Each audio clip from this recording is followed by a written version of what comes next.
I welcome you on board. Today you will solve the riddle how to structure a German sentence. Did you ever ask yourself, why is the verb sometimes in that position? Why is the location sometimes in another position? What comes first? What comes last? All these questions for you will be today very simple visible on one sheet of paper that I developed over roughly 2 years in the lectures, putting all the options there are how to form a German sentence just on one sheet of paper.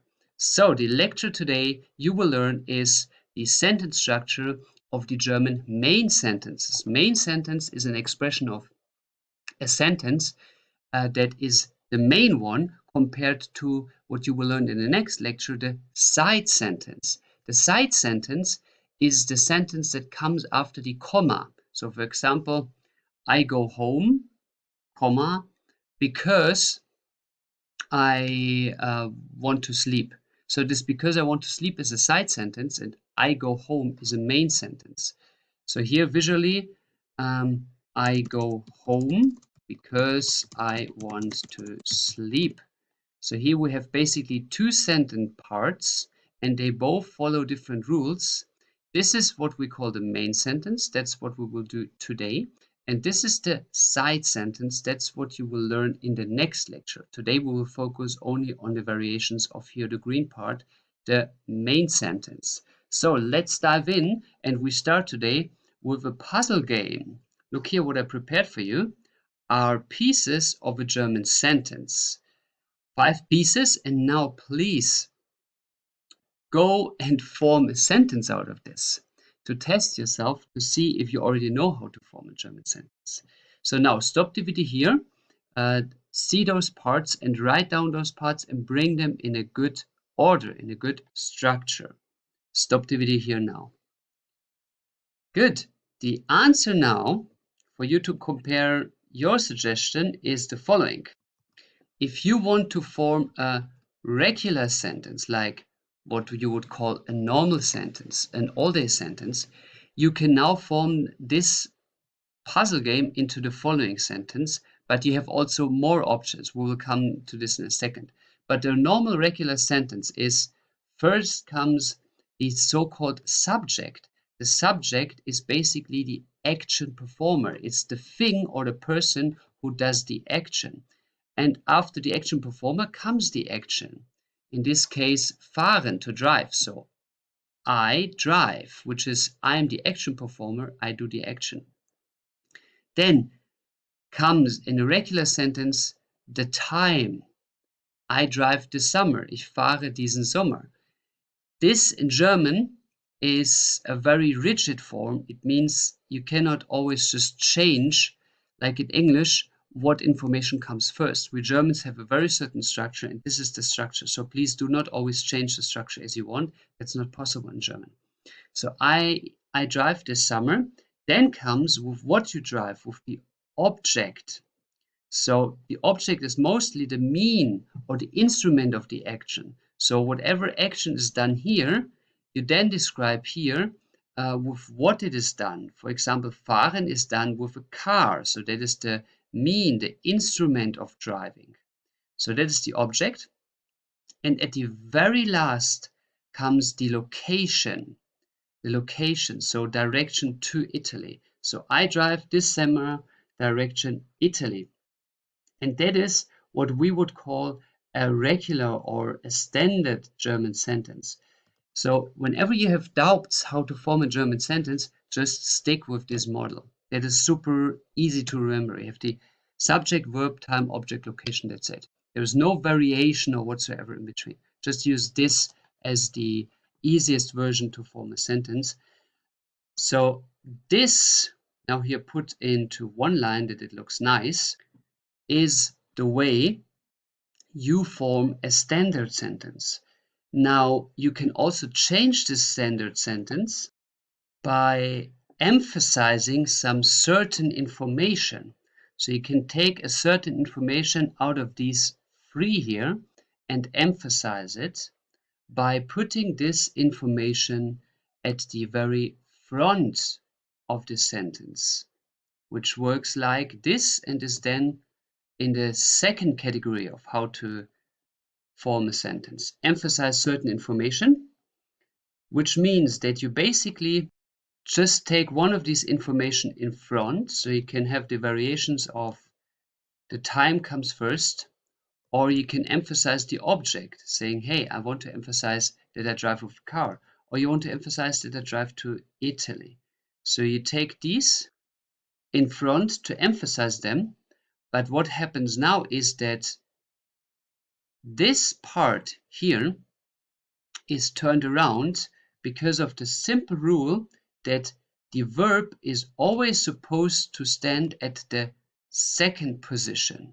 The verb is always supposed to stand at the second position. So let's put the verb here at the second position and the action performer at the third position, which therefore is changing the position of the beginning of the sentence. So now the verb and the subject is turned around. And now instead of ich fahre diesen Sommer, we can say diesen Sommer fahre ich, which is emphasizing the summer. Diesen Sommer fahre ich. And if you would like to, you can then just add all the other information, like here.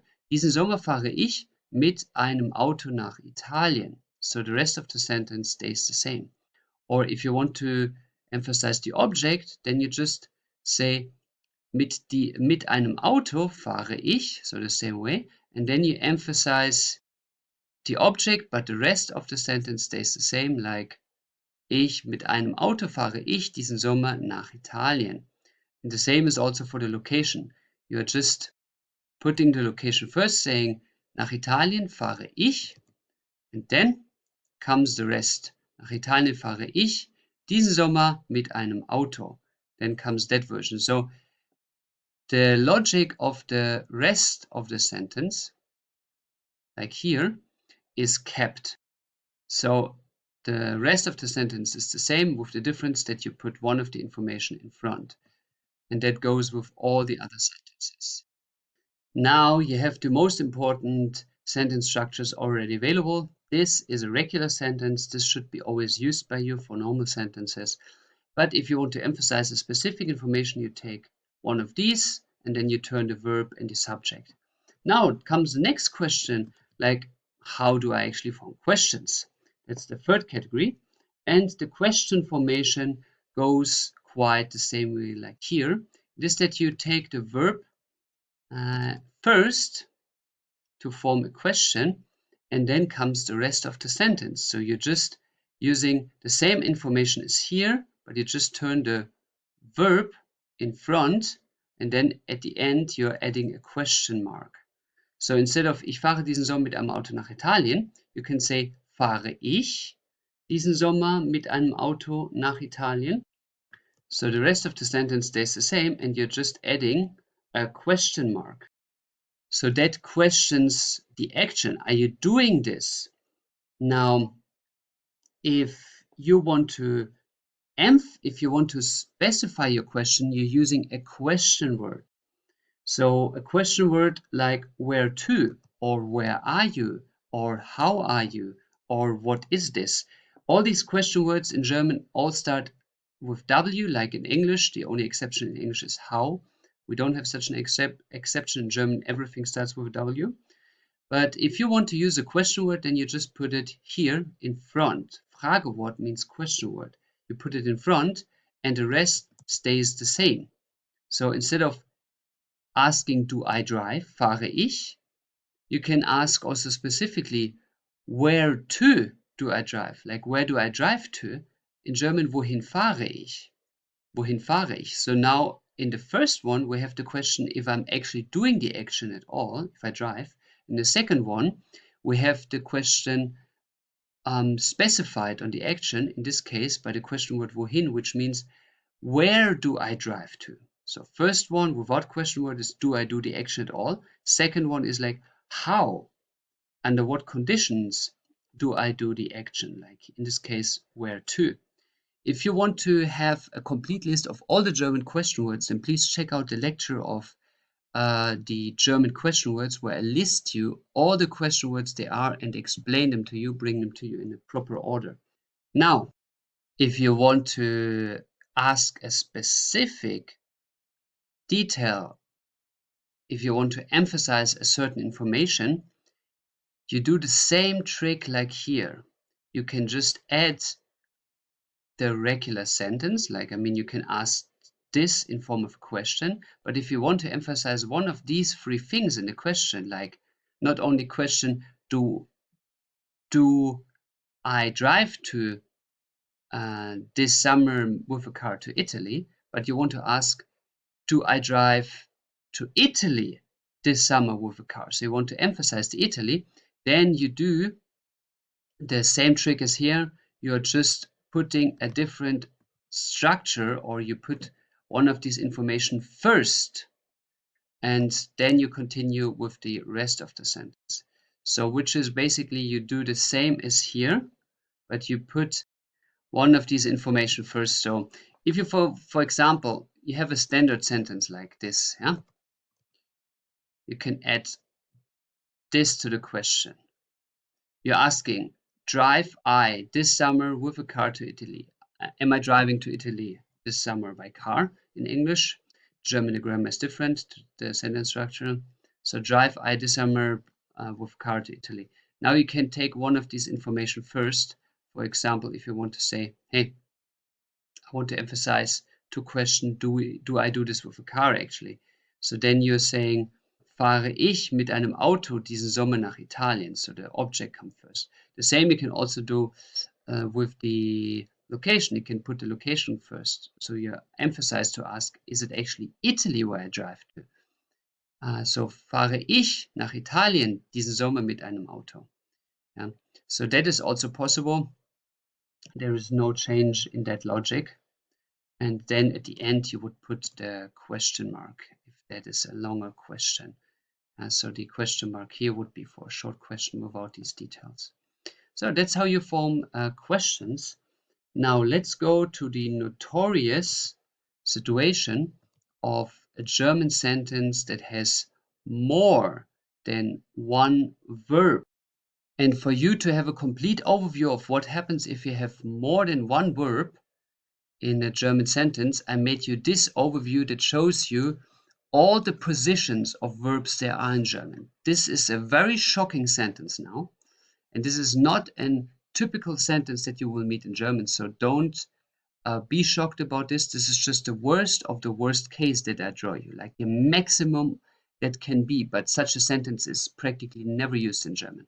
But for education purposes, check out these sentences. Here you have now the magic of the most complicated German sentence that can ever encounter you concerning the amount of verbs in one sentence. See here, in this sentence you have basically 5 verbs. You have the verb of werden, you have the verb of gemacht, which is the participle 2 of machen. You have worden sein, which are 2 verbs. The one is for the support of the perfect form, of the past 2 form, and worden is the participle form of werden. And then you have the modal verb können. This is a sentence that would roughly translate as the travel will, like future, the travel will until winter have been possibly can done. The winter will until winter have been like possible to be done, for example, possibly or possible. It's not translatable to English. It doesn't exist in English in that way. But this practically says in a possible situation of the future. That's why we use können. Können like is the cognitive 2 form. That means could, like it could be possibly done, like if this and this happens, or if this and this condition is met, like something, or here the travel could be done in future, and here it could have been done. That means in the future, and which is here the winter, so until the winter, it is finished. So the journey finished until the winter. So the journey could have been finished until winter in the future. So that is basically a sentence that is mainly used to plan something. So we are planning possibilities for the future, and therefore we plan their time limits. That's why we have bis winter. And in this case, we're planning the possibility of finishing a journey until the winter.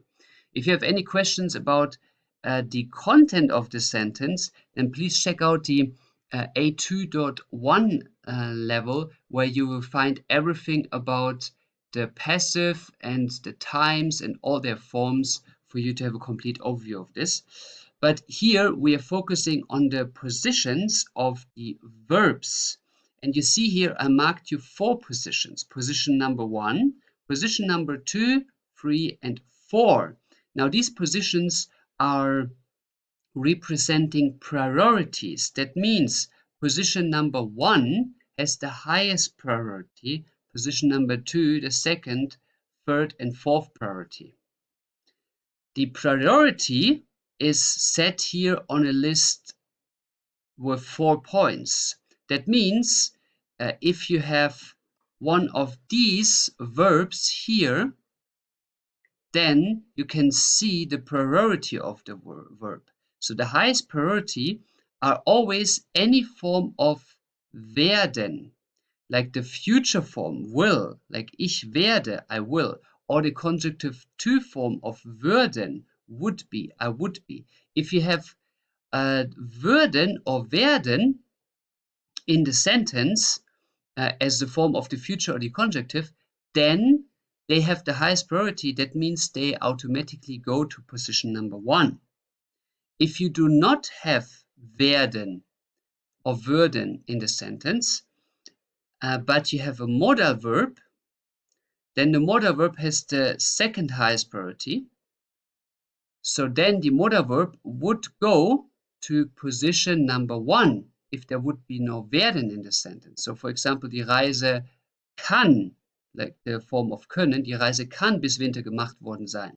But if you have both verbs, like you have die werden and die können in the sentence, then the werden takes the position number 1 and the können goes to the position number 2.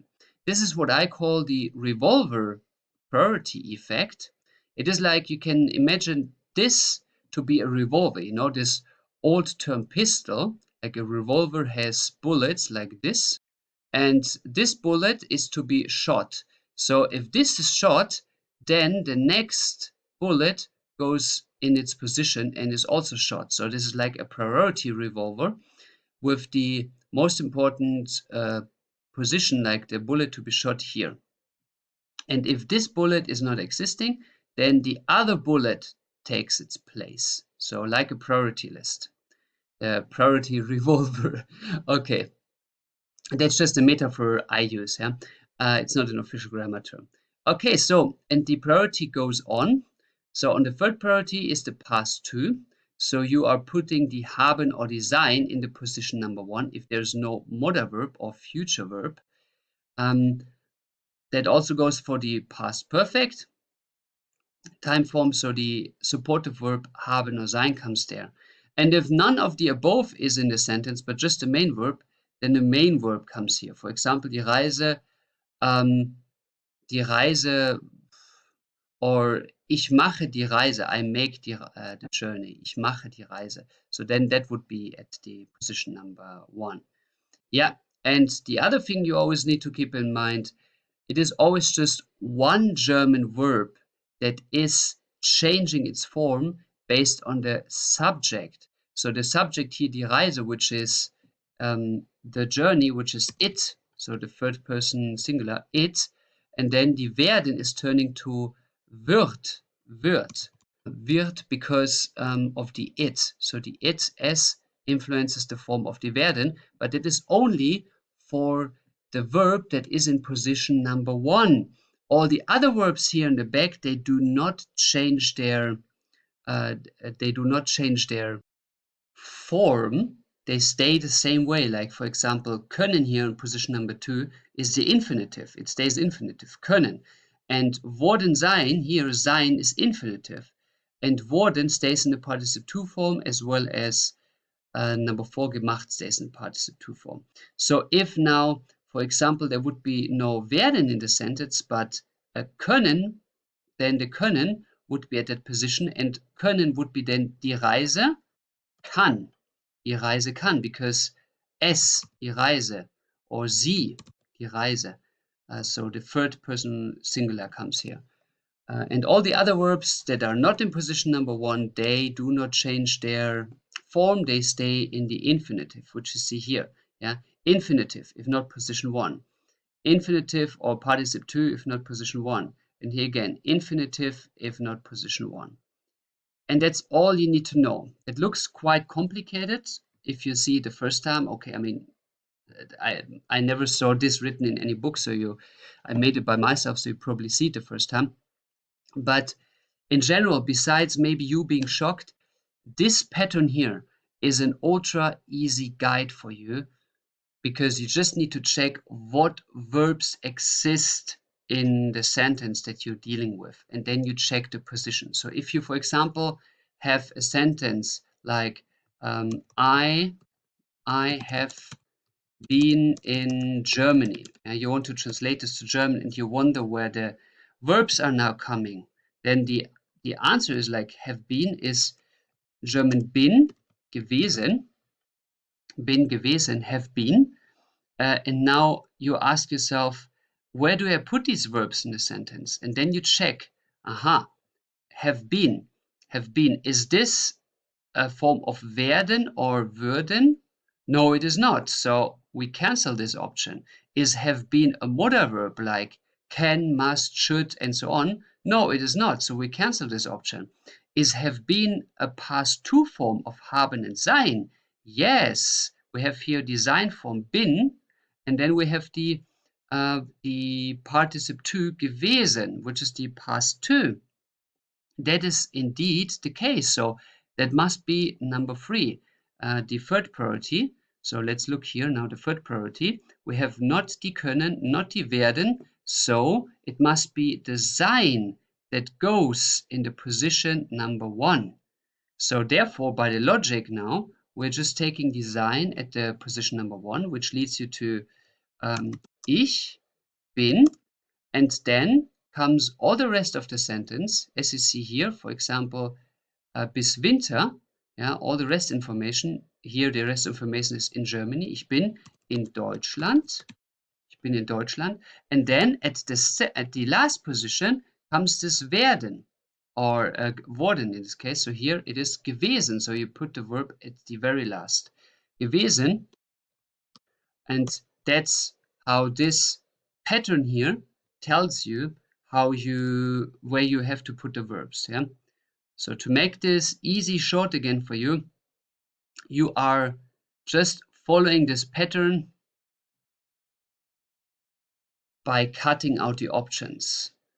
If there's not a werden, you don't need this. If there's not a modal verb, you don't need this. If there's a past 2 form, then you need this, like a revolver, to be put on the first position. And that's it. That's how you do the sentences. Yeah. If you have 2 sentences in a German sentence only, two verbs, then the rule is very easy. At the first position comes always the supportive verb like haben oder sein or werden, and then at the end comes the actual main verb. But if you have more complicated sentences, then refer to this pattern. And that's it about the verb structure. Now let's head to the next 3 possibilities in German how to form a sentence, with the negation to be the next topic. So negation means to say no. To say no in all the variations in German. And to train how to say no, we are taking our standard sentence that we had above. So the sentence from far up, this one, we are taking now down here. And now we are analyzing what options there are to say no. The most classical one to say no is just to put the not behind the verb. So I drive not. In English, I don't drive. In German, we say I drive not. So where would you put it here? The not, the German nicht. Stop the video and think about it. The answer is nicht comes here after the verb. So ich fahre nicht. I drive not. But you can also emphasize other information to be not true or to deny them. For example, how would you deny Italy, the location? Let's say all of these information here are correct, but Italy is not correct. So how would you deny Italy? The answer is, you just put the not in front of it.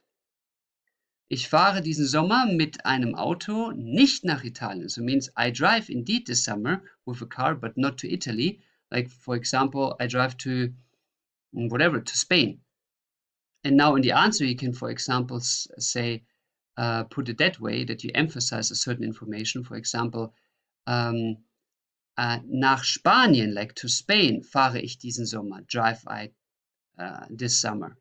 So you correct this by emphasizing the correct answer. And you emphasize then this part of the sentence that you want to correct. So here, there are two ways of saying no. Now we have also a third option to say not with a car, but this now is a bit different. I on purpose put you an ein here, like with a car. I put you a form of ein here for you to train how to say no. So how would I say no to this information, like with not a car? Now, this cannot be done with nicht. You cannot put a nicht, a not in here. You have to put a special German form of keinem Auto. You put a K in front of an ein. The easy rule is always, if there is any form of ein in the sentence and you want to say no to this object behind it, for example, here you don't drive with a car, but you drive, for example, with, let's say, a bus, yeah, or a motorcycle, then you say kein. If you have an ein in the sentence and you want to negate the object behind it, like here the car, then you put a K in front of the ein. So kein, mit keinem Auto. Now, a short excursion for you, why you use this kein compared to the not. I want to show you the following. First of all, kein you only use if you have an ein. See, ein, kein. Now, why you have this form of kein is a question, an historical grown question. But I have a theory. It's just a theory, a thought. If you compare other Indo-European languages, like German is a Germanic language in the Germanic language family, like Norwegian, Swedish, Danish, English, Icelandic, Dutch, German. These are one family group. Yeah, that's why German and English is so close to each other, because they're in the same logic. They use the same language logic. It's like, for example, they are all apps on an Android app, yeah, for example. While, for example, Latin languages like French, Italian, they are all, for example, iOS. So it's different system they work on.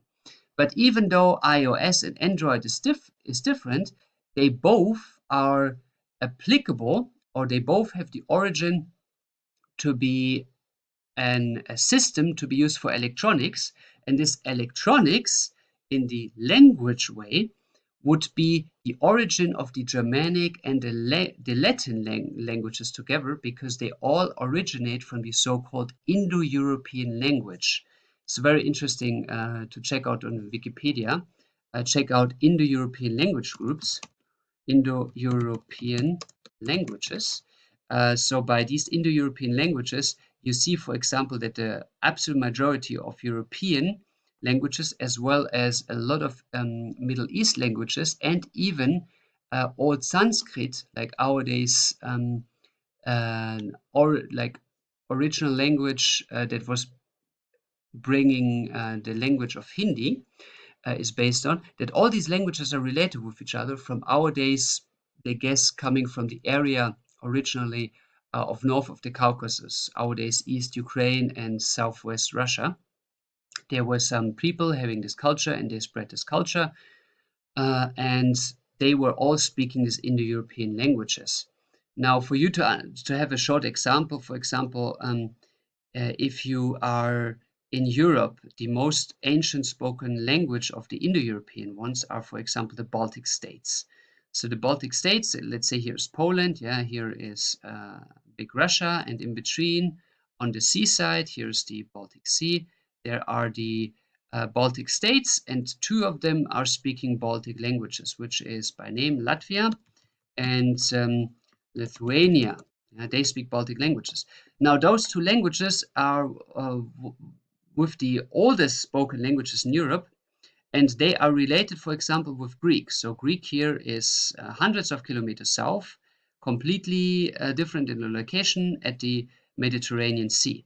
So, for example, in Greek, you say for the word owl, palapene, if I remember correctly, palapene, you use the exact word in Lithuanian. You also say palapene, even though those languages have no geographical connection to each other. They're not neighbors. They're hundreds of kilometers away from each other.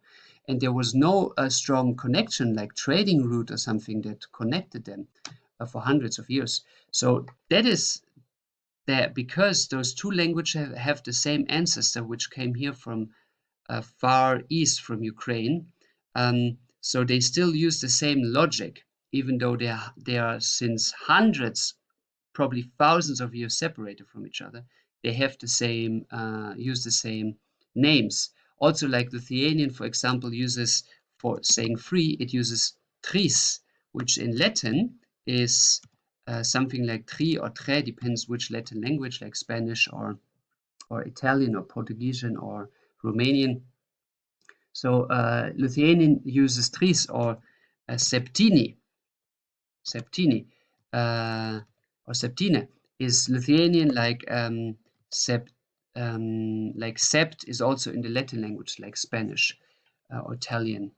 So, and that is going so far, even in India, if you speak Old Indian, which is like Sanskrit, it's like the Latin of the Indian culture. It's an ancient form of speaking, and it's only used in books, not verbally anymore. But Sanskrit, which is thousands of kilometers away from Lithuanian, uses a lot of same words because they have the same ancestors. Like, for example, in Lithuanian, ugnis means fire, and in Sanskrit it is agni, or I don't know how they spell it, agne, agni, something like this.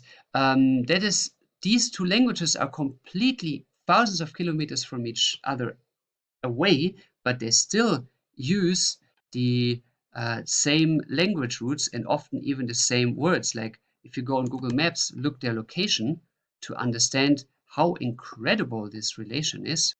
So here on Google Maps, you see the world, yeah, here China, Europe, Africa, and now look, here's Lithuania, and here's India. So in between is Iran, the Caucasus Mountains, the steppe of Central Asia. And they use the same words, here Lithuania and here India, because they share the same ancestors, which is from this region here, East Ukraine and North Caucasus.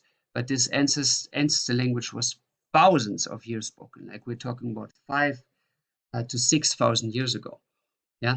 So this gives you an idea about the connection of the origin of these words. And now my theory is the question of why we have a kain might be an ancient form in this Indo-European language, because a lot of Indo-European languages use a combination of K, I, or E and I to say something negative.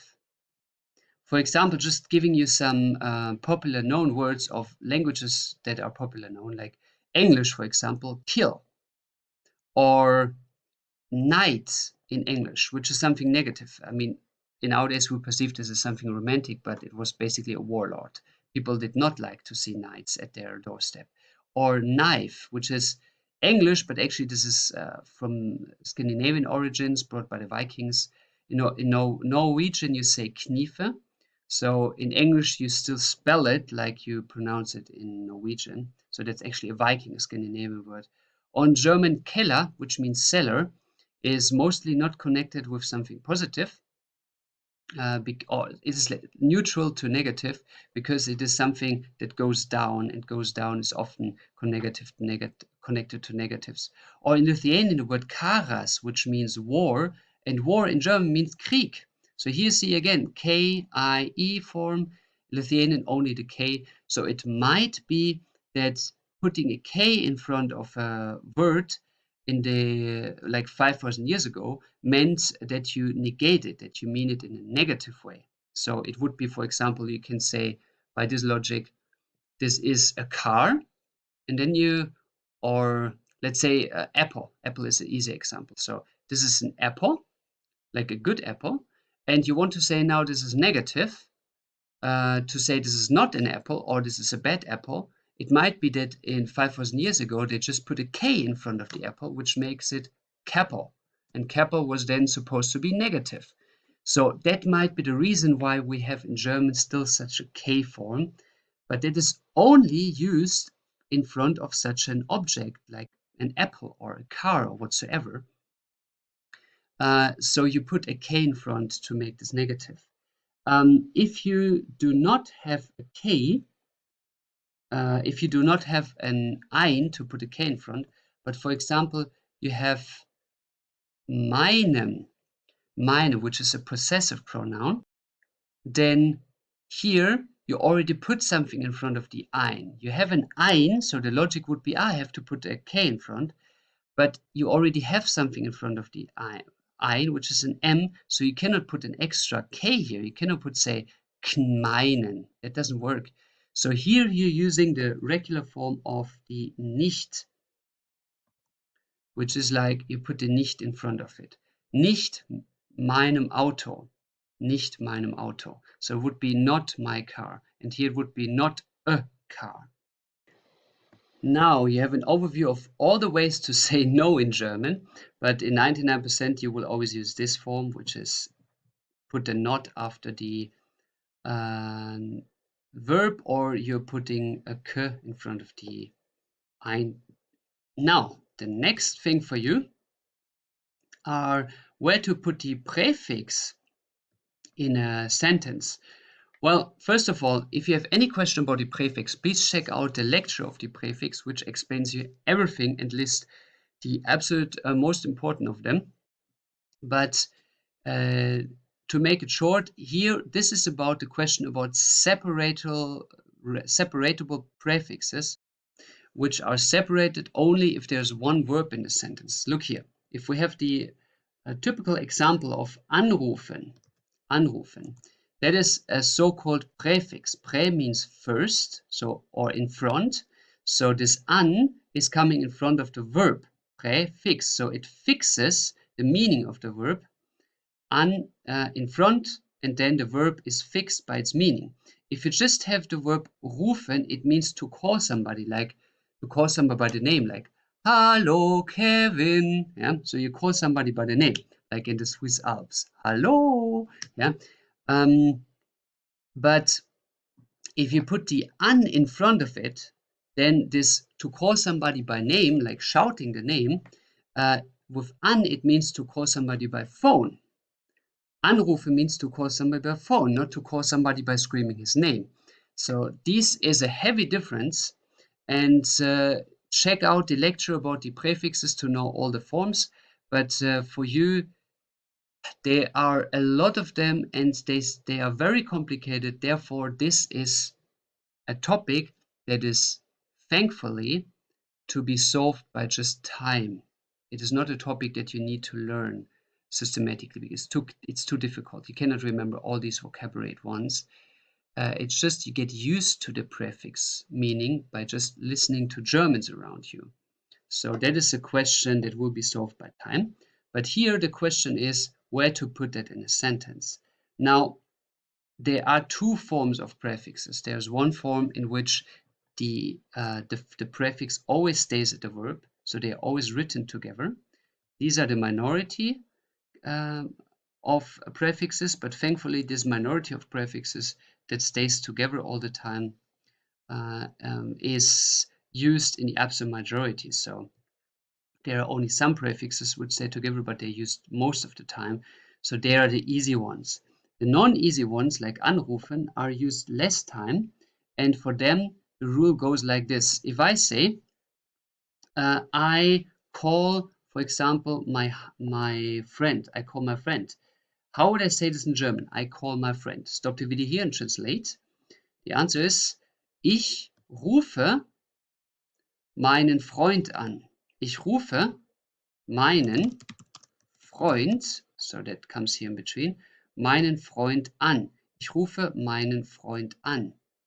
So now you see here that the verb rufen and an is separated. And the rule is that if the prefix is to be separated, then the prefix always comes at the very, very end of a sentence. At the very end. It does not matter what is in the sentence, the prefix, if it is separatable, it is always at the complete end of a sentence. Even if you have these complicated forms of the verbs, then even though you cannot use it here because the anrufen would be stand on position number 4 and you write it together. But even if the sentence is endless long, like for example here, like this is quite a long sentence. Ich fahre diesen Sommer mit einem Auto nach Italien. If you would say I call this summer by phone to Italy, it would be ich rufe diesen Sommer mit einem Telefon nach Italien an. So the an comes at the very end of any sentence in German, at the very, very end. And that's all you need to know about the location of the prefix. It is just at the very end of any sentence if you separate the prefix. And when you separate the prefix, you will find out in the lecture about the prefixes. Now, let's go to the last, the category number 7, which is if you have an action verb that requires a person. For example, you can say to present somebody something. I present whatever, a Christmas gift, yeah, or an ice cream in summer. I present an ice cream. So now you can say I present ice cream, but you can also say I present it to a person, like I present the man the ice cream, we would say in German. In English, like I present the ice cream to the man. So how to use this? Look at this overview here. This is the monster overview of the same kind of sentence that we have, like ich schenke, I present this summer the computer in Italy. Now, you're all used to the normal sentence structure that you learned very up here. It's basically the same sentence structure. But if you now want to say you present this to whom, which needs a dative, to a person, like to the man or to him, then this comes directly after the verb. I present the computer to the man is in German, I present the man the computer. And all the rest of the sentence stays the same, like I present the man this summer the computer in Italy. In English it would be I present the computer this summer in Italy to the man, yeah? Or I present the computer to the man this summer in Italy. So this is a very strict rule how to form the sentence. It is that the subject of the action direction, like here present, is in the direction of the man. This comes directly after the verb. And that is all to say what there is about the sentence structure of the main sentence. And now in the next lecture, you will learn how to form the side sentence. Now, what I would recommend you is to keep this lecture as well as the next lecture on your phone, always available on your smartphone as a PDF form to always be able to look over it, because these overviews make the German life way easier for you. You just, whenever you have a question, you check this over and you're reminded, I have to put the sentence position here, the verb position here, or I have to put a prefix at the very end, or this is how I put the nicht. So everything is on one sheet. It's super easy to use for you. Then put this overview on your phone, and I hope it's going to save you a lot of troubles. And I'm looking forward to guide you into the next chapter, the Nebensätze. See you on board soon again. I welcome you. Give me 1 minute of your time and you will change 100 lives. Just 60 seconds of your time to change 100 lives. If you feel that this course gives you a great value in your life, that gives you a gift, a skill that you can really use for something, then help other people, other students, your fellows, to get this gift as well, at least to see this gift, which is by giving this course a 5-star rating. Give this course a 5-star rating to let other people see that it is a great gift to learn. How to do that is quite easy. Look at this.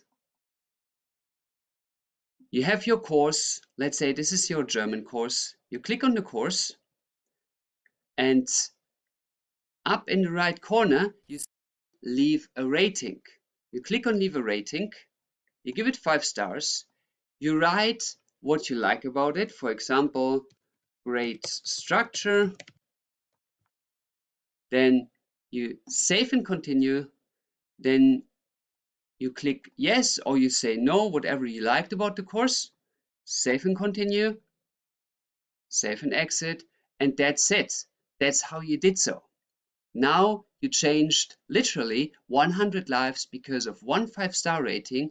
It is an average that hundreds of others see the course from a different light, especially with your comment. And also, way more important for me is for you to have better courses in future. Please write me what can be improved about the course in the chat. Write me, hey Kevin, this and this we can do better, that and that was not that good, so I can improve the things. That's of great help for other people. Now, why do I reach you out first about the 5-star? What is so important about this? Well, it's not changing the price of the course whatsoever. It is just that there are two strange reasons that the 5-star review from your side is so important. The first reason is that if you are a private person and do not have a big corporation behind you, then you depend totally on the 5-star reviews. Logically, isn't it? But if there is a very big corporation behind this, like other courses have, then they can practically buy their 5-star reviews, because they can just ask other people to give them 5 stars, so it looks better on the overview, and that is a huge problem because this course is not buying 5-star reviews. So therefore, it is of great support to give 5 stars to the small courses all around, also to the other courses that you have, not only this one here, but other courses that you have on the platform. Give it 5 stars if you find it a good material. Then the other strange reason is a mathematical phenomena. Now look at this. Let's say there are 10 people who give a review. 9 people give a 5-star review. Yeah? But there is only one person who gives a 1-star review. Now, in total, that means that the course has a 4.6 rating, just because one person did not like it, which is understandable. Absolutely, if somebody doesn't like it, he can give a 1-star.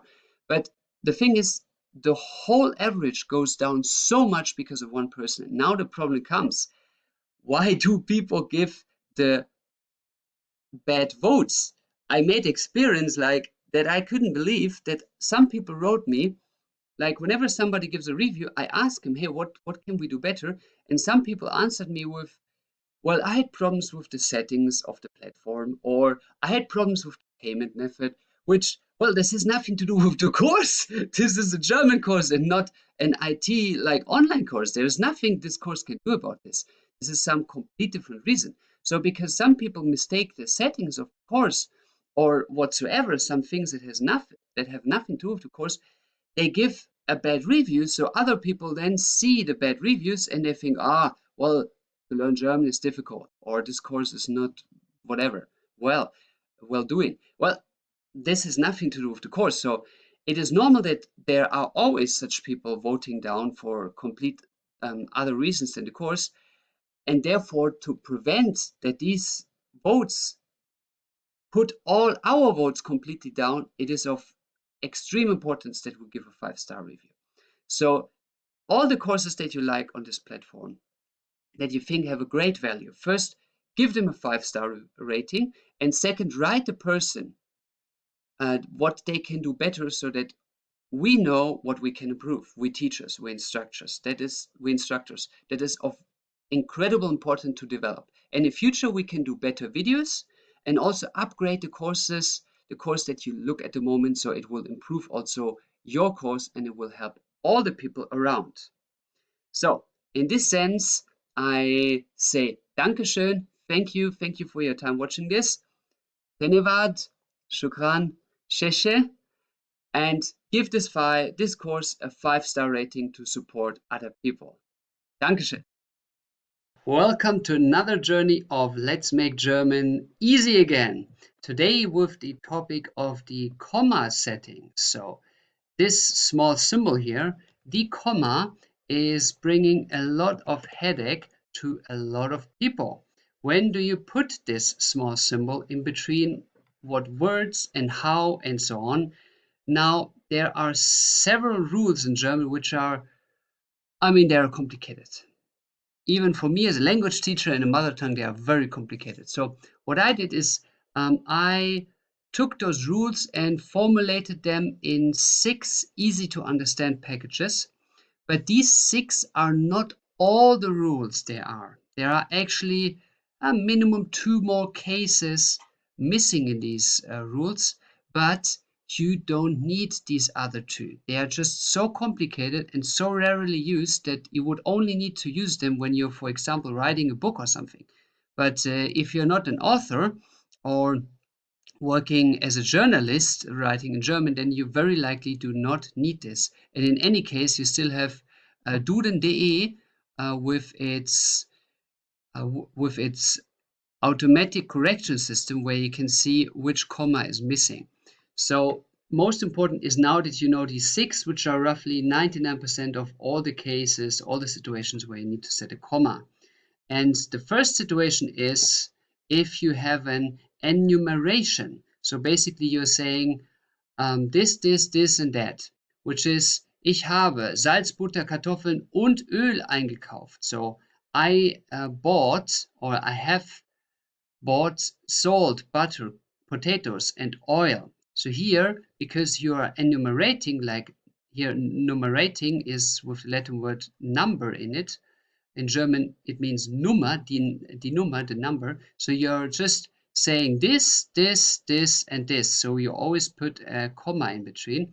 Only at the end you put an end for showing that this is the end of the list that you're saying. So that is pretty easy. That's the same like in English. I bought a car, a house, whatever, a course. Yeah. So you always put a comma in between.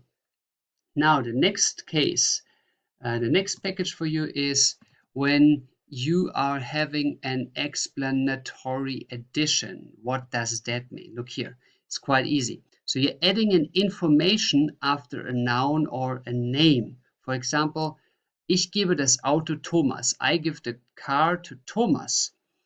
And then I want to describe Thomas further. So I say, meinem Freund aus der Nachbarschaft. My friend from the neighborhood. So this comma after Thomas says all the other things here are a description of Thomas, of the name Thomas. So I give the car to Thomas, my friend from the neighborhood. So the comma is directly after the noun that you want to describe and then follows the description. Then there can be, besides descriptions of names, like of people, there can be also descriptions of dates. For example, I give the car on Wednesday. Ich gebe das Auto am Mittwoch, den 10. April, the 10th of April. So I give the car on Wednesday, the 10th of April. Or you give information about the location. It is he parks the car in front of my house. Er parkt das Auto vor meinem Haus. And that is the name street. In German we say Str for Straße, which means street. So Hauptstraße, the name of the street is Main Street, number 12 in, for example, Hamburg. Hauptstraße 12 in Hamburg. So he parks the car in front of my house, and then after house comes the comma, because everything else here is the description of the location of my house. My house in this example is then located in this Hauptstraße 12 in Hamburg. I don't know if this address exists. Yeah? This is just invented now. Okay, so these are the explanatory additions. So you explain something, you put a comma after what you want to explain, and then you add the information. So that is one package. This both logics so far, this one and this one are both applicable, or they can be used in English as well.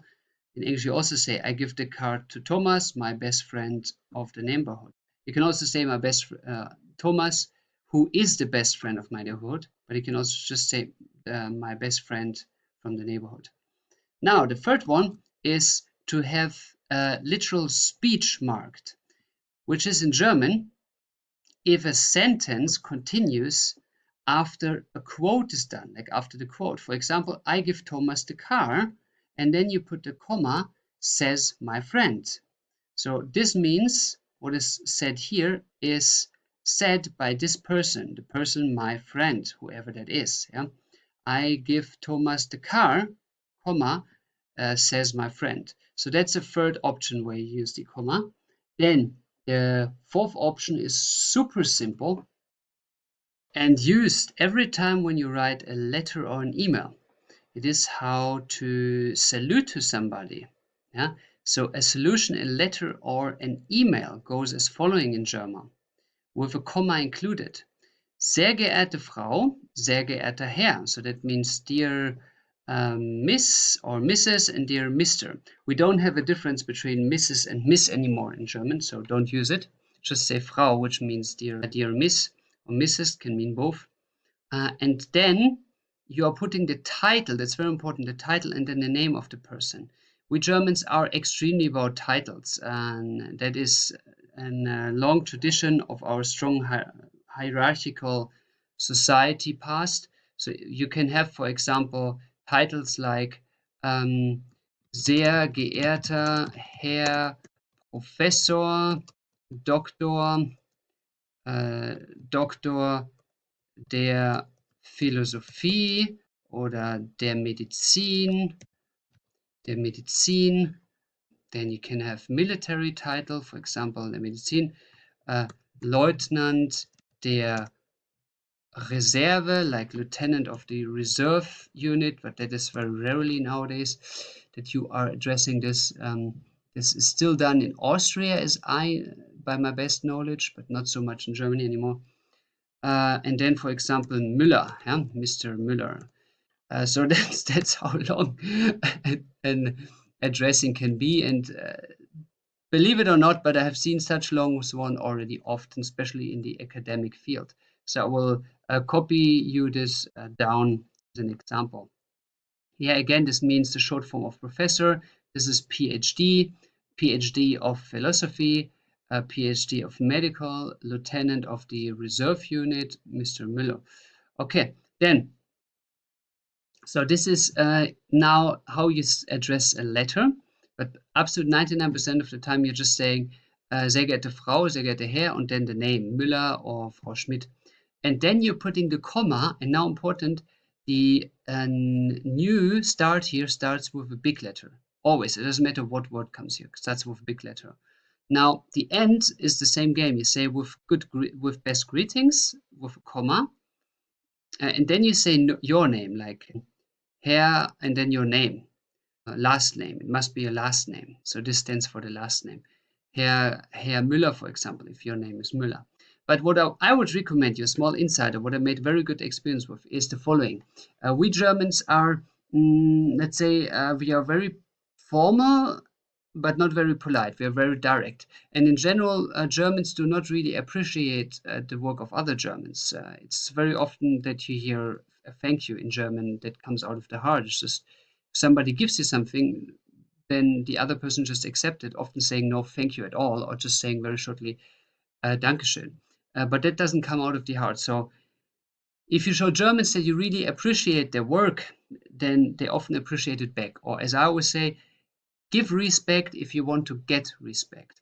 So that's why I would say at the last sentence, I would change the last sentence to something that really appreciates the work of these people. Because if you read a letter 100 times per day with this sehr geehrte, you're just like, not again, yeah? Or mit freundlichen Grüßen, actually those people, the most people who write a lot of letters or emails do not even read this anymore because it's always the same. It's very boring. So let's have some innovative thing. How about writing a thank you for your time? Thank you for your time. This comes from Mr. or Mrs., if your name is Müller, for example. Eh? So, vielen Dank für Ihre Zeit. This is something very unique. I'm the only person who, I mean, at least I'm the only person who I ever met in the German speaking group who does that, and I always feel a good effect because I mean it out of my heart because these people spend their time for me, and time is something that is irreplaceable. Money can be replaced, time not. Yeah, at one point our life is ending, so this is something irreplaceable, and I'm very thankful that people spend time for me. So and then I say, thanks for your time. So I would recommend you to write this instead of this permanent mit freundlichen Grüßen because nobody reads that. And that's what does it mean mit freundlichen Grüßen? Like, what is freundlich? Like happy or nice? I mean, as you're just exchanging working details most of the time. Good. Then, now we have two more options. And these two options are not going to be explained in this chapter as we have other chapters for them. So the option is that you have in zu and infinitive. And to see this zu and infinitive in all its explanation, then please watch the lecture zu plus infinitive of the German language. Watch this lecture and you will be explained how that works, and you see that you always need a comma for that. And the same also goes for the so-called conjunctions, which I made a full lecture about. The conjunctions are therefore in one lecture, which you see all the ways they work, all the options. So please watch this lecture to understand how to use a comma there. But it's also very easy. You just have the conjunction word, and in front of the conjunction word you put a comma. But you will see this in the lecture. So see all the conjunctions listed in 3 columns, 3 packages in the lecture of conjunctions of the German language. And there are only 2 conjunctions in the all-day life that you use where you don't need a comma. And these are the 2. It's and oder. Und oder. So when you have these, you don't need to put a comma. And that's it. Now you have 6 packages when to use the comma, and these are the packages that you need. All the other packages are not of importance for you if besides or but if you want to become an author. Yeah, but if you want to become an author, then you're going to study on a university anyway, and they will teach you all of that. But here it is super simple. Yeah, just those 6 fields, and that's it. So this big mystery of how to put a comma when and where are in 99% of all the things that you see put in these 6 packages. Now, what I would recommend you to do is opening a German source.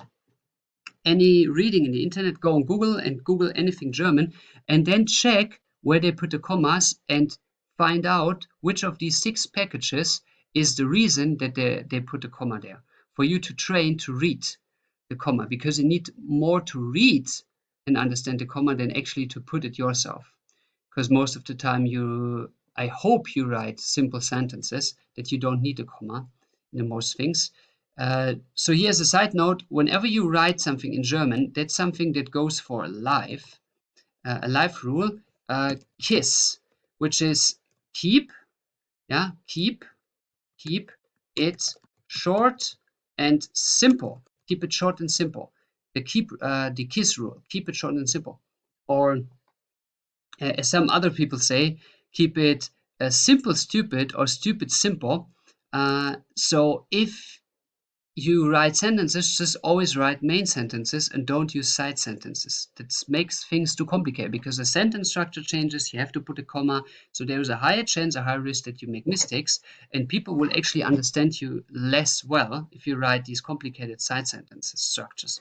Just write it with main sentences like this, and then you don't need most of the time the comma, besides if you just write an email here or if you want to list something. And that's it. That's all about the comma. It's not that difficult. Now go out, get the German source, read the German source, and check where the commas are standing and why. I thank you for your time, and we see in less than 10 minutes this complicated comma topic was indeed simplified. I hope to see you in the next lecture. I welcome you back on board. So in the last lecture, you learned how to form the main sentences in German. Now, logically, we are going to have a lecture about the side sentences, which are not that difficult if you put them in the right structure. So let's make German easy again today with the topic of how to formulate the conjunctions, which from Latin conjunctio, which means connection, is describing the side sentences. So in German Nebensätze. Neben means to at the side. Sätze, sentences, so the side sentences. The side sentences are basically, in the most situations, what is after a comma. So comma, blah, blah, blah, blah, blah. So this is the side sentence, besides some exceptions with the comma, which you will learn in the lecture of how to set the commas. These are the side sentences. Now let's have, first of all, an overview what an idle side sentence looks like what we would call a regular side sentence. So that is an example of a monster side sentence that I put on purpose in the longest form there can be. So you have everything in one sentence. So this would be a regular side sentence, which has the following form. You have the main sentence here. Ich kenne eine Option, which is I know an option. And then comma, the side sentence begins here. So the side sentence is structured as following. You have the subject. In this case, it is die Reparatur. Then you have the time, bis in den Winter, until the winter, das Objekt, so the object, which means what is done or how is it done. So here with a Profi, which means with a professional. In German, we call a professional just Profi. Then the location, Ort, here in Berlin. And then comes the priority of the verbs. That is something you learned already in the last chapter, that there are 4 positions of verbs. And the only difference is now, in the main sentence, the verb comes after the subject. But here in a regular side sentence, the verb comes at the very end of the sentence, the main verb. So the priority of verbs starts like a revolver, but this time the first position is here. So that is the only difference of what you learned so far. The rest is all the same. The subject, time, object, and place stays where it is, and the verbs have the same priority list, same positions. Besides the first place, the most important one is now at the very end. And that is because of the comma. So the comma puts the verb at the very end. So if we would translate this sentence now, oh my gosh, let me think. It would be something like, I know an option how the repair until the winter can be done with a professional in Berlin. Or if we translate the verbs, it would be could been done in the future. That's not translatable, like will could be done. That would be the verb translation. Yeah. So that these complicated verb forms, this is so extremely rarely that I can give you already the let's say the good wish, but more the promise that you would never ever see or hear such a verb constellation in German, because this is like the ultra worst of the worst. This is academical level. Yeah? I had to think a long time to formulate this crazy sentence. But these verbs are possible to be, as we have here, the will future meets a potential like can, a modal verb that again meets that something will be done in the passive form plus being done. So it means being done passively, like something is done with it, and this is an option. It could be done, and this can be done in the future. So in English, it would be something like will be possible to be done in the future. Will be possible to be done. So this is now the structure of side sentence. And again, this extreme verb constellation you will never encounter. It's just here for your understanding what priorities and what positions they are maximum in Germany. And all the other things here are just a regular sentence with the same sentence order, but it's just after a comma. So the only thing that changes is the position of the verb. It would be like a regular idle side sentence. But besides this side sentence structure, we have three ways in which the verb is changing its position. Three options. And we will now go through all of them for you to understand all the options there are, all the options you have to formulate a side sentence in German. The first category is what I would call a normal sentence structure, normale Satzstruktur of a side sentence. That is not an official grammar expression. In general, all these sheets that you have here are not from a book or in any way official taught at universities. This is all just the own structure that I give the German grammar. So a normal sentence structure is what I would define as a sentence structure that is like a normal regular main sentence, which is like this. Here an example. A sentence structure activated by the word und, which means and, und. So here in this sentence, you have a main sentence, which is ich sitze im Büro. So subject, verb, ich sitze, and then location im Büro. That's a normal sentence order as you're used to. Like a regular sentence order that you learned in the last lecture with the first sentence. Subject, verb, and then comes the rest. Now, the end here is activating the side sentence in the way of structuring it as an absolute normal sentence with subject first, then comes the verb, then comes the rest. In all the other groups that you will see later here on the right side, the verb changes the position, but here the verb keeps the second position. The second position is for the verb with all these side sentence types that we will write down here. So that is the typical idle side sentence of what I would call a normal sentence structure. Normal means subject and verb. First the subject, second the verb. And here I also wrote you down now all the variations there are. So you have the subject, the verb, and then the rest of the sentence. The rest of the sentence is defined as these things here, like time, object, and location. Yeah, that is the rest of the sentence. But that's now not the main point here. The main point is where the verb stands, because that is going to change with the three categories that we have. But all the other options I wrote you down as well. For example, if you want to say no in the sentence, then you put the no after the verb. Ich lerne nicht Deutsch. I do not learn German. Or if you have a prefix sentence, like a prefix, if you don't know what a prefix is, then check out the lecture about prefix. It explains everything.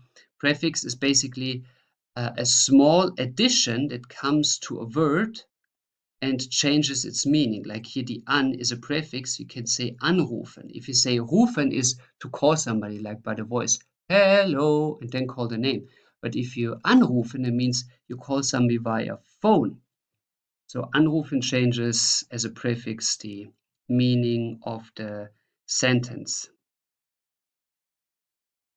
And in addition for you, what I also added now are the positions of the reflexive forms. Like if you say, he calls me, or in the reflexive, I call myself. I call myself. Self is the reflexive. Well, to call yourself doesn't really make sense. Maybe you lost your phone and you search it. Yeah, but just as an example, call yourself is rufe mich an. I rufe, call mich, myself an. I call myself. Yeah, anrufen here the prefix in combination, and this is the myself. So this would be in the regular sentence structure of the side sentence after the verb. Good. Let's go systematically over these sentences and let's make a training out of them. I will always ask you to stop the video and translate. So you start then to write down the sentence and translate it, and then you continue playing the video so you see if you were correct or not. So for our first sentence, we are using the word but. But. What means but in German? Like I do this, but I don't do that. So that would be aber. Aber. Now how do you translate the weather is good, but I am lazy and do nothing? The weather is good, but I'm lazy and do nothing. So stop the video here, write the sentence down, translate it, and see if you were correct. The answer of translation is, das Wetter ist gut, the weather is good, aber ich bin faul und mache nichts. Das Wetter ist gut, aber ich bin faul und mache nichts. So here you see again, subject, verb comes after each other. Now, the next word for you to discover that activates the normal sentence structure is the word of except. Except. In German, außer, except. So how would I say in German, I drive during the summer or in the summer to Italy. I drive in the summer to Italy, except Corona is still not over. Except Corona is still not over. I drive in the summer to Italy, except Corona is still not over. So the answer is, so please stop the video here and translate it, write it down and then continue. The answer is for you to check, ich fahre im Sommer nach Italien, außer Corona ist nicht vorüber. Vorüber is like over. Außer Corona ist nicht vorüber. Next for you to discover is the word of despite. Despite. In German, doch. Despite. For example, how would I say, I do not like it, despite, or despite that, I do it. I do not like it, despite that, I do it. How would you say this? The answer is, ich mag das nicht, I don't like it.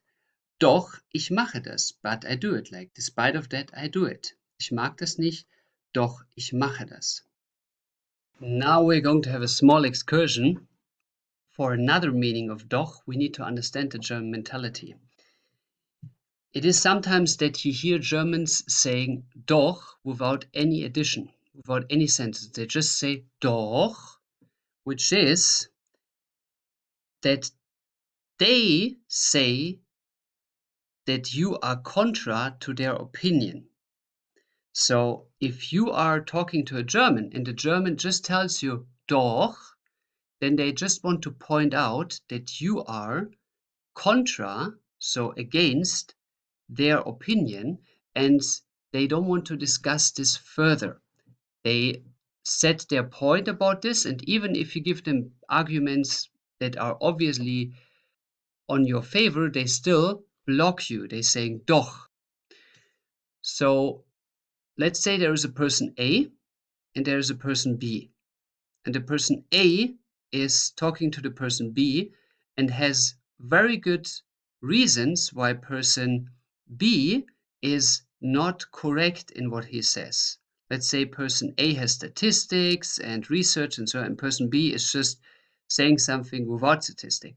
So it is very obvious that person A is correct, but still person B says doch, which just means he's basically saying you can have whatever opinion you have, but I will still not change my opinion. That is a cultural misunderstanding of a lot of people. If a German says doch, it practically means I understand what you said, but now I am at my limit. I don't want to hear anything anymore. That is a very formal way of not getting emotional about the argument, the different opinion, and this is a clear sign for you to stop talking about this topic. It doesn't matter how right you are, it's just you should stop talking about this topic. Why it is that way? Well, we Germans are very well functional, educated. So you give a German a task and he's doing it perfectly. But Germans are therefore thinking always in a box, always in a frame. They need their perfect order, their perfect structure. If you are taking away this frame for them, then the Germans are often struggling because they always want to focus on their micro job and not on the overall chaos around them, which in German there's not so much chaos. But if you are having now the situation of two different opinions hitting each other, that is practically chaos if somebody starts to argue. And we Germans are not very well educated in arguing, in being in chaotic situations in our school system. We always have our desk, we have to sit there, everything is in order. So therefore, we Germans are not very well doing with discussing matters. It is often that Germans are getting emotionally overwhelmed and just want to dodge the situation, they want to get out of it, and that's why they say doch. So you cannot expect a German to negotiate with you or argue with you or whatsoever. And if you hear the word doch, then it clearly means stop the conversation here. The German has enough. It's like for him, this topic is over. He will continue how he wants to do it. Even if this is stubborn and stupid, what he's doing, it doesn't matter. He will continue doing and not listening to you anymore. So therefore, if you hear the doch without any other thing said, just telling German, hey, we can do it this or that way. And then the German answers you, for example, yes, I understand. Doch. Or he says, doch, we will do it that way. Or he just say doch without anything else. Then he means conversation is over. So that is an important hint for you. Never continue if the doch, the word here, is coming as a single word. Yeah. Good. Then the word of oder, or. How would I say, I drive into the office or we call via phone. I drive into the office or we call via phone. How would I say this? Please stop the video here and translate. The answer is, ich fahre ins Büro oder wir telefonieren per Skype. Or per Skype or per Telefon. Ja? Ich fahre ins Büro oder wir telefonieren per Skype oder Telefon. Then another word that activates the sentence structure is rather, sondern. How would I say, I don't like pop music, rather I like classical music. I don't like pop music, rather I like classical music. The answer is, ich mag Popmusik nicht, I don't like it, sondern ich mag klassische Musik. Rather I like classical music. Now we're going to have a small excursion. For another meaning of doch, we need to understand the German mentality. It is sometimes that you hear Germans saying doch without any addition, without any sentence. They just say doch, which is that they say that you are contra to their opinion. So if you are talking to a German and the German just tells you doch, then they just want to point out that you are contra, so against their opinion, and they don't want to discuss this further. They set their point about this, and even if you give them arguments that are obviously on your favor, they still block you. They're saying doch. So let's say there is a person A and there is a person B. And the person A is talking to the person B and has very good reasons why person B is not correct in what he says. Let's say person A has statistics and research and so on, and person B is just saying something without statistic. So it is very obvious that person A is correct, but still person B says doch, which just means he's basically saying you can have whatever opinion you have, but I will still not change my opinion. That is a cultural misunderstanding of a lot of people. If a German says doch, it practically means I understand what you said, but now I am at my limit. I don't want to hear anything anymore. That is a very formal way of not getting emotional about the argument, the different opinion, and this is a clear sign for you to stop talking about this topic. It doesn't matter how right you are, it's just you should stop talking about this topic. Why it is that way? Well, we Germans are very well functional, educated. So you give a German a task and he's doing it perfectly. But Germans are therefore thinking always in a box, always in a frame. They need their perfect order, their perfect structure. If you are taking away this frame for them, then the Germans are often struggling because they always want to focus on their micro job and not on the overall chaos around them, which in German there's not so much chaos. But if you are having now the situation of two different opinions hitting each other, that is practically chaos. If somebody starts to argue.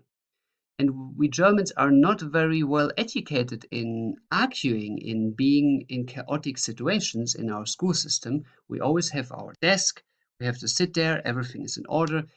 So therefore, we Germans are not very well doing with discussing matters. It is often that Germans are getting emotionally overwhelmed and just want to dodge the situation, they want to get out of it, and that's why they say doch. So you cannot expect a German to negotiate with you or argue with you or whatsoever. And if you hear the word doch, then it clearly means stop the conversation here. The German has enough. It's like for him, this topic is over. He will continue how he wants to do it. Even if this is stubborn and stupid, what he's doing, it doesn't matter. He will continue doing and not listening to you anymore. So therefore, if you hear the doch without any other thing said, just you're telling German, hey, we can do it this or that way. And then the German answers you, for example, yes, I understand. Doch. Or he says, doch, we will do it that way. Or he just say doch without anything else. Then he means conversation is over. So that is an important hint for you. Never continue if the doch, the word here, is coming as a single word. Yeah. Good. Then the word of or. How would I say, I drive into the office or we call via phone. I drive into the office or we call via phone. How would I say this? Please stop the video here and translate. The answer is, ich fahre ins Büro oder wir telefonieren per Skype. Or per Skype or per Telefon. Ja? Ich fahre ins Büro oder wir telefonieren per Skype oder Telefon. Then another word that activates the sentence structure is rather, sondern. How would I say, I don't like pop music, rather I like classical music. I don't like pop music, rather I like classical music. The answer is, ich mag Popmusik nicht, I don't like it, sondern ich mag klassische Musik. Rather I like classical music. Now, the last one on this side, on this list, is denn, which is formal because of. It's the formal one. The informal you will get to know as the next, but first we deal with the formal one. So can you translate me? Mr. Müller is not at work because he is ill. Mr. Müller is not at work because he is ill. Mr. Müller is not at work because he is ill. Stop the video here and translate the answer. Herr Müller ist nicht auf der Arbeit, denn er ist krank. Herr Müller ist nicht auf der Arbeit, denn er ist krank. So that is the formal way of saying because. As you see here, it's clearly in a work frame because we're talking about, hey, my colleague is not at work, he is ill. And we say Herr Müller, so Mr. Müller. So that's the formal way of saying so. Good. That is all about the normal sentence structure. And now, as we discussed the formal because, we now discuss the informal because. And the informal because leads us to the second category, which is the category of the verb to be at the end of the sentence. Das Verb am Ende des Satzes. The verb to be at the end of the sentence. So the second category is bringing us a small change, one change, which is that the verb is at the end of the sentence. So the sentence structure of the second category is that you put the verb at the last place in the sentence. The verb stands at the last place. So let's compare with the first type, the normal sentence structure, category 1. Here the verb stands behind the subject, and in the new to learn form, the verb stands at the very end. So all the words we will list now here are going to put the verb at the end of the sentence. So for you to have your first example, how would I say, my friend is not at work because he is ill. My friend is not at work because he is ill. Stop the video here and translate the sentence.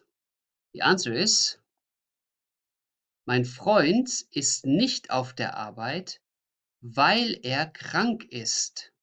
Weil er krank ist. So when the weil appears, then the verb is out of nowhere at the end. So it is brought from this position to this position at the very last.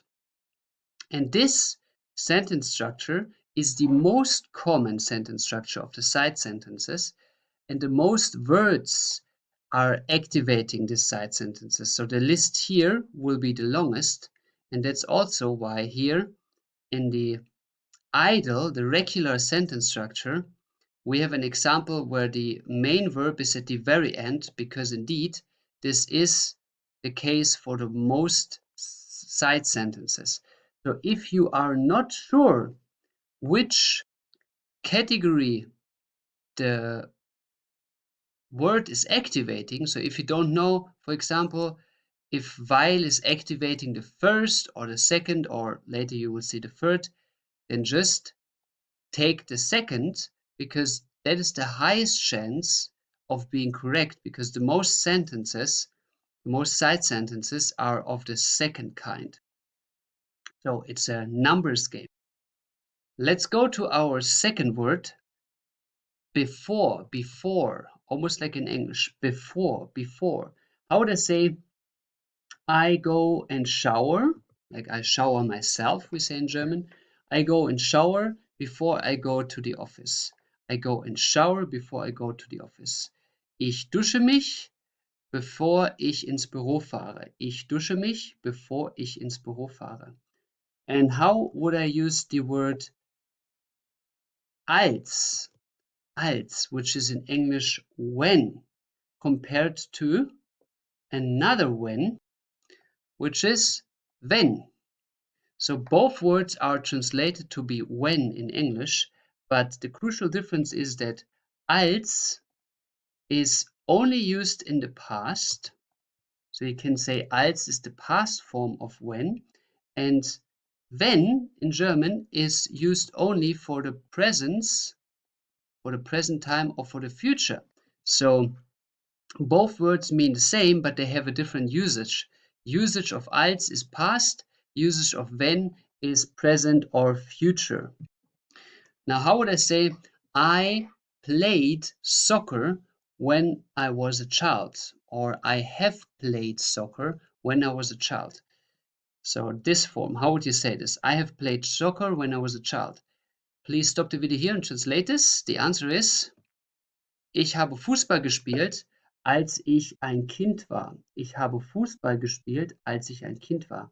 Now the second one is to be translated as I will, so the future, I will go parachute jumping when I will be adult.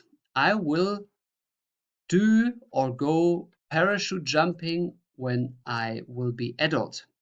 The answer here is, ich werde Fallschirm springen, wenn ich erwachsen sein werde. Ich werde Fallschirm springen, wenn ich erwachsen sein werde. So here werde is the main verb, or the position number 1 verb is at the very end. Good. Then we are going to the word of bis, until. How would I say? I stay in the office until I've finished everything. I stay in the office until I've finished everything. The answer?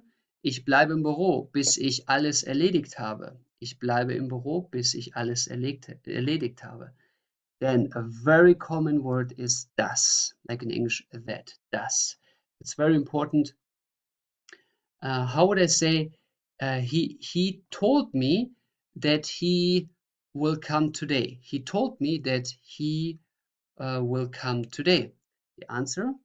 Hat mir gesagt, so past to, hat mir gesagt, dass heute kommen wird. Dass heute kommen wird, future, at the very end. The next one is a very slight distinction that is indeed important. It sounds like a small detail, but it is an important detail. The distinction between these two words, which is damit and so dass. Both translate as so that, but the damit is basically the so that form of giving a logical reason why I do something. For example, I ring the bell so that the person can hear me, or the person opens the door. I ring the bell so that somebody is coming and open me the door. While the so das is not a logical reasoning, but it is a logical causing how I want to cause the result. For example, I ring the door so that the door opens. I ring the door so that the door opens.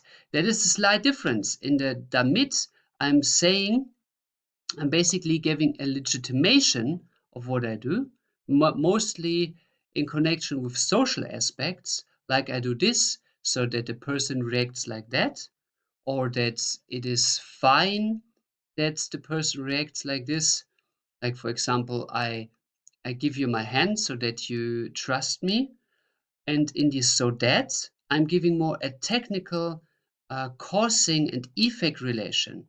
Like, I push the button A so that B happens. That is mostly an unsocial and more technical thing. So how would I, for example, say, I'm asking for the invoice so that I can pay faster. I'm asking for the invoice so that I can pay faster.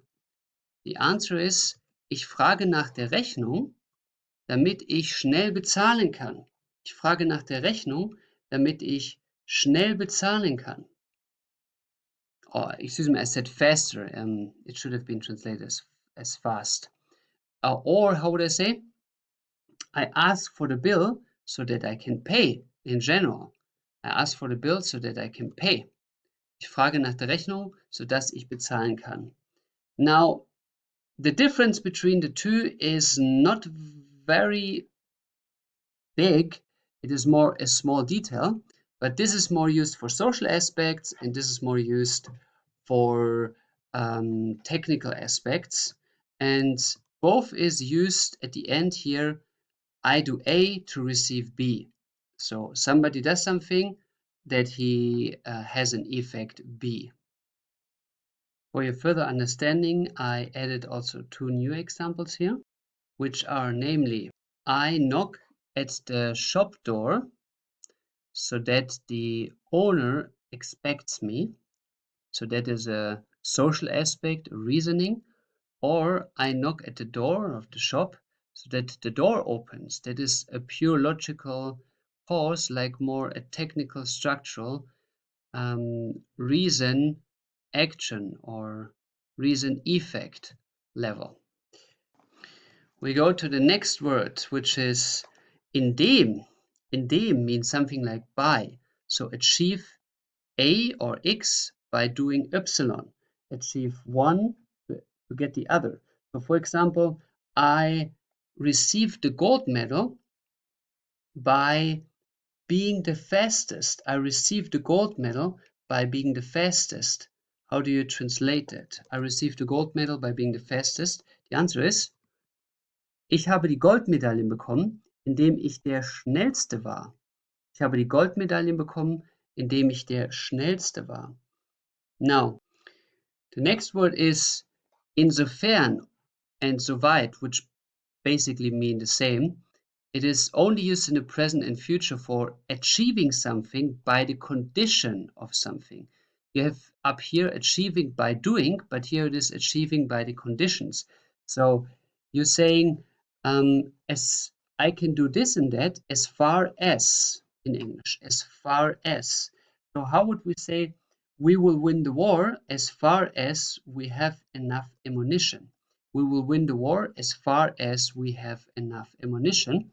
And the answer is, wir gewinnen den Krieg, insofern wir genug Munition haben. Wir gewinnen den Krieg, insofern wir genug Munition haben. Then, if there is an as far as, we need also an as long as. As long as is solange, as long as. How would I say, I am safe as long as I am staying at home. I'm safe as long as I stay at home. The answer, ich bin sicher, solange ich zu Hause bleibe. Ich bin sicher, solange ich zu Hause bleibe. And if we have an as long as and as far as, we need so an as soon as, ja, sobald. How would we say, I leave the university as soon as I have the diploma. I leave the university as soon as I have the diploma. Answer, ich verlasse die Universität, sobald ich das Diploma habe. Ich verlasse die Universität, sobald ich das Diploma habe. Then the next one is the famous if. If, in German, falls. How would we say, we meet us today if you have time? We meet us today if you have time. The answer is, wir treffen uns heute, falls du Zeit hast. Wir treffen uns heute, falls du Zeit hast. Falls is very important for the if clauses. In German for the conjunctive too. Now, how would I say after that? After that, I drive to work. After that, I took a shower. I drive to work after I took a shower. Like after that. The answer is, ich fahre zur Arbeit, nachdem ich geduscht habe. Ich fahre zur Arbeit, nachdem ich geduscht habe. Now, we come to an important word that is called ob. Ob. And the ob has the same function as if, but the ob is dealing with questionable, not sure options.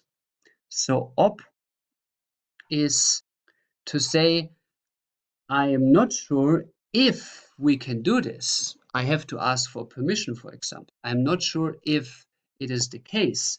So this would be ob. So how would I say, I ask if one, so if anyone, if one can sit here. I ask if anyone can sit here. Or, excuse me, I ask if one, like anyone, is allowed to sit here. Maybe that's an historical chair, we don't know if you are allowed to sit on it. So I ask if anyone is allowed to sit here. The answer, ich frage, ob jemand hier sitzen darf. Ich frage, ob jemand hier sitzen darf. Good. Then we go with the ohne das, without that, ohne das, without that. How would I say, I have passed the exam Without that, I learned a lot. I have passed the exam. Without that, I learned a lot, like without learning a lot in English. The answer is, ohne das, ich habe die Prüfung bestanden, ohne dass ich viel gelernt habe. Ich habe die Prüfung bestanden, ohne dass ich viel gelernt habe. Then, next one is since. Since, seitdem. How would I say, I feel healthier since I do sport. I feel healthier since I do sport. Answer, ich fühle mich gesünder, seitdem ich Sport mache. Ich fühle mich gesünder, seitdem ich Sport mache. So this was the second category, the one with the most activation words, and by far the most important. Now we come to a third category that is slightly less. And this third category I define as the verb as the first part, als erstes. Erst means first, the verb first. So that means the verb in this sentence comes first. So the structure of this situation is that the side sentence looks like this. You have at the first place the verb, and then comes the rest of anything that you saw before. So as you see here in those three kinds, the only difference there is that the verb place changes. So in the third category, the verb comes first at the first place. In the second category, the verb comes at the last place, which is by far the most of the side sentences are like this. And in the first situation, the verb is at the second place after the subject. So that is kind of rarely. Good. So in the first example, we will work with the word called so in German. So, S-O. So means therefore or in the case. How would I say he is not coming, so I call him. He is not coming, so I call him. Or in English, therefore I call him. Or he's not coming, or in the case he's not coming, I call him. So the answer is, kommt nicht, so rufe ich ihn an. Kommt nicht, so rufe ich ihn an. This is kind of rarely to use. So, good. Then we have the word of hingegen. And hingegen has the special attitude that it is at the beginning of the sentence. Hingegen means on the other hand. So how would I translate on the other hand? He did the exam, so he passed it, even though he did not learn. So on the other hand, he passed the exam, even though he did not learn. The answer is, hingegen schaffte die Prüfung, obwohl nicht viel lernte. Or, excuse me, even though he did not learn much. So even though, on the other hand, is hingegen, and that stands at the beginning of the sentence. How would I say however in German? However. However is jedoch. Jedoch, however. How would I say, I want to go in the park, however, I must stay at home. I want to go in the park, however, I must stay at home. Answer, ich möchte in den Park gehen, jedoch muss ich zu Hause bleiben. Ich möchte in den Park gehen, jedoch muss ich zu Hause bleiben. Then, the next one is trotzdem, trotzdem, which is like nevertheless, nevertheless, or notwithstanding. How would I say, it is quarantine, notwithstanding the people are celebrating. Like it is quarantine or lockdown, nevertheless, the people are celebrating. You can also do it the other way around, like nevertheless, the people are celebrating. It is quarantine, but that you can do this in English, but not in German. So how would I say this? It is quarantine, nevertheless, the people are celebrating. Answer, es ist Quarantäne, trotzdem feiern die Leute. Trotzdem feiern die Leute. So you see here, the verb comes before the person. Here the verb comes before the person. Verb comes before the person. Yeah. Now the second last one is the entweder oder, either or, entweder oder, either or. How do I say either I drive into the office, or whatever, I walk into the office, for example. Either I drive into the office or I walk into the office. The answer? Entweder fahre ich ins Büro oder ich laufe ins Büro. Entweder fahre ich ins Büro oder ich laufe ins Büro. This comma is, I put it there because sometimes people in the old way of writing in German, they put a comma there. But most of the time, it's not really applicable.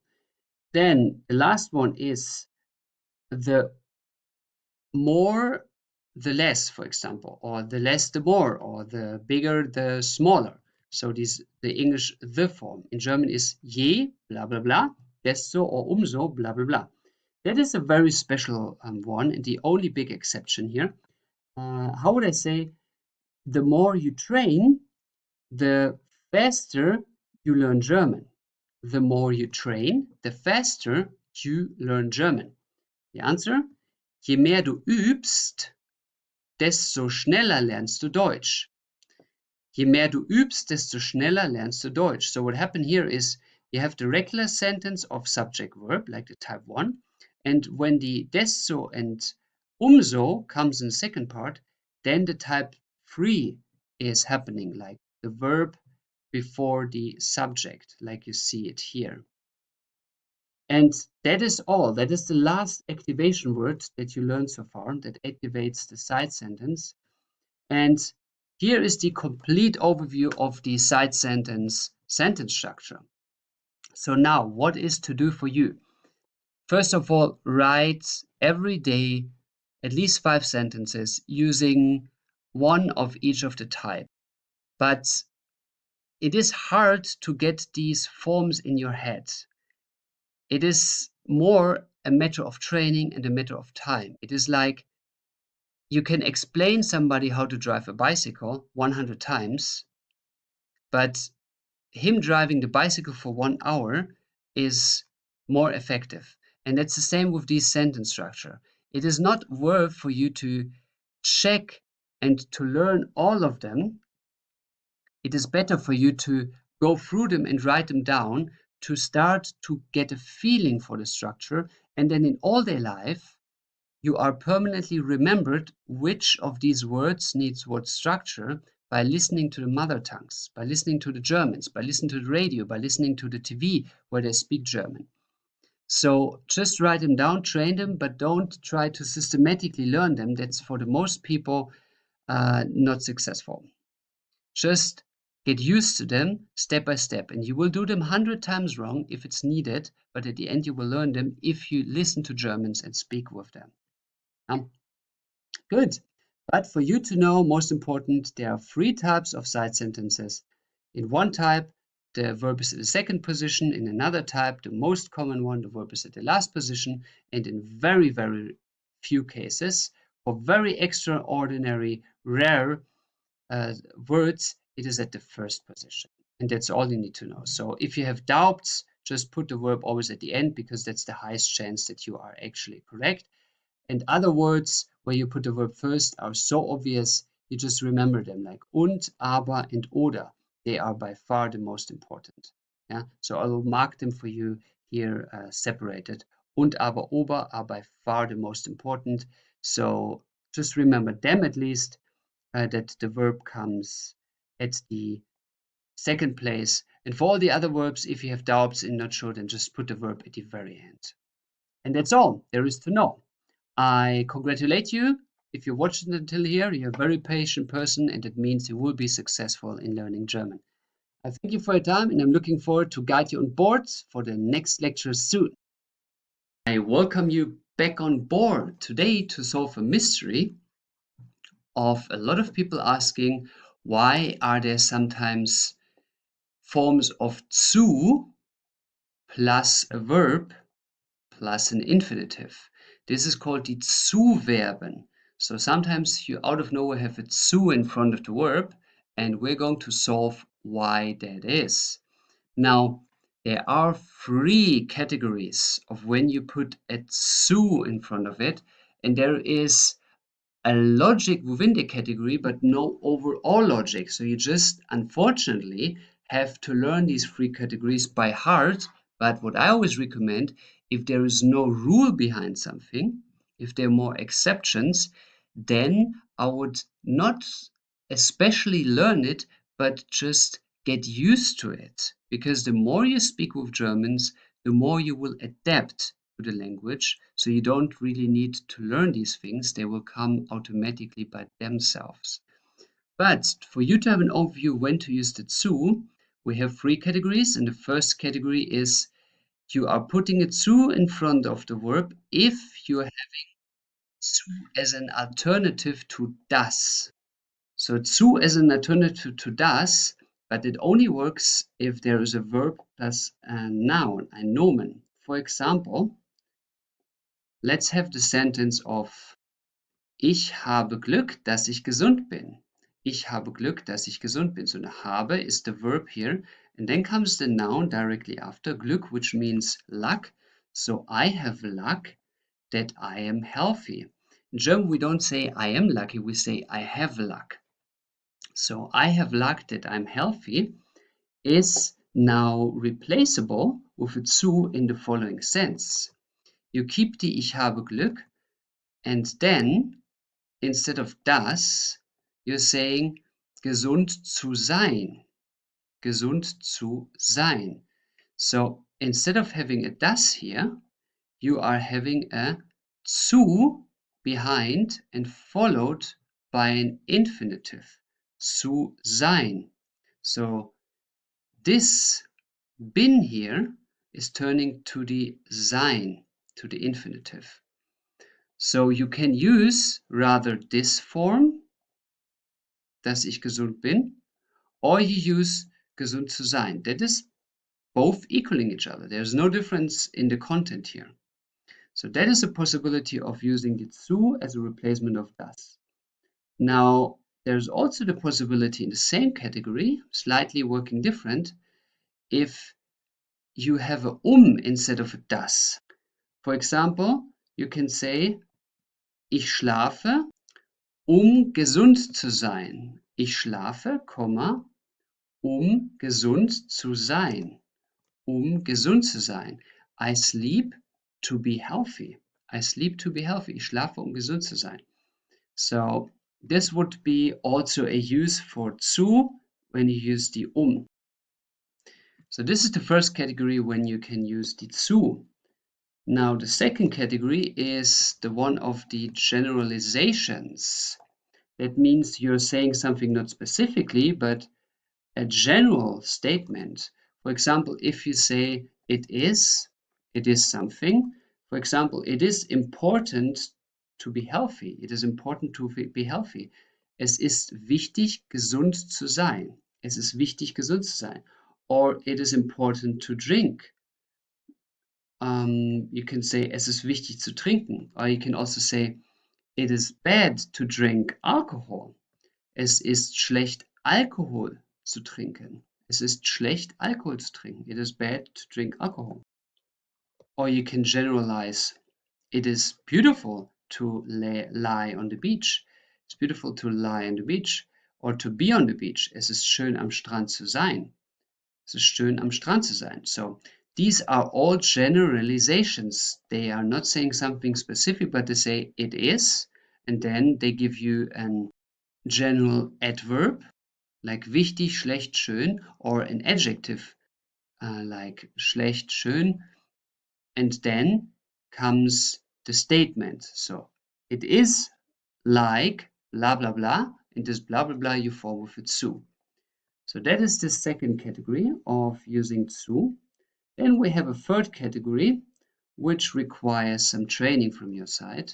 It is for special verbs, like in English, verbs with to. For example, helfen, help to, helfen. I help to do this or that. The to here is the zu in Deutsch. So you can translate the zu as the to. For example, how would I say the man, der Mann, the man, helps to find the address, helps to find the address. In German, hilft, die Adresse zu finden, die Adresse zu finden. So here the zu is used to translate the English to. It's the equivalent of the English to, zu. Der Mann hilft, die Adresse zu finden. Then you have a couple of other verbs which you just need to learn, but I would recommend you, again, don't learn these things, just get used to them. Whenever you hear a zu, which you can not identify as a preposition, then just write down the sentence and write down the verb, like for example, versuchen. So how would you say, the man tries to explain the situation? The man tries to explain the situation. Der Mann versucht die Situation zu erklären. Der Mann versucht die Situation zu erklären. Another verb is the verb messen, to measure. Messen, to measure. How would I say, the man measures to make the plan. The man measures to make the plan. German, der Mann misst, to measure. Messen, misst, it's exceptional. Den Plan zu machen, to make the plan. Den Plan zu machen. So there are several other verbs, but it is, again, not important that you now learn all of this by heart. It is more important on the B level, especially to just understand how it works, to, on long term, passively learn it. So it is not that you have to like learn all the blueprint of the German model, but to understand why things are like this, and then on long terms, when you hear those things, you automatically recognize why they are that way, and therefore you learn them. Not that you need to learn all the lists of things. Now, another aspect of these zu forms are the aspect of having a prefix combined with it. What a prefix is, you will learn in a separated chapter about the prefix, but important is just pre means before, so it is something that stands before, and if this standing before of a word is trennbar, which means separatable from the word, then it follows with the zu the following rule. For example, anrufen. Anrufen means to call, anrufen. And if you say I call, you say ich rufe an. So anrufen, anrufen turns to ich rufe an. So out of nowhere, the an is separated from the main verb, as you see here. It comes now afterward. For example, if I say I call you, how would I say this? I call you. The answer is ich rufe dich an. Dich. It's an accusative, anrufen. It has to do with the sense of hearing, so it's accusative. Ich rufe dich an. So now the an is at the end of the sentence. Everything about the prefix you learn at the respected chapter of the prefix.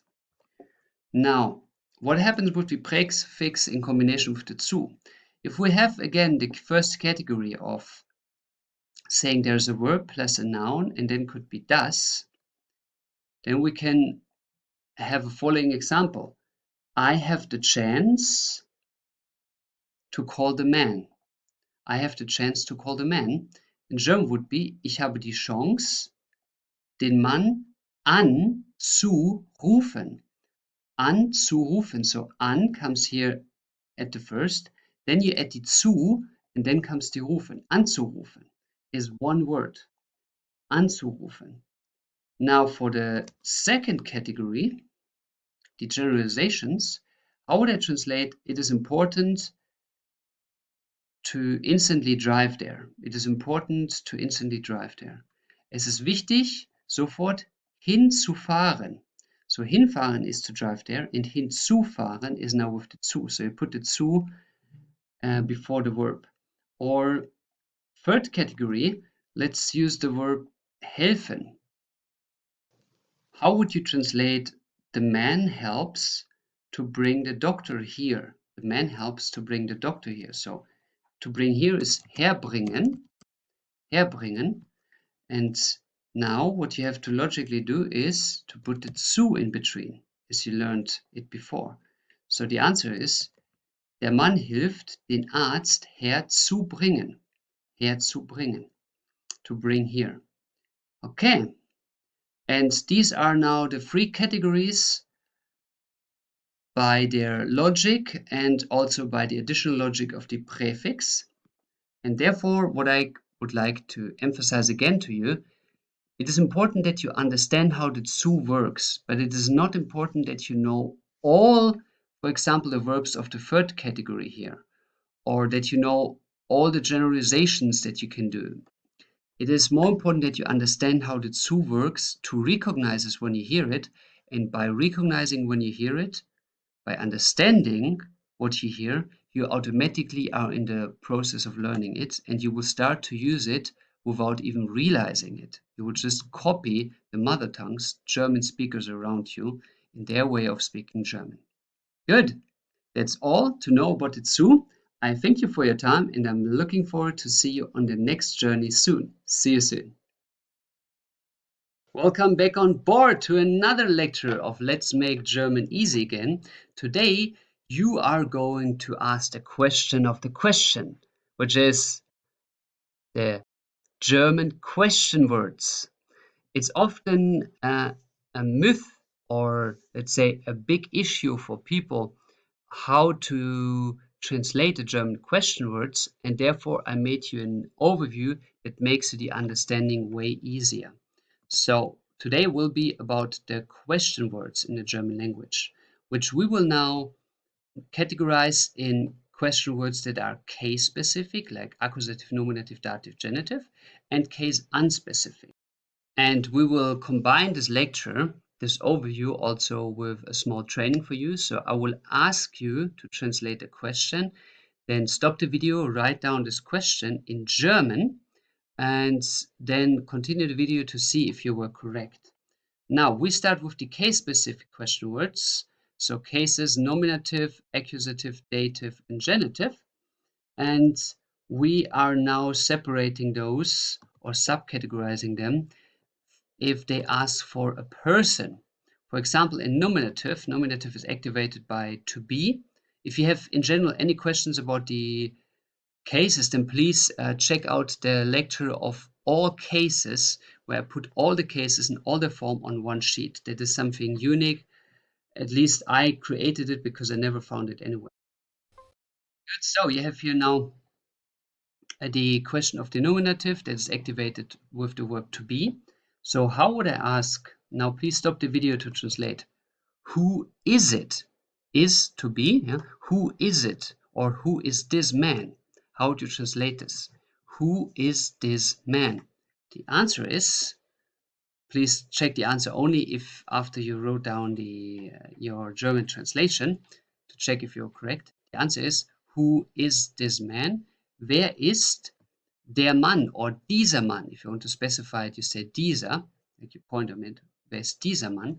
Or wer ist der Mann? Like in general, the man, the specific one, without pointing on the man. Wer ist der Mann? Now in the accusative, who do I see? Who do I see? Please stop the video here, translate. The answer, wen sehe ich? Wen sehe ich? Now you say see in English who and who, that's the same, but in German this is wer and wen. So when to use wen and when to use wer, please check out the lecture of all the cases where you have a complete overview with easy to remember categories, when to use wen and when to use wer. But to make it very short, whenever the word to be in English sein, in any form like ich bin, du bist, ist, when this is the only verb in the sentence, then it is very likely a nominative to 99%. Then you use the word wer. Okay, now how would I say this? Like, what is it? Nominative, what is it? And how would I say, what do I see? So nominative and accusative here. What is it and what do I see? Both of them use was. Was ist es? Was sehe ich? Was ist es? Was sehe ich? Now let's go to the dative, which is about belonging, status, relation. So how would I ask, whom does it belong? Whom does the car belong? Please translate. Whom does the car belong? In German, wem gehört das Auto? Wem? So now here we have one question word, and here we have two question word per case. Now what is the difference? The difference is simple, that die wer and wen are asked to ask for a human being or a humanized being, and the what is referring to a non-human being or non-humanized being. Now what means human, that is clear, it's a human being, so biologically defined. But humanized is something that is not a human, but we give this thing a status of a human being. For example, some pets or animals that we love or that are holy to us. For example, we Germans, by the most cases, love dogs. We love dogs. They were always our hunting support in the past and protecting our houses. We have a high value for them in our emotional perspective. So if you meet a dog, you're not asking was ist das? That would be offensive. You ask wer ist das? Like what is the name of the dog? Or let's say something, a non-human being that we give like a specific soul or higher it to be human or even higher than human, like for example God. Yeah, if people ask for God and they hear, let's say, they would see God or hear it or in any way have sensation, um, then they would not ask was ist das? I mean, that's offensive. They would ask wer ist das? So they give it a status that is minimum human or even higher. So that is humanized, non-humanized. So each culture has their own humanized forms. We Germans have the dogs, for example. For example, for the Arabs, it might be the horse and the falcon, which are traditional important animals for to be held, or for let's say for the Hindus, it might be holy animals like the cow. So that we're just giving it a human aspect. Yeah? So that is the difference. While wem, dative, has no difference. If it's a human being, a non-human being. For example, if I say whom does it belong to, and that can refer to a human being, or for example, it can belong to whatever, a car, in a way, like a piece of a car, even though we don't say gehören, like, or let's say a horse, it's a saddle, it belongs to this horse. So then it's also a non-human being. Now the genitive is very rarely. How would I say, whose car is it? Whose car is it? So genitive regulates the status in a relation. So whose car is it? Stop the video here, translate, and the answer is wessen Auto ist das? Whose car? Wessen Auto ist das? So that is the genitive. Okay. Now, case specific are also two topics, which is in German time and location. Time and location is defined respectively by the accusative or dative. So how would I ask for timely matters in the accusative? It would be, how would I ask, how long? How long is the flight, for example? How long is the flight? That would be in German, please translate, how long is the flight? The answer, wie lange ist der Flug? Wie lange ist der Flug? This is accusative and describes a period of time.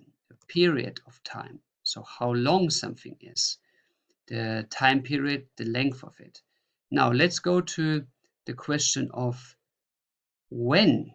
That would be dative. When. When will we arrive, for example? Please translate, when will we arrive? The answer, wann werden wir ankommen? Wann werden wir ankommen? Wann. Now, the dative form of asking for the time is a point of time. Point of time. When. The accusative is a period of time, so from A to B, this period. And the point of time is just one specific point, like at that moment. Yeah, so when will we arrive? We will arrive exactly at that moment, at that hour. Now, far more important is the location question between accusative and dative. The one location in accusative is referring to movement, so to directions. You're asking for directions. While the dative is non-movements, you're asking for a point of location, specific point that does not move. So now, how would I ask in accusative? Where do you go to? Where to? Which direction? Where do you go to? Answer: Wohin gehst du? Wohin gehst du? So that would be direction, where to. And this English to is the German hin. Where to? Wohin? Now for the dative, how would I ask? Where is he? Where is he? Like a non-moving point. Where is this point where he is?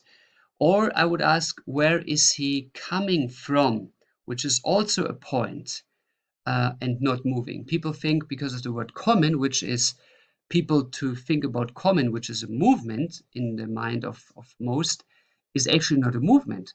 Kommen only means, if you ask where you come from, it means where is this point that you have your origin. It is not where are you moving from this point somewhere, but where is this point? This point is unmovable. You come from this point. Where are you from? I come from this country, this town, this place. So this is a point where you are originated from, like in your life or by the journey you took, but this point is not changeable. So this is automatically also dative. So the answer is where is he, or where is he coming from? In German, wo ist er oder woher kommt er? Wo ist er oder woher kommt er? Where from? Wo ist er oder woher kommt er? Okay, good. So this is all about the case-specific question words. So this is one box for you to know. Now we go to the case-unspecific question words, which means they do not need a case. And these question words are, most of them, extremely rarely and very confusing, and therefore I list them in a matter of translation, which is not the official translation, but which is the practical usage translation. So I don't list you how Google Translator translate that, but how the actual German people are using it. So I will not ask you for the translation. That would be too hard, because you will see in a second that they are just not 100% translatable. The only two words I want to ask you is, please translate me which one. Which one? For example, which man is this? Which man? So the answer is, welcher Mann ist das? Welcher Mann? Which one? Now, what is so special about this welcher is that it changes the ending. For example, how would I say which woman? Welche Frau? Which child? Welches Kind? Welches Kind? So why are the endings here changing? Now look at them. Welche and welcher. Does that ring a bell in you? It is that the which one is in German basically adding the ending of the in it.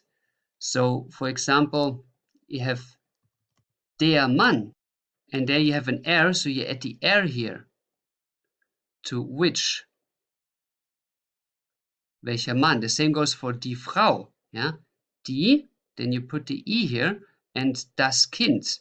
So you put the S here, and as you put only the S, you put an E before that, as it is a pronunciation problem to say welches. You say welches. You always put an E if you have two consonants following each other in German that you cannot pronounce. So welches. This is the same logic how you form adjective endings. So if you have a question about this, then please check out the lecture about the adjective ending in the A1.1 package. So I wrote you down a couple of examples here with welch. So you have welch, then you put the ending of the form, like the adjective endings. It's the same logic. So welcher Mann, because der Mann. Welche Frau because die Frau. Welches Kind because das Kind. So that is the first that you definitely should know of the case unspecific question words. And the second one that you also all the time need is the question word of why. How would you say why? For example, why do we stay? Why do we stay? Answer, warum bleiben wir? Warum bleiben wir? So these are the question words that you definitely need in your all-day life. Now, I have a list for you of all other question words that exist.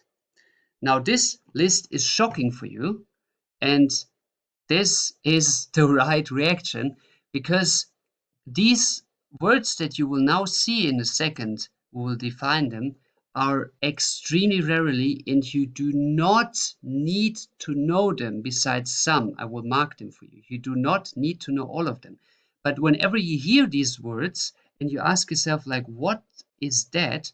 Then you can refer to this list to understand what the German is saying, what the German is asking for. Yeah?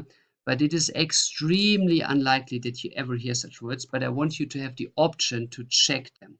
This is something you will not be able to translate via Google Translator well, so I translated it the way that Germans practically use it, and not how Google would translate it. So welch, in its form, we already had. Warum as well. Now, in between, we have all the forms of how. How much, how long, and like distance-wise, and how long time-wise. These are things that you already know. In here, for example, wie lange is time-wise. Yeah. So how are you? Wie geht es dir? How is it? Wie ist es? How much sand you have, like kilos of sand. Wie viel Sand hast du? How long is the marathon? Wie weit ist der Marathon? How long is the break? Wie lange ist die Pause? So that is all forms with how. And then why is easy to use. It's like in English. Why is that? Warum ist es so? Then we have also other forms that are basically the same meaning as why, but they are rarely used, but I want you to know them at least here on the list. It is weshalb, which means like why in a way of for what reason. So you can ask, why is it that way? It's like, warum ist es so? Why is it that way? But you can also say, why, for what reason is it that way? Like, weshalb ist es? For example, weshalb benutzen wir das Auto und nicht das Fahrrad? Why do we use the car and not the bicycle? So for what reason we do this? That's the question. That's like a subcategory of why. Why? Then wieso and weswegen in English would be how so, or wherefore. That is very rarely used. And the word of wieso is basically dying out because we permanently replace it with warum. So wieso basically means also like why, like for what reason, how so. We really rarely use it. Wieso is basically the same meaning as warum, and weswegen, this is I mean, I actually never hear this in the all-day life at all anymore. Wieso is sometimes used, very rarely, but mostly it's replaced by why. We just ask why.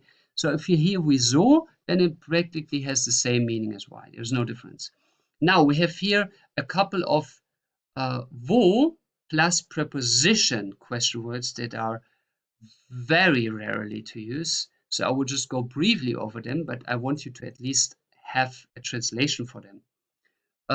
Wofür is sometimes used. It means for what, for a specific thing, like for what are we doing this, while wozu means for what reason are we doing this, like what for what reason.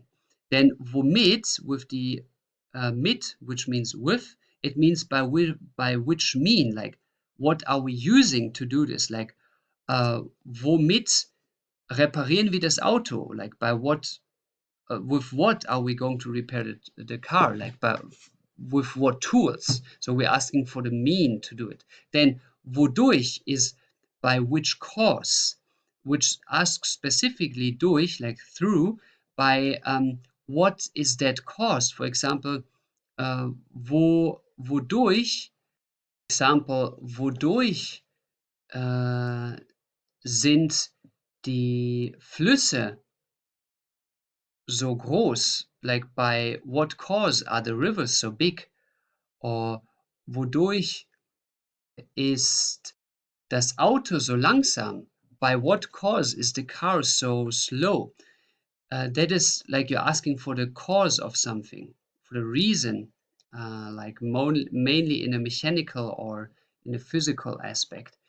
And durch can also be like through, like literally, like where through are you going? Wodurch gehst du? Like where are you going through? It's like ich gehe durch den Tunnel, durch den Tunnel. I go through the tunnel.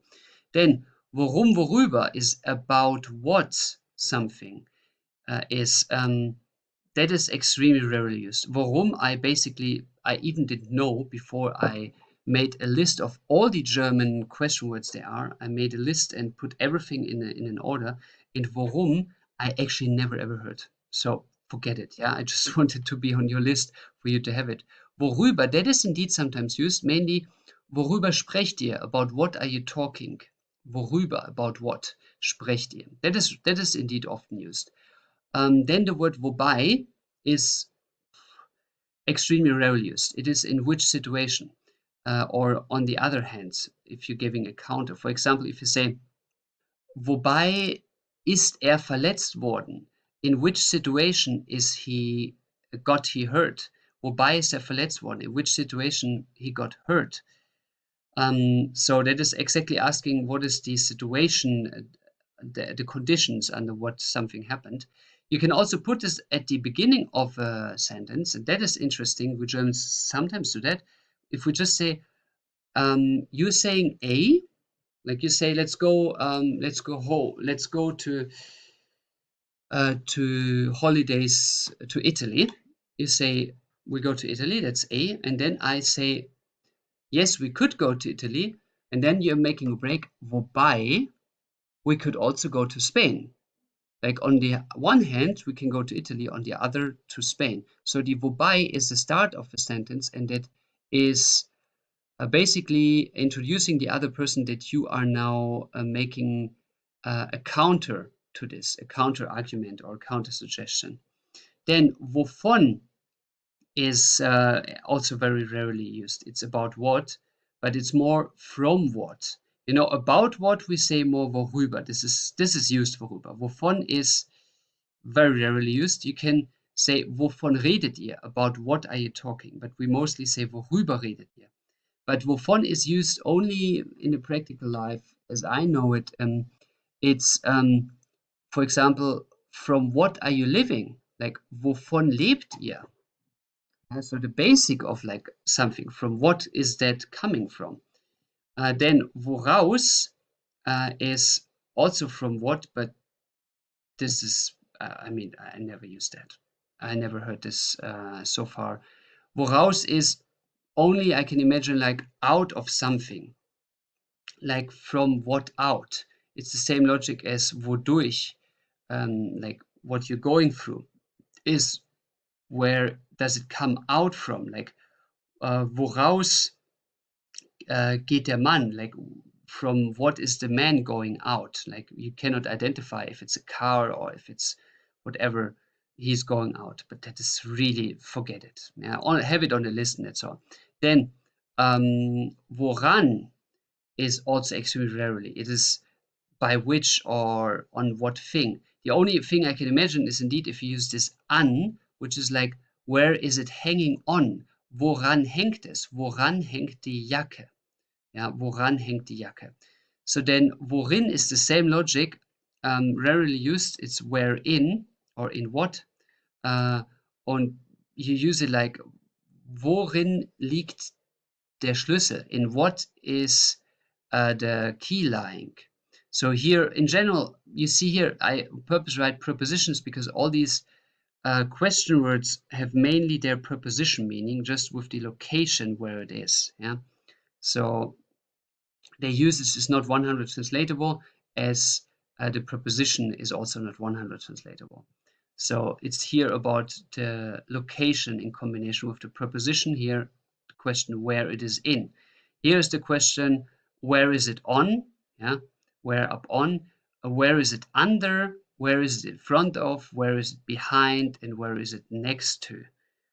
But these are all their meanings. They have no other meaning than the preposition meaning. So you just take the wo plus the preposition to check out the location. So I make a note for you here. It is mainly about where plus a location question. Yeah, mainly where plus location questions. And that's it. These are all the German question words. They are, as I remember, 3 more of these rare ones, but they were so nonsense. I absolutely don't know how to translate them because they are absolutely never used. There were 3 more of these ones, but you don't need them. What you need is indeed the case-specific ones, and then the which and the why. These are very useful, and all the others are more or less bonus. They are rarely used. Yeah, and that's all about the question words. Now you have a full list, and I would recommend you to have this list always with you on your smartphone to check how to ask things. I thank you for your time, and I'm looking forward to make German easy for you in the next lecture again. I welcome you for another round of Let's Make German Easy again, and today we will make German sweet. Did you ever ask yourself when you see a puppy, a small dog, you do not call it dog, you call it a sweet doggy. So how do we express that in German? That's what you will learn today. So we will today cover the topic of the diminutive. The diminutive is a way of saying something is sweet or is little, as it comes from Latin, diminuere, which means to decrease something. The same root of diminuere you find in minus. It also has a min in it, like to minimize it, to make it small.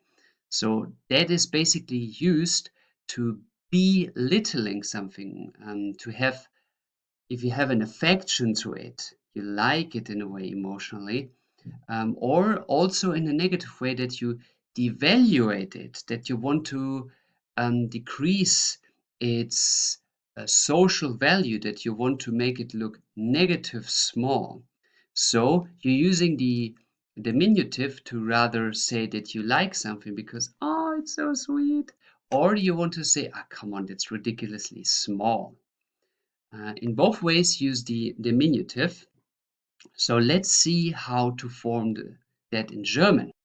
For us to see the change of the word from the regular word to the diminutive, we will now go step by step to explain the change a word is making to become the diminutive form.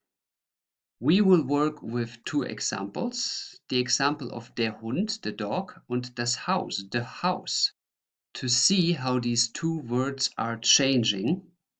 And the first step of change is that a diminutive form is changing the article of every word that you want to sweeten or that you want to devaluate to das. Every diminutive is neutral.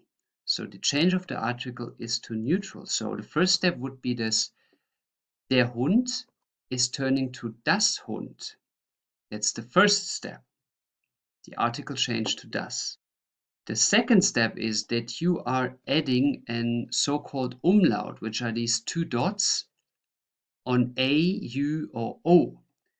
So instead of das Hund und das Haus, we now say das Hund und das Haus. Das Hund, das Haus. So from Hund to Hund, from house to Haus. In the third step, we are adding the ending of the diminutive in German, which are in the absolute majority of words 2 versions. The endings can be chen or line, chen or line. So for dog and house, you would say das Hündchen or das Hündlein. Both is possible. Chen or lein added to Hund. Das Hündchen or das Hündlein. The same is for house. Das Häuschen or das Häuslein. Das Häuschen or das Häuslein. The line ending is especially often used in South Germany, mainly in Suabia, which is with the capital of Stuttgart, or with the Badener people, which are the main ancestors of the Alemanni, which gave Alemanni, Allemagne, which is the French or the Spanish way of saying Germany, its name, and they live at the border to France. Or in Bavaria, you also use the line in a lot of cases, also in Switzerland. There is a third version of an ending, which is extremely rarely used. This is, as you see here, the ling form as an exception. There are some words that are specifically ending with ling in the diminutive, but they are extremely rarely and only for specific words. And be aware that they all have a der, so they don't have the neutral form, but the male form is diminutive. Words are, for example, der Jüngling, which means the youth, like a young person, or der Däumling, which means the thumbling, or der Zögling, which means it's a sweet form of a pupil. But these ling forms, you see, they are quite complicated because they have der in it, so they are an exception, but they are extremely rarely. Personally, I don't have any more examples than these three in my mind at the moment, so I would definitely not really spend time in learning all of them because they're extremely rare in usage. So they are exceptions. Let's put the exceptions to the side and deal with some local accents. Each region in Germany has their own culture. It is in Germany that we have officially, if I remember correctly, over 30 accents. And Germany itself is actually a very young state, only founded in 1871. It was always that the Germans were very provincial orientated, not national. So they all had their small state with their small culture, their small accent, and kept their local identity, and that is still kept until today. So local accents play a strong role, especially in South Germany. So here we have exceptions of endings, which are, for example, in Bavarian very popular is to use the ERL as an diminutive ending. So it would be das Hünderl or Tischerl, the table. Or in Switzerland, you have often an li at the end, like das Hündi, das Tischi. Often also depends on the province, you have an E at the end of names. For example, instead of Hans, you say Hansi, or instead of Thomas, you say Tommy. And as an additional exception, there are words that are practically only used in their diminutive form. They lost their basic form, which are words like Märchen, which means fairy tale, little story, or Mädchen, which means girl or little maid. And a very old German word that is almost not used anymore, it's very obsolete, is Fräulein, which means young lady, and several others, but these are the three most important.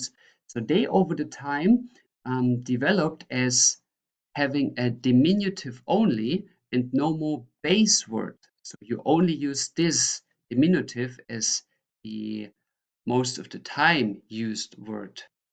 Good, so these are now the exceptions, while the chen and the line are by far the most used cases. So now we see here, we started with having the words der Hund und das Haus, which is now at the end das Hündchen or das Hündlein and das Häuschen or das Häuslein. You can decide if you want to have a line or a chen. Now, if we want to form the plural of these words, then we have to stick to the rule that the plural diminutive never changes, which means if you have das Hündchen or das Häuschen, it's automatically die Hündchen or die Häuschen. So you just put the plural article of die in front of it, but the word itself is not changing. Hündchen and Häuschen stays like the singular form. Now, this is practically everything you need to know about the diminutive.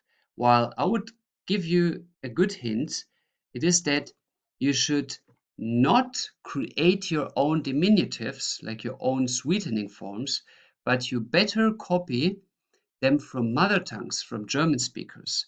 So listen what Germans are using to make something sound decreased or sweetened and copy it. So don't invent your own diminutives, as it is often misleading and the German speakers will not understand you. Well, that is all that is to say about diminutives. And I would now recommend you to ask your German-speaking friends or to check in the internet for some diminutive words that you can use for your all-day life.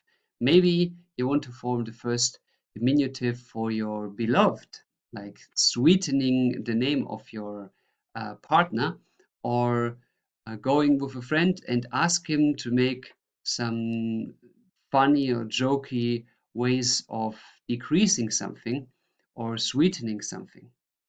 That's all. Thanks for your time, and I see you in the next journey. Hello, hello, hello, hello. I welcome you today on board for a short journey for you to understand the so-called Partizip I. Now, you probably have heard often the word of Partizip II, a form of a verb that you need to form the past terms, the past tense, to in the German language. But today we're talking about its brother, the Partizip I, and not the Partizip II. They are both very different. And the participle one is basically when you are turning a verb, so an action, into an adjective, so a description of a noun, which is, for example, you can say in English, there is the waving man. There is the waving man. So you see here, waving is a description of the man. The man is waving. That would be the participle two, but you can also say this man waves the hand, for example. So he waves with the hand like this. So from to wave with the hand to waving in German, we have a different form of the verb, like in English you put an ing. But be aware, not all ing forms in English at the end of the English verbs are automatically the participle one in German. You cannot 100% translate language logics, so therefore this ing is not always automatically a participle. For example, if you say in English, I am going to the school, then this going is not a participle two in German. Going here means you do this right now. This is actually a time form that is not translatable at all to German because we don't have it. Going means I do this now, and if I want to say I do this now in German, then you just add the word now, jetzt. So you would say, ich gehe jetzt zur Schule. So nothing happens here with the verb, like in English, the ing is added. In German, nothing is added. We just put the jetzt there to describe it is now. Good. So in English, you could translate this as an ing, but not all ings are automatically participle two forms. But as you saw in the example, it's pretty easy. You can do an action, like you say, I wave with my hand, or you can say, this is the waving or hand waving teacher. So it describes the teacher, like it is one of these teachers who, or it is the teacher that is waving the hand. Yeah. So it turns into a description of the teacher, into a description of the noun. So how to form the participle to in German is quite easy. You are taking, first of all, the infinitive of the verb, so the basic form, which you will see in a second. Then you add an D, and then you add the ending that you would add to an adjective anyway, which is logical because the verb turns into an adjective. So you have to add the adjective ending to the verb. So that is the formula here. For you to have some examples, I will give you 3 examples, but if you have questions how the adjective ending works, then please watch the lecture about the adjective endings of all cases in the German language, which shows you all the adjective endings there are in a simple formula with 3 columns. But for you to have now 3 examples handy to understand this principle here, we are checking these out. So first of all, we have fahren, which means to drive, to drive. So fahren, to drive, the infinitive is fahren. And that's the basic form. And I can say the car drives, das Auto fährt. But I can also say now, das fahrende Auto, the driving car. For example, I see the driving car. Ich sehe das fahrende Auto. And in this situation, you're taking the infinitive form, the basic form, as you see here. Then you are adding a D, and then you are adding the ending that the adjective would have. And here the ending is an E, because if you have der, die, das in front of an adjective, singular, then you always add an E in the nominative or the accusative form besides the male. But questions about this ending, all these questions will be answered if you check out the other lecture about the adjective ending. So most important for you is to know infinitive plus D plus ending of adjective. Then if you have, for example, the word essen, essen means to eat. Now der Hund isst, this is irregular. So that's why here the beginning of the word is changed from E to I. And now if we want to form the participle to, we need to take the infinitive, which is essen here, we add a D, and then we add an ER because it's ein, and der Hund, der Hund. So here it is that the regular form of the verb is very different to the participle one form, because the regular form of the verb is irregular. Yeah, so an irregular verb has a different form than the infinitive. But we just use the infinitive for the participle one. So and if you wonder why there's an ER at the end, again, check out the adjective ending lecture. Then winken, waving. We had this example, waving. So Kinder winken, like children are waving their hands like this. Then we have waving children, winkende Kinder, or so the children that are waving. For example, I see the waving children. Ich sehe die winkenden Kinder. So, and that is all for you to know about the participle to. It's not that difficult. You just need to know the verb. So the infinitive form of it. You're adding an D, and then you're adding the ending of the adjective. And now if you have questions about the ending of the adjective, watch this video, which goes and answers you all the questions. That's all about the participle one, a very quick round. I thank you for your time, and now go and form some participle ones out of verbs that you know. Thanks for watching, thanks for your time. I welcome you on board for today's intensive journey to discover the mysterious prefixes. Now, first things first, what is a prefix? If you have some certain words in German, for example, rufen, which means to call somebody, like to call somebody by name, like, hey, Kevin. So you call somebody. Then they can change their meaning if you are adding something, like for example, this case, anrufen. So anrufen, out of nowhere, has the meaning of not to call somebody, by voice, but to call somebody by phone. Now, the question is, how do you know how the meaning is changing of each prefix. And that is what you will learn today. I was over years very annoyed by having a lack of mean to teach my students what all these different prefixes meaning. It was super complicated. Always every verb, every word, every noun having a prefix meant something completely different. So I was deciding, okay, just write down all the prefixes there are in German and analyze the meaning of them. And that's what I will do for you today. I will give you a whole list of roughly 80% of the German prefixes.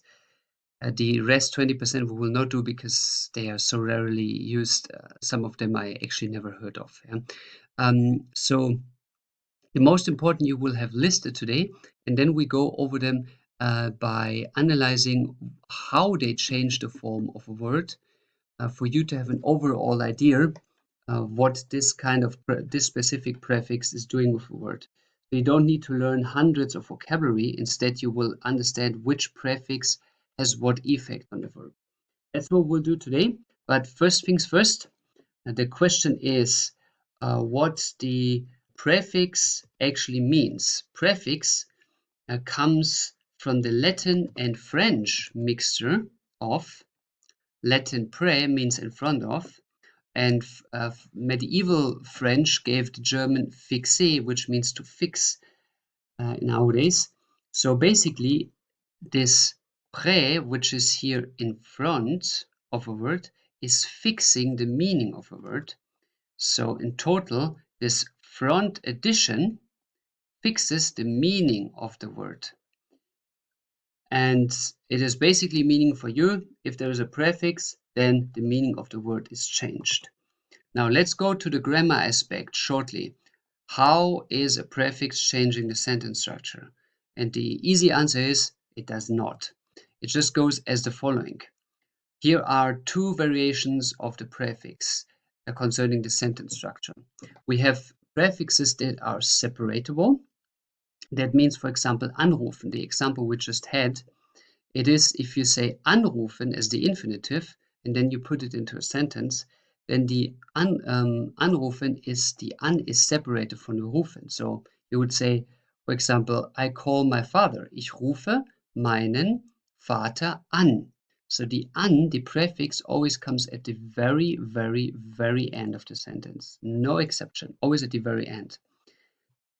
These are the separatable ones. Then there are non-separatable ones, which just stay with the verb. There's no difference. However the sentence is, they always stay with the verb. Now, if you have more than two verbs in a sentence, then the separatable prefixes stay also with the verb because, as you know, the second verb in German is always coming at the very end of the sentence. So at the very end of the sentence, it is an infinitive, and the infinitive of anrufen is anrufen. So it's the separatable prefix is staying together with the verb if there are more than two verbs. Prefixes are mostly in front of verbs, but they can also be in front of nouns and adjectives, which we will see later. But the absolute majority of prefixes are used for verbs only. So the only thing for you to remember here grammar-wise is that if a prefix in front of a noun, for example, der Fall, the fall, der Abfall, the waste, for you to have an example here, der Fall means the fall and der Abfall means the waste, then there is no change in the sentence structure. There is no difference. It's just the noun stays the noun anyway. That is all to know about the grammar aspect concerning the sentence structure, and now let's dive in to understand the first prefix. The first one is a quite complicated one, but we start with this one because we go from the A, B, C logic down through all of them, and the first one for you to know is the so-called up, which means you can roughly translate it as off, but prefixes like prepositions are never 100% translatable. So if I, for example, say sagen, to say in German, then if I now add the up in front of this verb, absagen, then out of nowhere it is to cancel an invitation or an appointment. Absagen means to cancel an invitation or an appointment. For example, how would I say I have to cancel, or in general, just say I have to cancel. Would also call it I have to call off. How would I say this? I have to call off. The answer is ich sage ab. Or if I say I must call off, ich muss absagen. Ich sage ab, or I must call off. Now this is an example of a prefix here, absagen. This ab is separated in the first case because we have just one verb here, which is sagen, and the ab goes at the very end of the sentence. For example, ich sage die Einladung ab. I cancel the invitation. I recall. And if I have now two verbs like muss and sagen, then the absagen prefix with the verb stands at the very end of the sentence. Absagen. Okay, I cancel invitation. Now another example that we mentioned before, like fallen, to fall, fallen, to fall. And how would I say, how would I translate der Abfall? It is the trash. So I'm adding now the ab in front of this noun, der Fall, or here the verb fallen, der Fall, the fall, to der Abfall, which means the trash. So literally, you let it fall, this waste, this trash. Now, what is the meaning of ab here for both cases?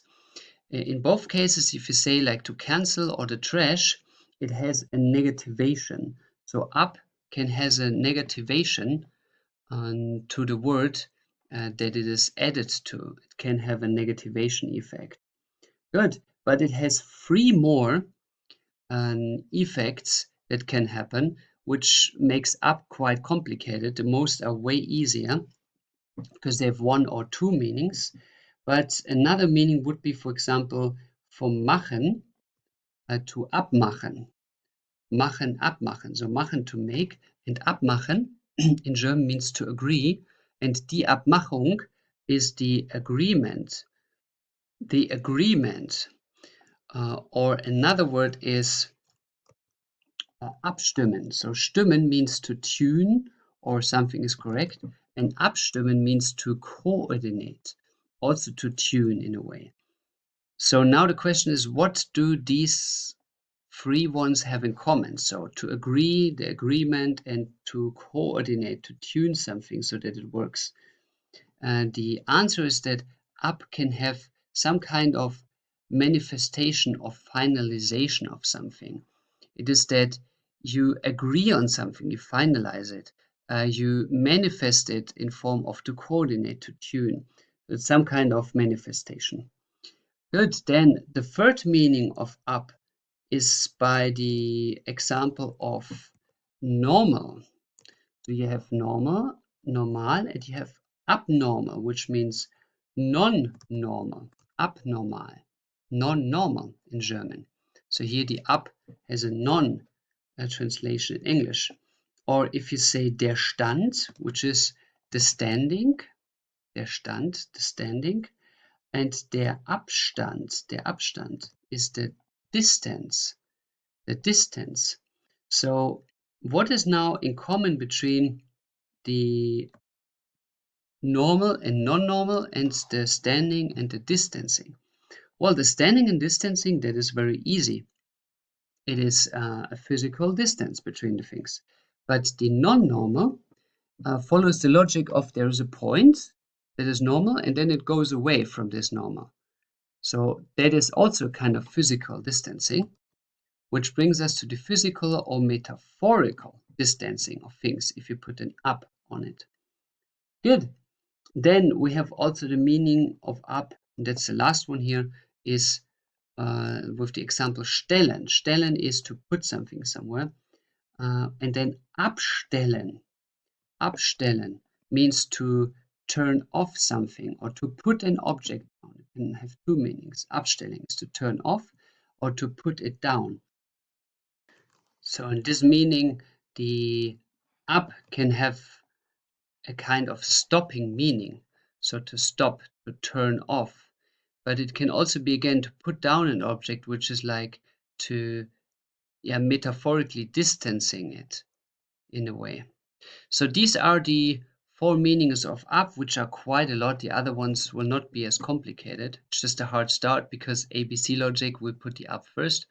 But most important for you is that up has mostly negativation meaning, or you are just to manifest or distancing it, whatever it is with up that you are adding, whatever word you are adding the up to. So this is one package here that I mark for you like this, and we will have now dozens of these packages for you to understand always the meaning of these prefixes rather than to learn all of these vocabularies. So my goal is for you that by training, writing sentences with these up words, that you are starting to feel which prefix has roughly what meaning. Like, for example, up has more a negative meaning or a distancing meaning.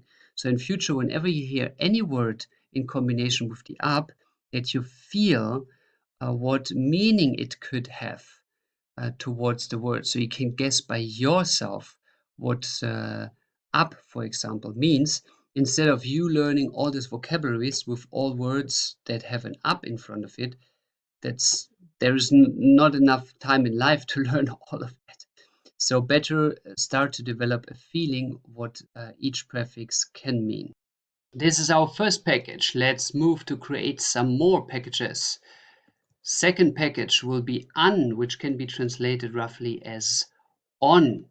Now, if you are saying machen again, and you say anmachen or schalten, which means to change, to switch something, switch any control setting in a machine, and you say anschalten, then these turn from to make to turn on, to turn on.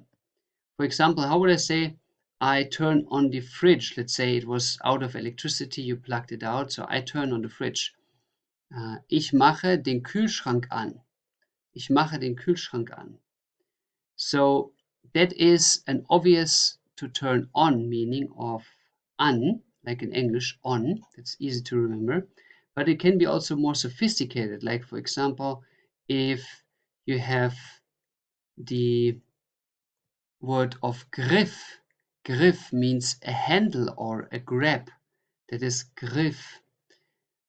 To handle something, to grab something by a hand. Yeah, grab, griff. That's close to each other. Now, how would I say? What would be the meaning of Angriff? So you add an an. Angriff means to attack or the attack. Angreifen or der Angriff. Angreifen or der Angriff. Attack. So from to handle to attack, you just need to add an a, an, Angriff, which is the logic of griff is to grab, and if you attack somebody, you basically grab him. So you on-grab him, like with your fists, for example, yeah, on-grab him. So this is der Angriff. That is the logic of Angriff.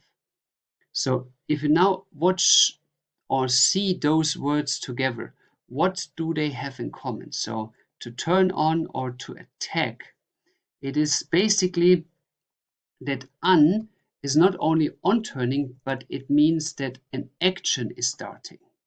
An action is starting. So that can be one meaning of an. Now let's go to these words and their meaning with the prefix, with starting with the first one, stecken, to plug in, to plug in. Stecken. For example, I plug in the electricity. Or I plug in the phone. Ich stecke das Telefon ein. To charge it, for example. Now, anstecken has a very different meaning. Anstecken means to infect somebody. To infect somebody. Now, what is the logic behind this? If you are stecken, if you plug in, you put something in.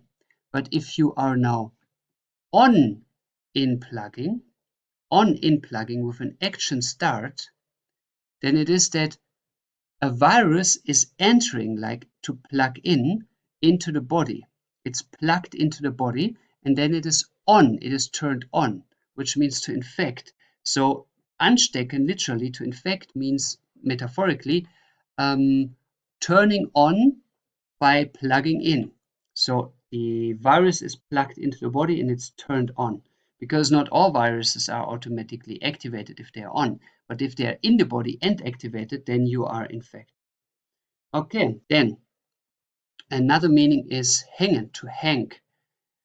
For example, if I say now anhängen, it has the meaning of to attach. For example, ich hänge, let's say, ich hänge eine Nadel an, like I hang a needle here, you know, I put it into the suit. Ich hänge eine Nadel an. I hang on a needle. So that means to attach a needle, to attach a needle. Then same logic follows also nehmen and annehmen.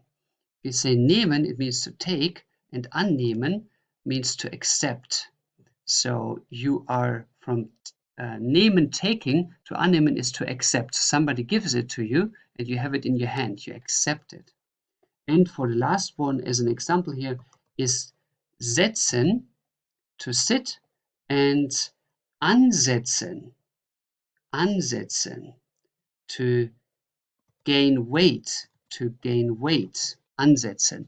So you gain weight, like at Christmas we say, oh, ich habe angesetzt, like I gained a lot of weight, ich habe angesetzt. Ansetzen can also mean to start or to apply, for example. No, but if you see those meanings here in total, what do they have in common? What is in common with them is that here we talk about some adding of something. Something is added. For example, to infect means there is a virus added to the body. Then anhängen is to attach, like attaching is adding. Annehmen is to accept, to assume. I mean, to accept means you accept it, so you add it to yourself, and to assume that's something else. But annehmen means also to assume. And ansetzen, to gain weight. Yeah, so something is added. And these are the two meanings of an. It can be rather an action start, or it means that you are adding something to some whatever. Next one we move to is the prefix of so-called auf. Auf, which means literally on something, like physically on something. The an is like turning on, like switching something, and the auf is like physically being on something, on top of it. And I will from now on always write you the philosophy behind the verb, so the meaning behind the prefix. I think that is more effective for you to first see what it means and then to interpret it. For example, the auf has an up or an out moving as the meaning. If you, for example, talk or say the word machen, machen is very popular with some prefixes, machen, and you add the auf, so it turns from make to open. So, for example, I make a coffee, but I open the door. In German, you just add an auf. So how would I say, I open the door, I open the door. Please stop the video and translate it here. I open the door is ich mache die Tür auf. Ich mache die Tür auf. I open the door. Ich mache die Tür auf. Okay, then another way metaphorically to say something out is aufsagen.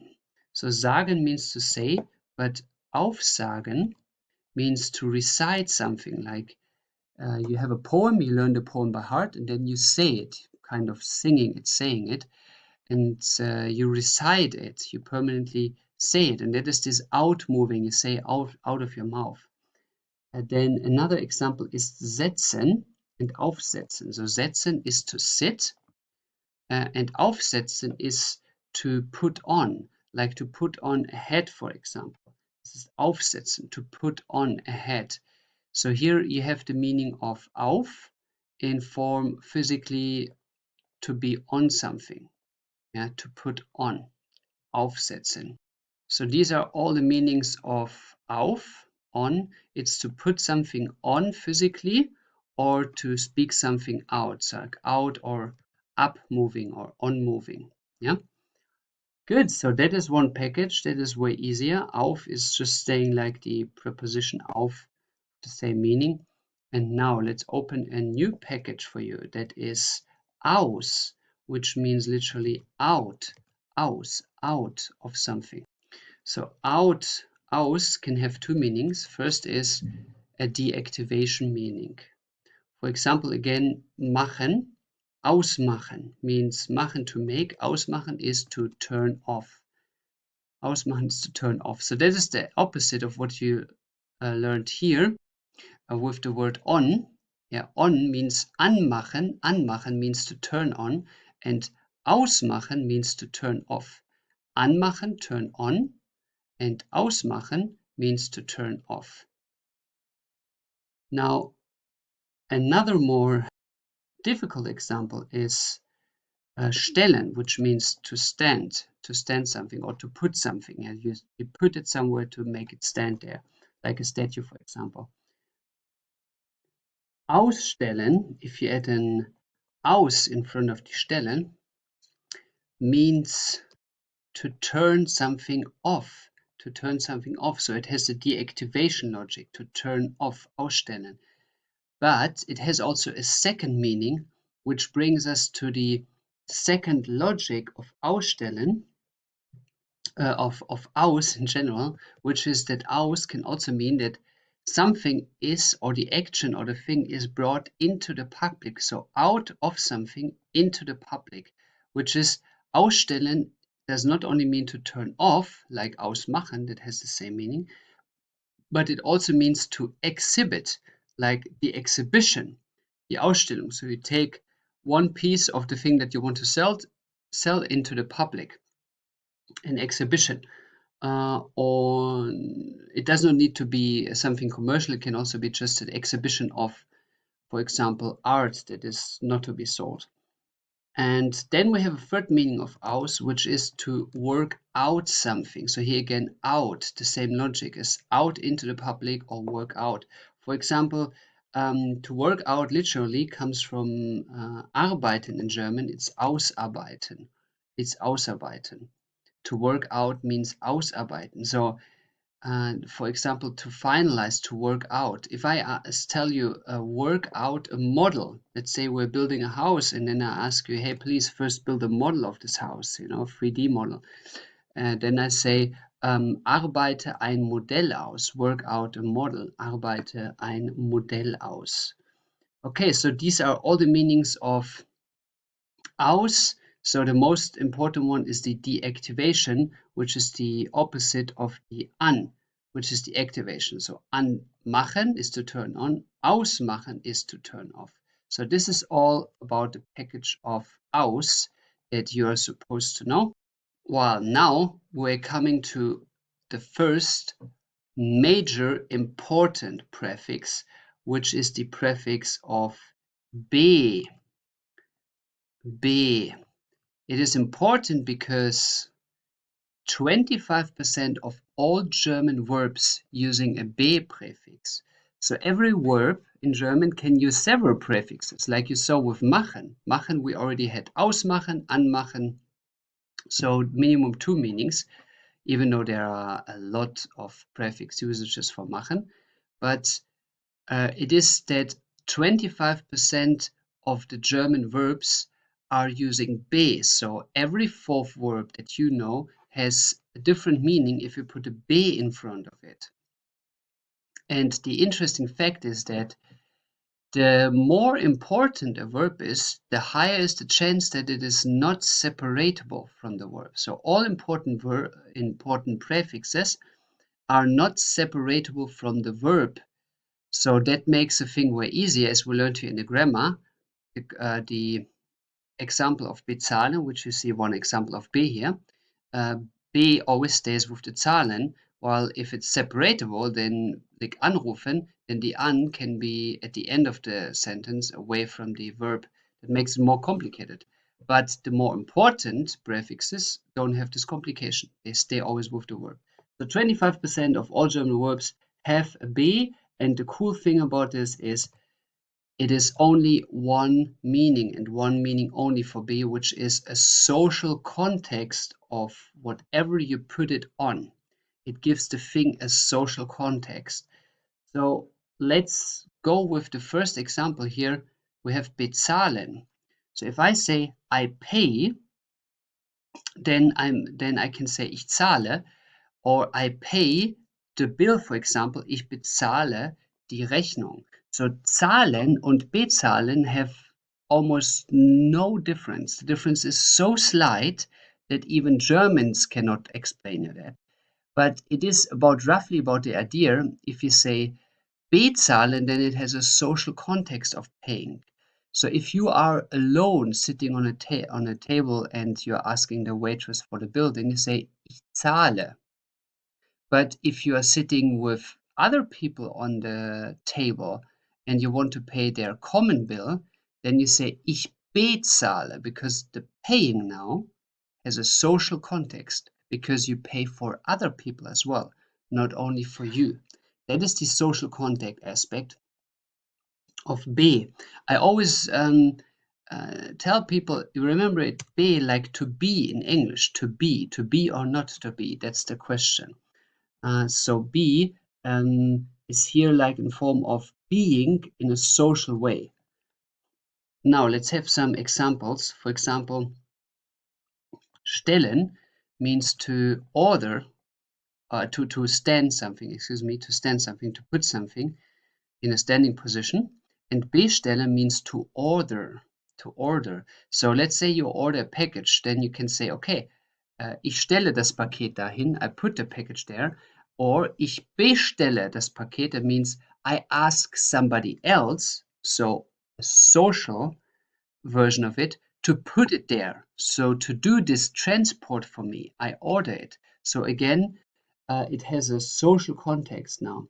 Then something that is not existing in English is the example of fahren, to drive, and befahren means that there is frequent driving traffic on it.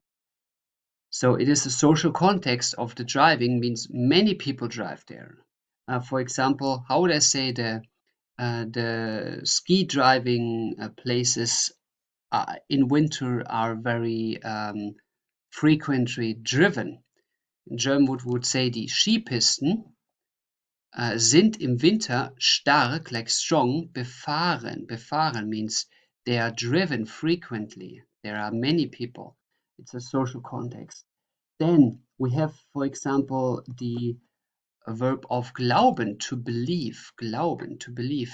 And beglauben now is to authenticate, which is the logic of if I'm a lonely person, if I'm alone and then I do an action and then I tell about this action to others. Well, I believe in this, that I did it, but the others did not see it. So I need somebody who is beglauben it, so who is sharing this belief. And if if there's more than one person, then it's a social believing, which is beglauben. And a notar, for example, who's signing documents, isn't doing nothing else but beglauben the certificate. So he is giving social belief in it, like that people believe that this document is like valid. For example, how would I say the notar is like authenticating the document is? Der Notar beglaubigt oder beglaubt das Dokument. Der Notar beglaubt das Dokument. Then, very important is the word scheißen in German, which means to shit. Why it is important, you learn in the lecture of country names in the A1.1, as well as in the lecture of accusative training in the A1.1 package. But to make it very short, every culture has their social circumstances, and the social circumstances lead to social tension, and this social tension you are verbalizing. For example, if you're living in a culture where you are living with your parents permanently, then it happens that in these cultures, the tendency is that people offend each other by their mother or by their family. So, for example, in Italian culture, where the Italians are the ones who are living the longest at their parents' house in Europe, the average age of an Italian man moving out of his house, I think, as I remember, was 34 or 38. So they have a very strong tie with their mothers. And now, if you offend each other in Italy, then it's always going about your mother. Maffangulo. Yeah, in any way, and then adding something about your mother. So Italians, so they meant the social the social condition of living with the mother leads to offending the mother. That is a normal thing. And now the question is, uh, for the German, it's always scheißen. It's everything is about scheißen. If you say it in a negative way, if you offend somebody, then you say scheiße. He is shit. The situation is shit. That is a shit, whatever, shit job or shit car or whatever. Everything is with scheiße. Now the question is why. To make that short, Italian have the social issue of mothers as they live with mothers that brings up tension, and Germans had the issue of always living inland, so far away from the coast, and that means they all live at rivers. And if they all live at rivers, where are they shitting in? Into the rivers. But where do they take their water out? From the rivers. So the shit goes into the river, and they take the water to drink out of the river. Which leads to the problem that hygiene and shit was the biggest issue for the German population in general, for deeply inland living people over centuries.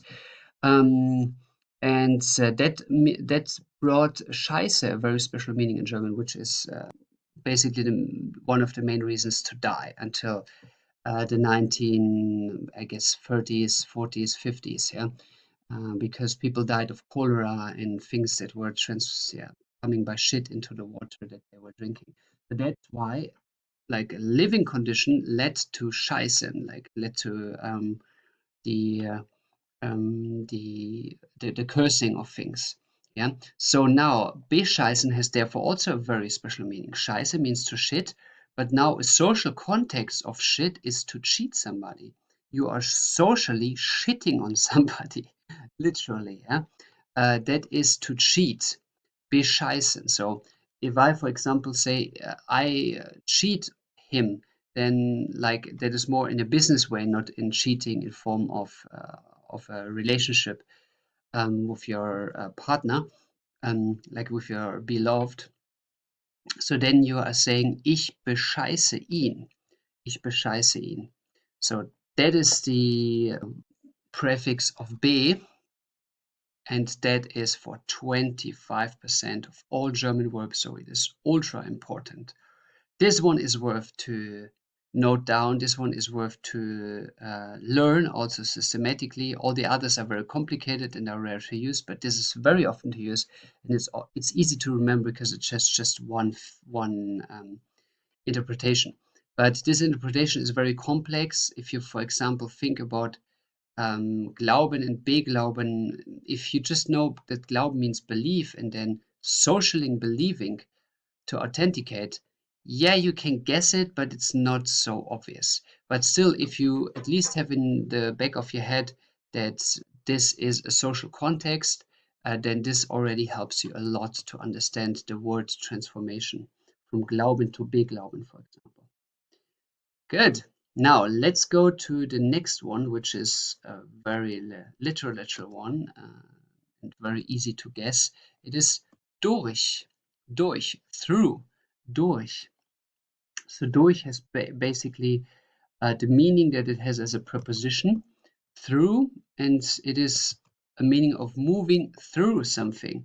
For example, if I say fliegen und durchfliegen, so that means fly and fly through something.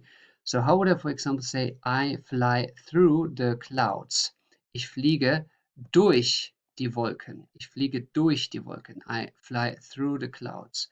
Or we're going with the transferring. That is a second meaning. So you're basically moved or transferred through the line, which you can see by the example of the stellen, which is stellen is to stand, and like stand to put something in a standing position, and durchstellen is to put through the phone line, to put you through the phone line. For example, I call the secretary and say, können Sie mich zum Chef durchstellen? Can you put me through the phone line to the boss? Yeah. So that is basically also moving, but in a sense of transferring, yeah, durchstellen. So if you put through, it literally means that you put it through in a moving way, even if it's metaphorically. Okay, so this is all about through, and then we go to the ein. Ein has no obvious English translation at all. Ein. So we give it instantly the explanation that it means to start or to set something newly. To start or to set something newly. Ein. For example, if I say stellen, to make something standing, yeah, put something in a standing way, and einstellen, that means to employ somebody, einstellen. So the person is, you put him standing and you put him standing into the position that is employing. So that is, you start a new job, to start or set something newly, yeah, einstellen, to employ somebody. So that is something newly. Also something newly is then what follows after you are eingestellt, after you're employed, is you are going from arbeiten, to work, to einarbeiten. Einarbeiten means to train a new worker for his new task. Again, to start or to set something newly. Einarbeiten. For example, ich arbeite mich für den neuen Job ein. I work myself into the new job task, like I train myself into it.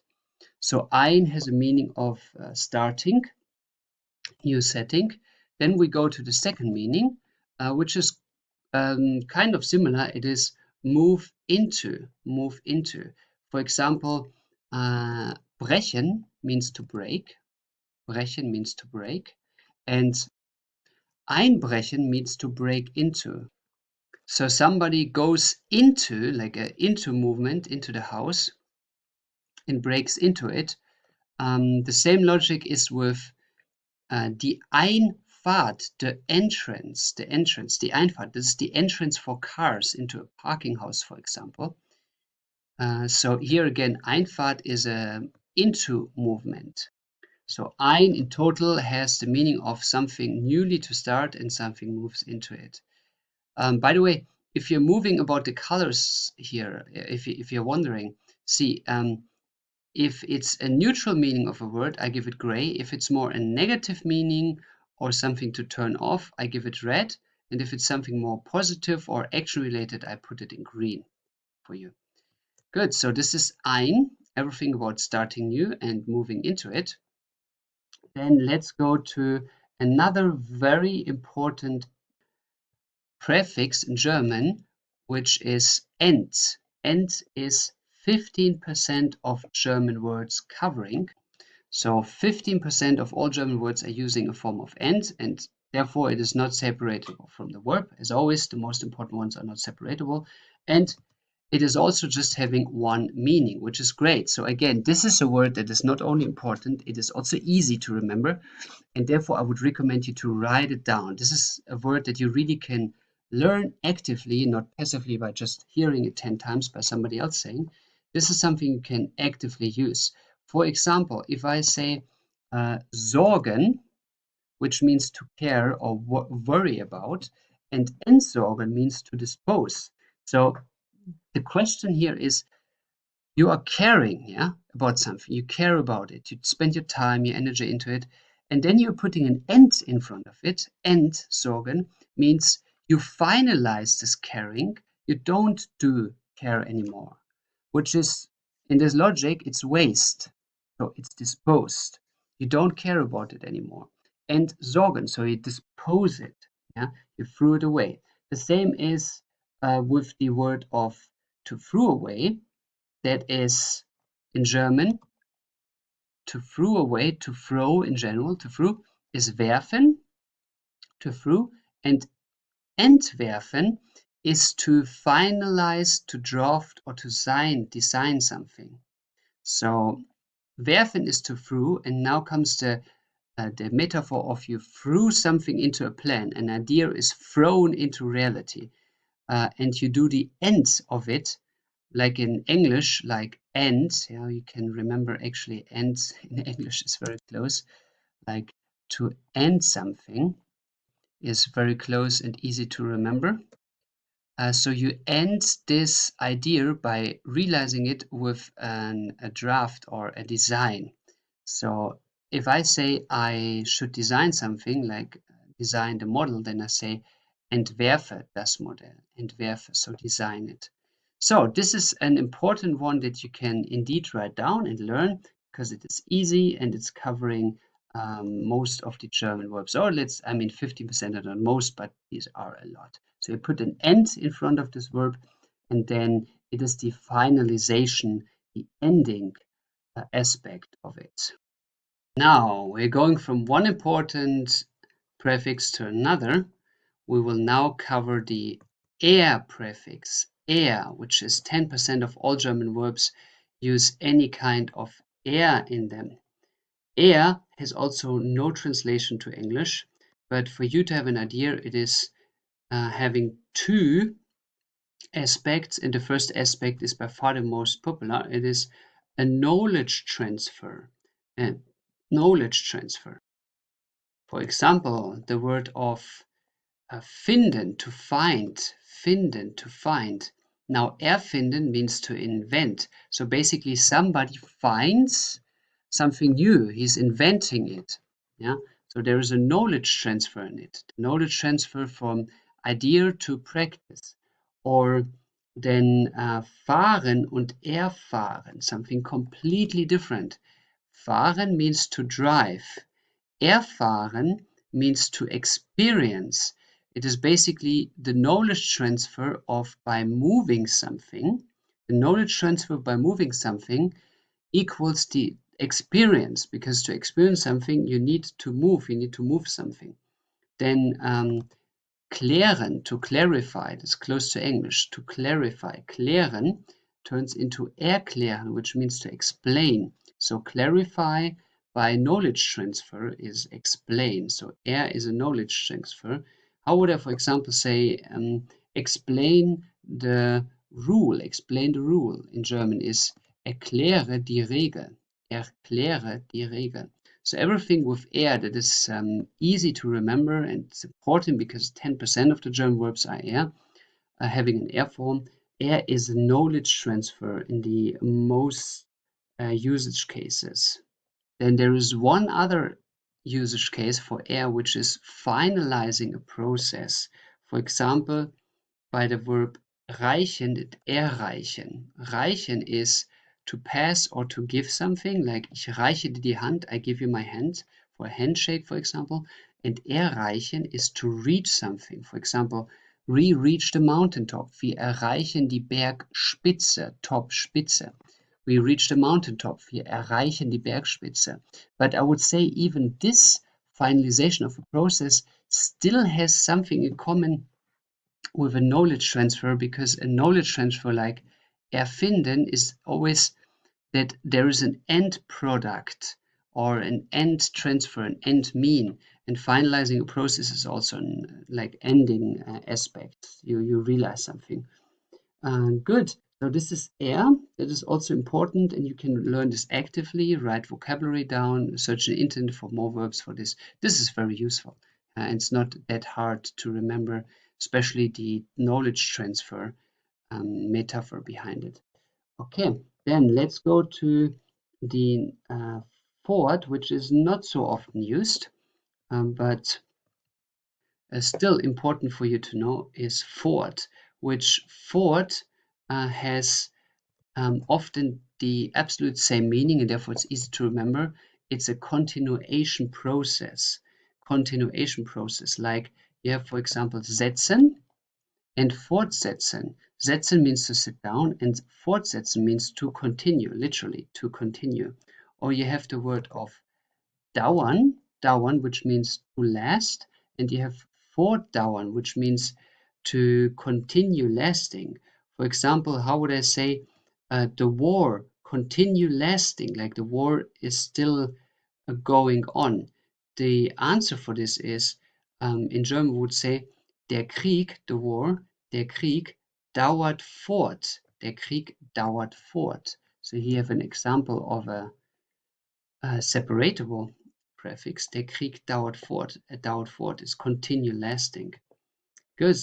Then everything here has so to do with a continuation of a process. Especially this word is very good to continue, fortsetzen. Then the second meaning of fort is a distancing by a movement. A distancing by a movement. Now you already had a prefix for distancing, which is up.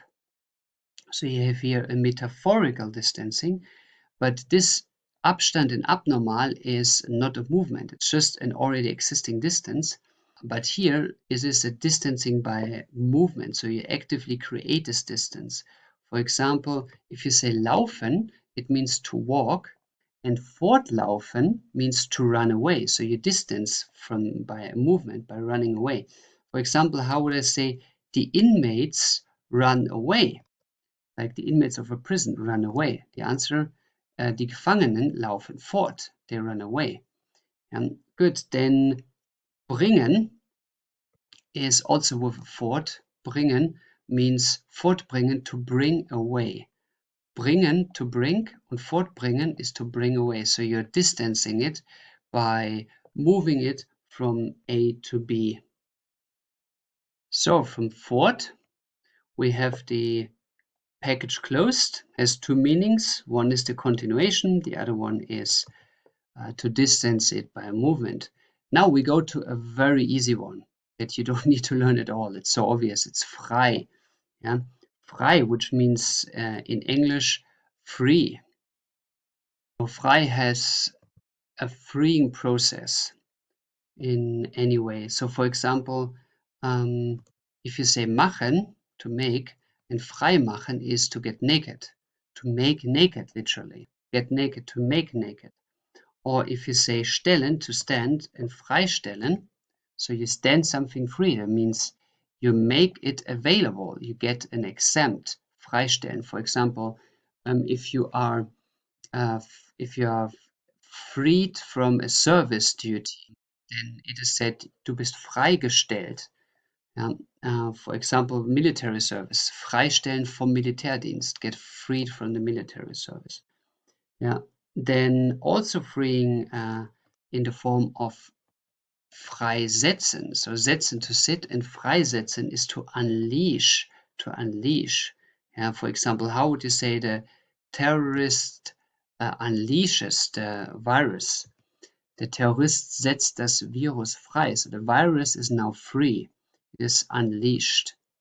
So everything with frei is to be taken very literally. It is just that the word that you put a free in front is now having a freeing function. So that is also very easy to remember. Then the next one is also easy to remember. It's very literally her in German, her. In English, here. Here and here. So this has the meaning of that the person who uses this is referring to the action with here orientation. So the here orientated action, and here is defined by the perspective of the speaker. So if the speaker says, for example, bringen, it means to bring, but if he says herbringen, then he means bring here, herbringen. So for example, how would I say the postman is bringing the delivery here. The postman brings the delivery here. Der Postbote bringt die Lieferung her. Der Postbote bringt die Lieferung her. Herbringen, to bring here. And the person who says bring here, like bring es her, means here is his position. Yeah, what he sees, what he thinks. what he points on. Then, for example, also to see, sehen, und hersehen is to look here, to look here. So this is very easy to remember. It is mostly with movements, but also with senses here in this case. So you can remember this easily. I would put this on your list. Then we have one exception here. You can say also here with stellen, which means to put here. So herstellen can mean to put here, but it can also mean to produce. So herstellen means to put here something, like please, like put it here. Bitte stelle es her. But it can also mean to produce. For example, produce cars. Stelle Autos her. Please produce cars. Bitte stelle Autos her. So here is mainly for the direction, but this one exception of herstellen, to produce, that is indeed important for you to know. That is often used, herstellen. This means her in all its variations.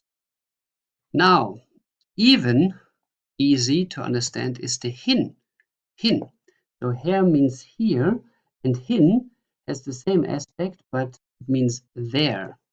Follows the same logic. So her means here, hin means there. If you point somewhere saying here, like hin, here hin, there too. So for example, if you say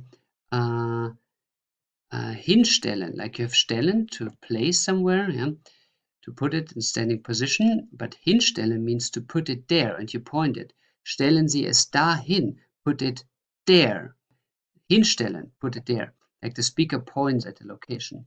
Or if you say hingehen, so from gehen, which means to go, to hingehen is go there. Ich gehe dahin, I go there. The speaker defines what this hin means, like what this place is that is defined as there. But it means just there, and most commonly used, you hear this all the time in form of dahin. So if you say da, it means there, and dahin, there too. It is like there too. It is like a movement. There too, dahin. Bitte stellen Sie es dahin. Please put it there too. Yeah, please put it there. So the da means there, to, dahin, and hin here is there. So we have here, here, and hin, there. Both are important for location, movements. So these I would learn, they are easy to remember. Here is here, and hin is there. Now for the next one, we're going to the so-called hinter, which is officially as a preposition meaning behind. And nomen est omen, name is prediction, it has something to do with behind. But first of all, it is a not separatable one that is exceptional. Mostly only the important ones who are represented by more than 10% of the German verbs are not separatable, but here it is separatable. And hinter means to go behind the neutral or negative obvious of something. So for an example, if you ask for something, you say fragen. Ich frage nach dem Produkt. I ask for the product. But if you're hinterfragen, then you question if it's correct. Like, for example, there's a crime happening. The police is coming to check and asking the people, where have you been during the crime time? And some people are having strange, like more excuses than alibis. So then the police starts to go behind the obvious and question them if that is actually correct. So this is their version. So the police goes behind this version, behind, to question the correctness of it. Or if you are to go, gehen, and if you are hintergehen somebody, means to deceive somebody, to betray somebody.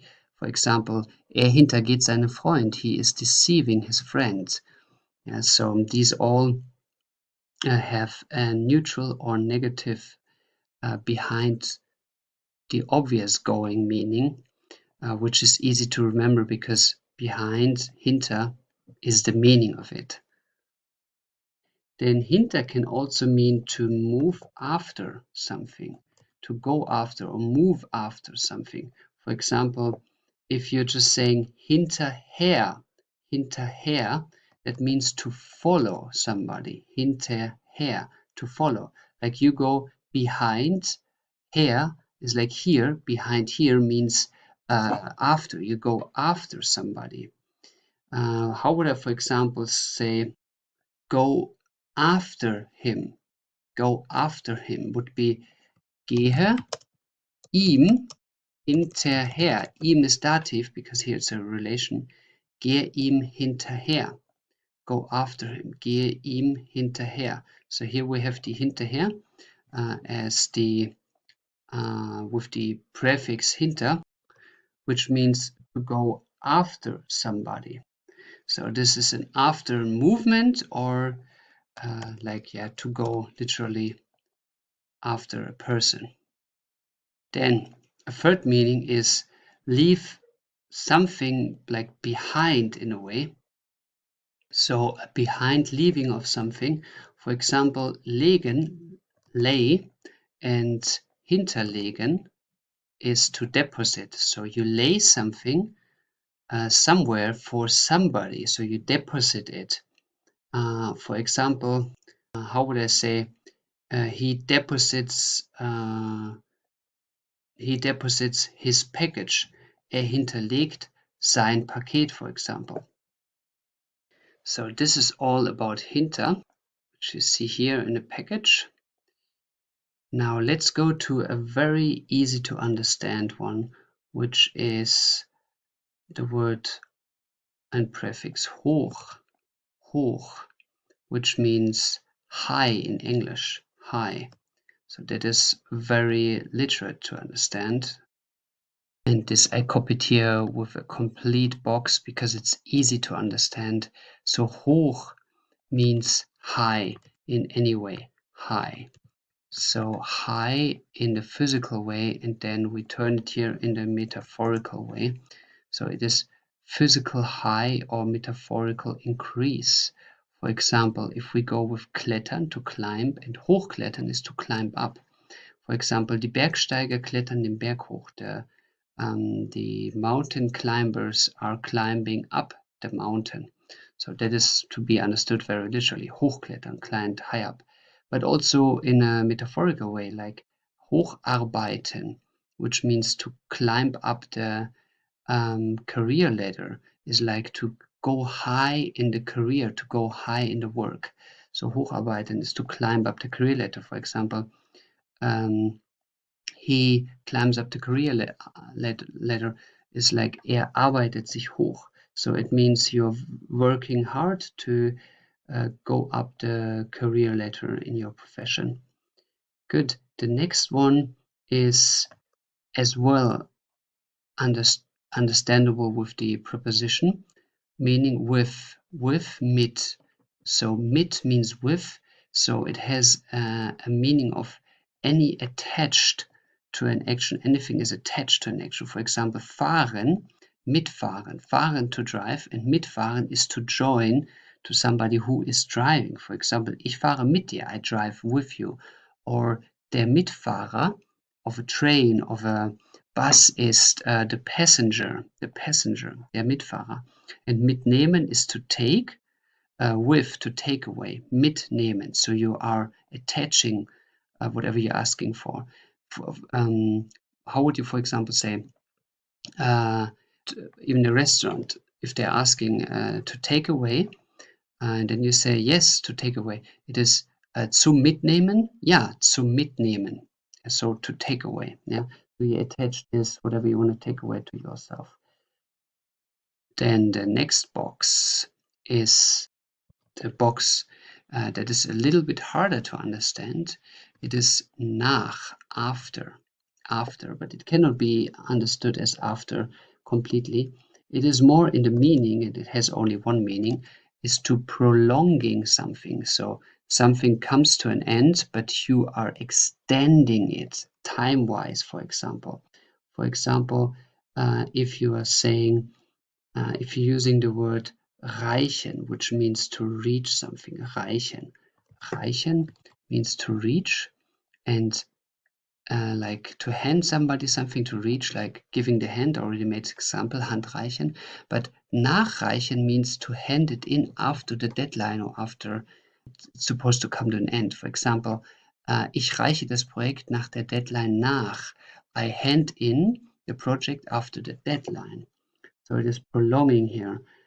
Or kommen und nachkommen. Like kommen is like to come, and nachkommen is to come after. So you're coming after, even though everybody already, for example, left. The same is also der Nachkomme is the descendant. So the person who comes after you and, for example, takes your heritage, for example. So nach has these meanings which are everything after or prolonging. Then we go to one very simple to understand, which is deep.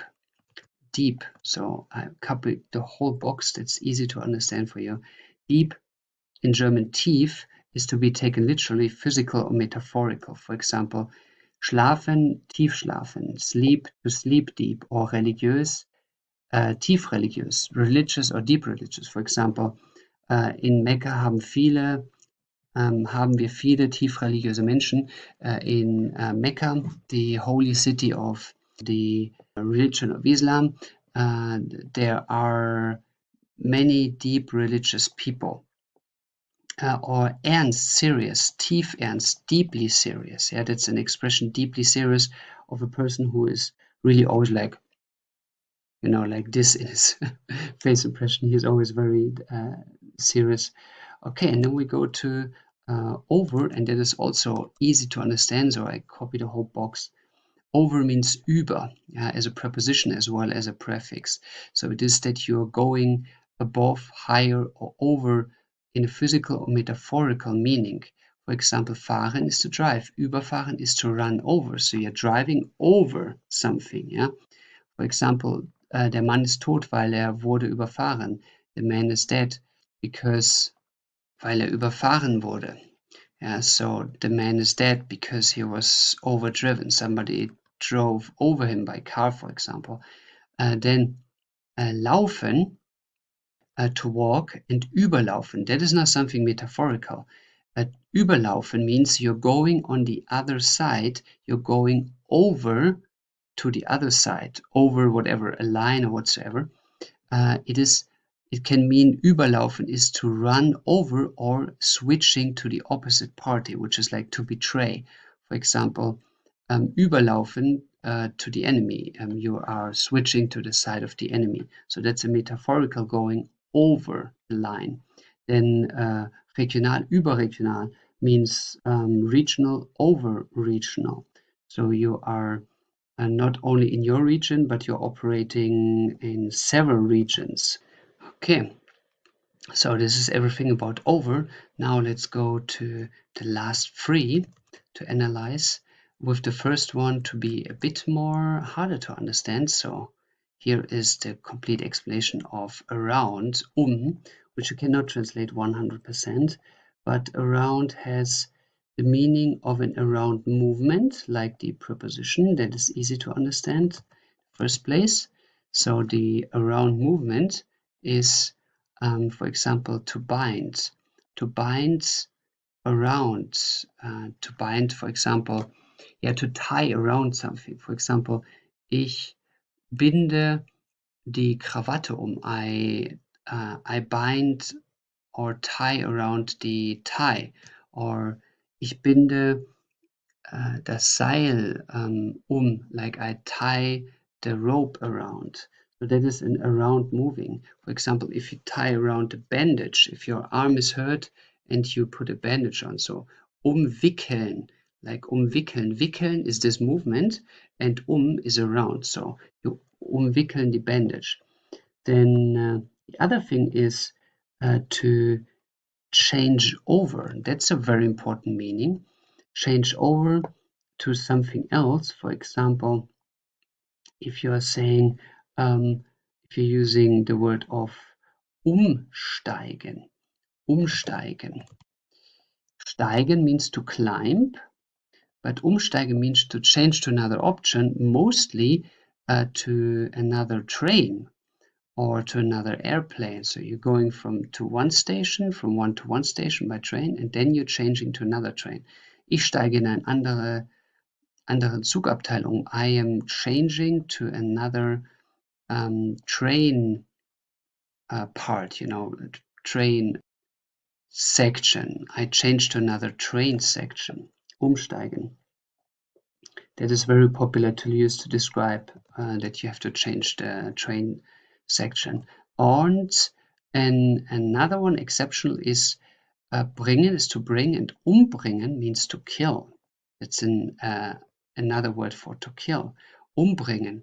And this is following actually the same logic as change over, because if somebody is killed, he is changed over from life to death.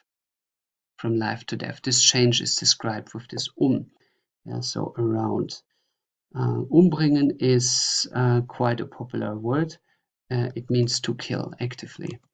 Okay, so this is the package of Now we go with the package of under, and that is an easy to understand one. Look here, under has the literature meaning of under, like the preposition meaning. Unter in German, unter, under, almost like in English. So we have the meaning of under in form of, for example, the underwear, die Unterwäsche. Yeah? Die Wäsche means the laundry, and die Unterwäsche means the underwear. Then we have also a negative meaning of under in form of lowering the position. So you put it literally under. For example, unterbinden means to prevent something, mostly like a revolt, an uprising. Wir unterbinden die Revolte, we prevent the revolt. Or untergehen means to drown, to sink. For example, the Titanic drowned, die Titanic ging unter. Or the downfall, der Untergang. So it fell down, it went down. Yeah? So that is the downfall, der Untergang. And then something more positive is doing a fundamental action, something very strong. Can also be unter, because unter has also this effect of being the fundament of something, under the house. That must be the strongest part. For example, nehmen, to take. Yeah, oder unternehmen is to undertake, to attempt something. That is also the name of das Unternehmen, which means the company. So das Unternehmen is also some fundamental attempts to create a business idea. Okay, then halten, to hold, and unterhalten, that is to chat or to maintain, to support something. For example, ich unterhalte mich mit dir. I chat with you, I talk with you. Or ich unterhalte, sagen wir, eine Armee. Ich unterhalte eine Armee. I maintain an army. Like whatever a state says, it maintains an army. Es unterhält eine Armee, it maintains it. Now the last one is actually, ironically, one of the most important, if not the most important. So if you were patient enough until here, you absolutely got the most important gold coin here. It is fair. Fair. Fair is used by 45% of all German words, so almost every second verb is using fair. It's for sure not separatable as all other important ones. And let's have an overview, basically just 2 points of its meaning. It is a way giving or a direction giving. So, for example, buy, kaufen, and verkaufen, to sell. Now the logic is to buy means it goes in my direction, and verkaufen, I add the ver, it goes away from my direction, away. So kaufen is to consume and verkaufen is to sell, so the product goes away. Geben is to give, vergeben is to give away, yeah, it goes away from me. Leihen is to loan, verleihen is to borrow, so leihen means the money comes to me, and verleihen means to borrow the money, it goes away from me. Oder lassen, to let, and verlassen is to leave. For example, leave the place, so it goes away. also metaphorically in a relation. Sie verlässt mich, she leaves me in a relation, for example. So everything with fair that is super easy to remember and that's so important, such an important prefix, is if you add fair, then it just goes away, the direction away from the speaker or from the described thing. Then wrong and negative handling is also very common with fair and easy to remember. So if you put fair, it can also mean a negative meaning or a wrongdoing of this action, like fahren is to drive and verfahren is to drive the wrong way. You drive just wrongly. Kochen is to cook, verkochen is to overcook, so you cook wrongly. Brennen is to burn and verbrennen, that is something more in a metaphorical thing. You burn your hand, for example, verbrennen. Yeah, but you can also burn it away. That depends how you want to perceive it. So would be the first meaning. Okay, good. And that is all about the prepositions. Now you have a complete overview of their meanings in this chart on just one piece of paper. And I would recommend you to not learn these systematically, like to write down 10,000 vocabularies and learn all of them, but to learn the meaning roughly. And those ones which are marked here always with some extra boxes, which said this is 40%, this is 25% of all verbs.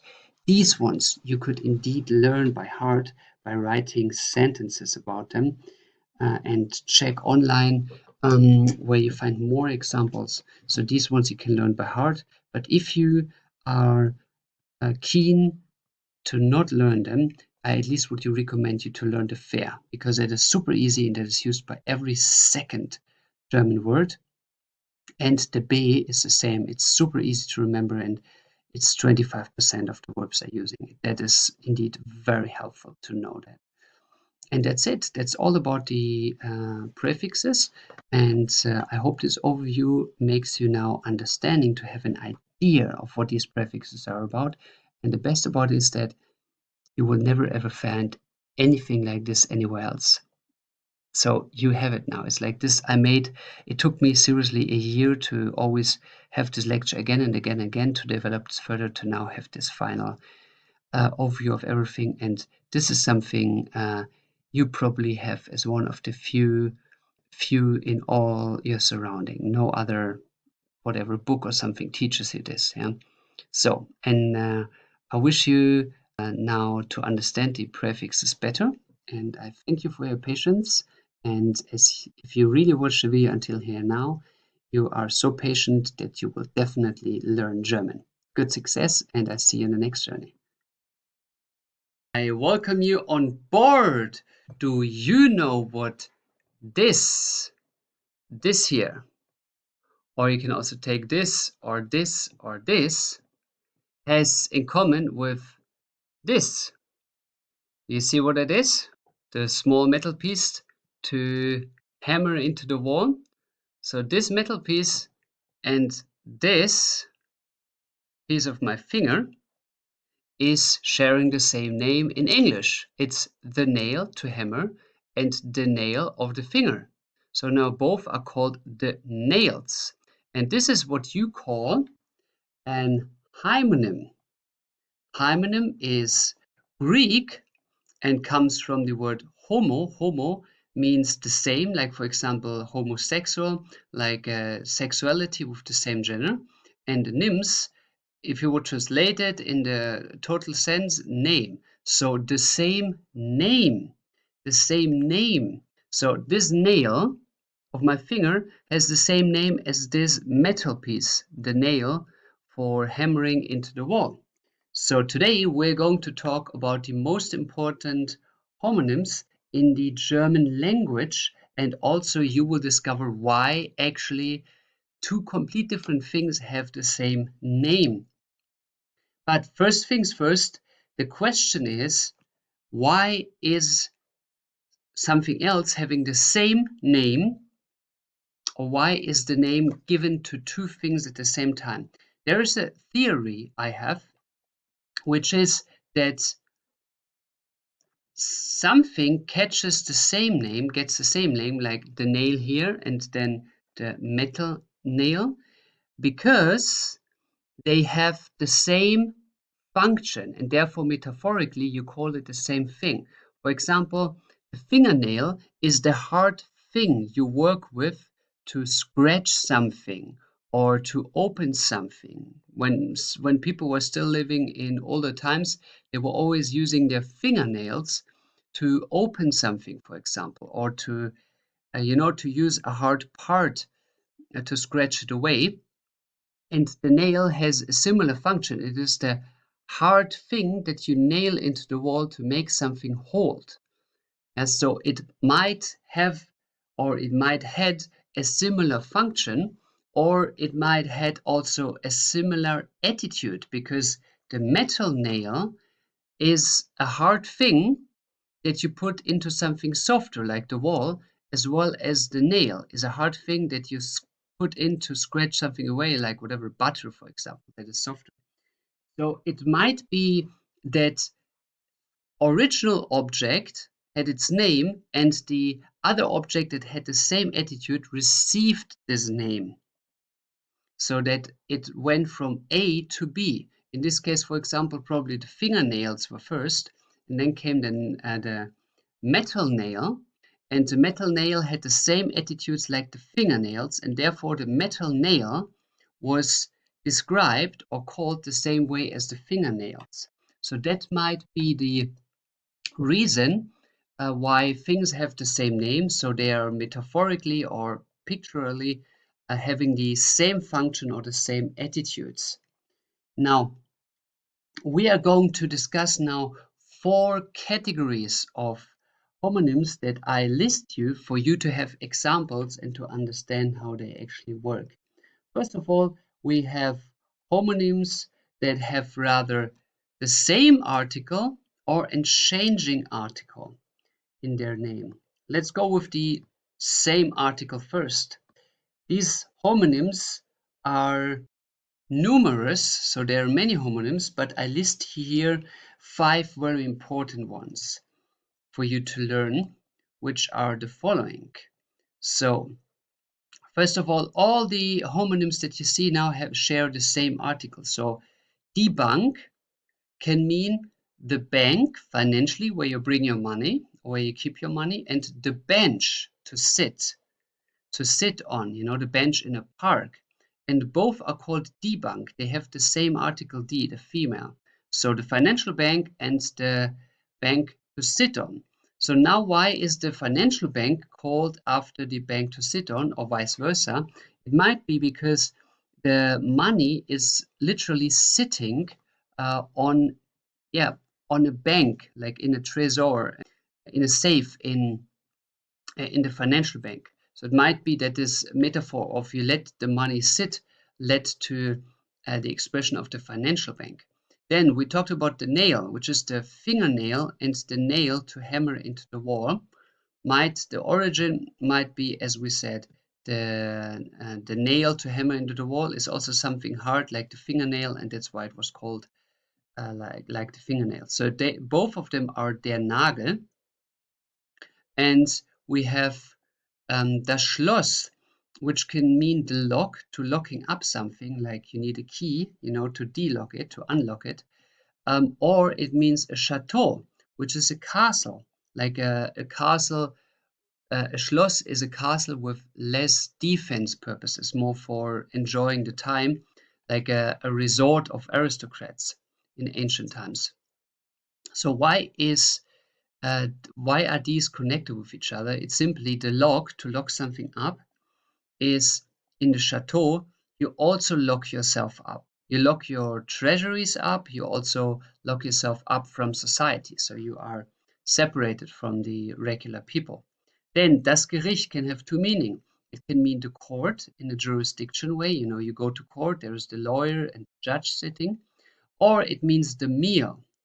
Now, what they have in common, I can't say, but my first guess would be that if you went to court in ancient time and you were receiving death penalty, then there is this German saying of you get your last meal, das letzte Gericht, which means you get some good food before you are killed, executed.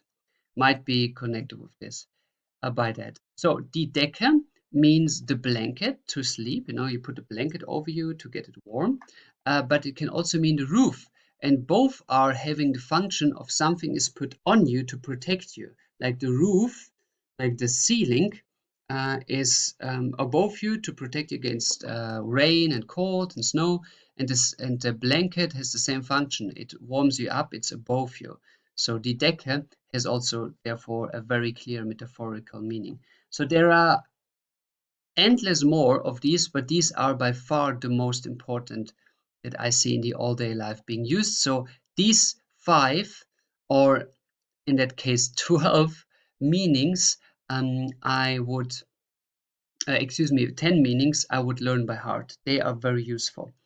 Then we're coming to those ones who are changing the article, which are these 6 ones. So as you see, these nouns are the same nouns in a written form, but they change the article from die to der, for example.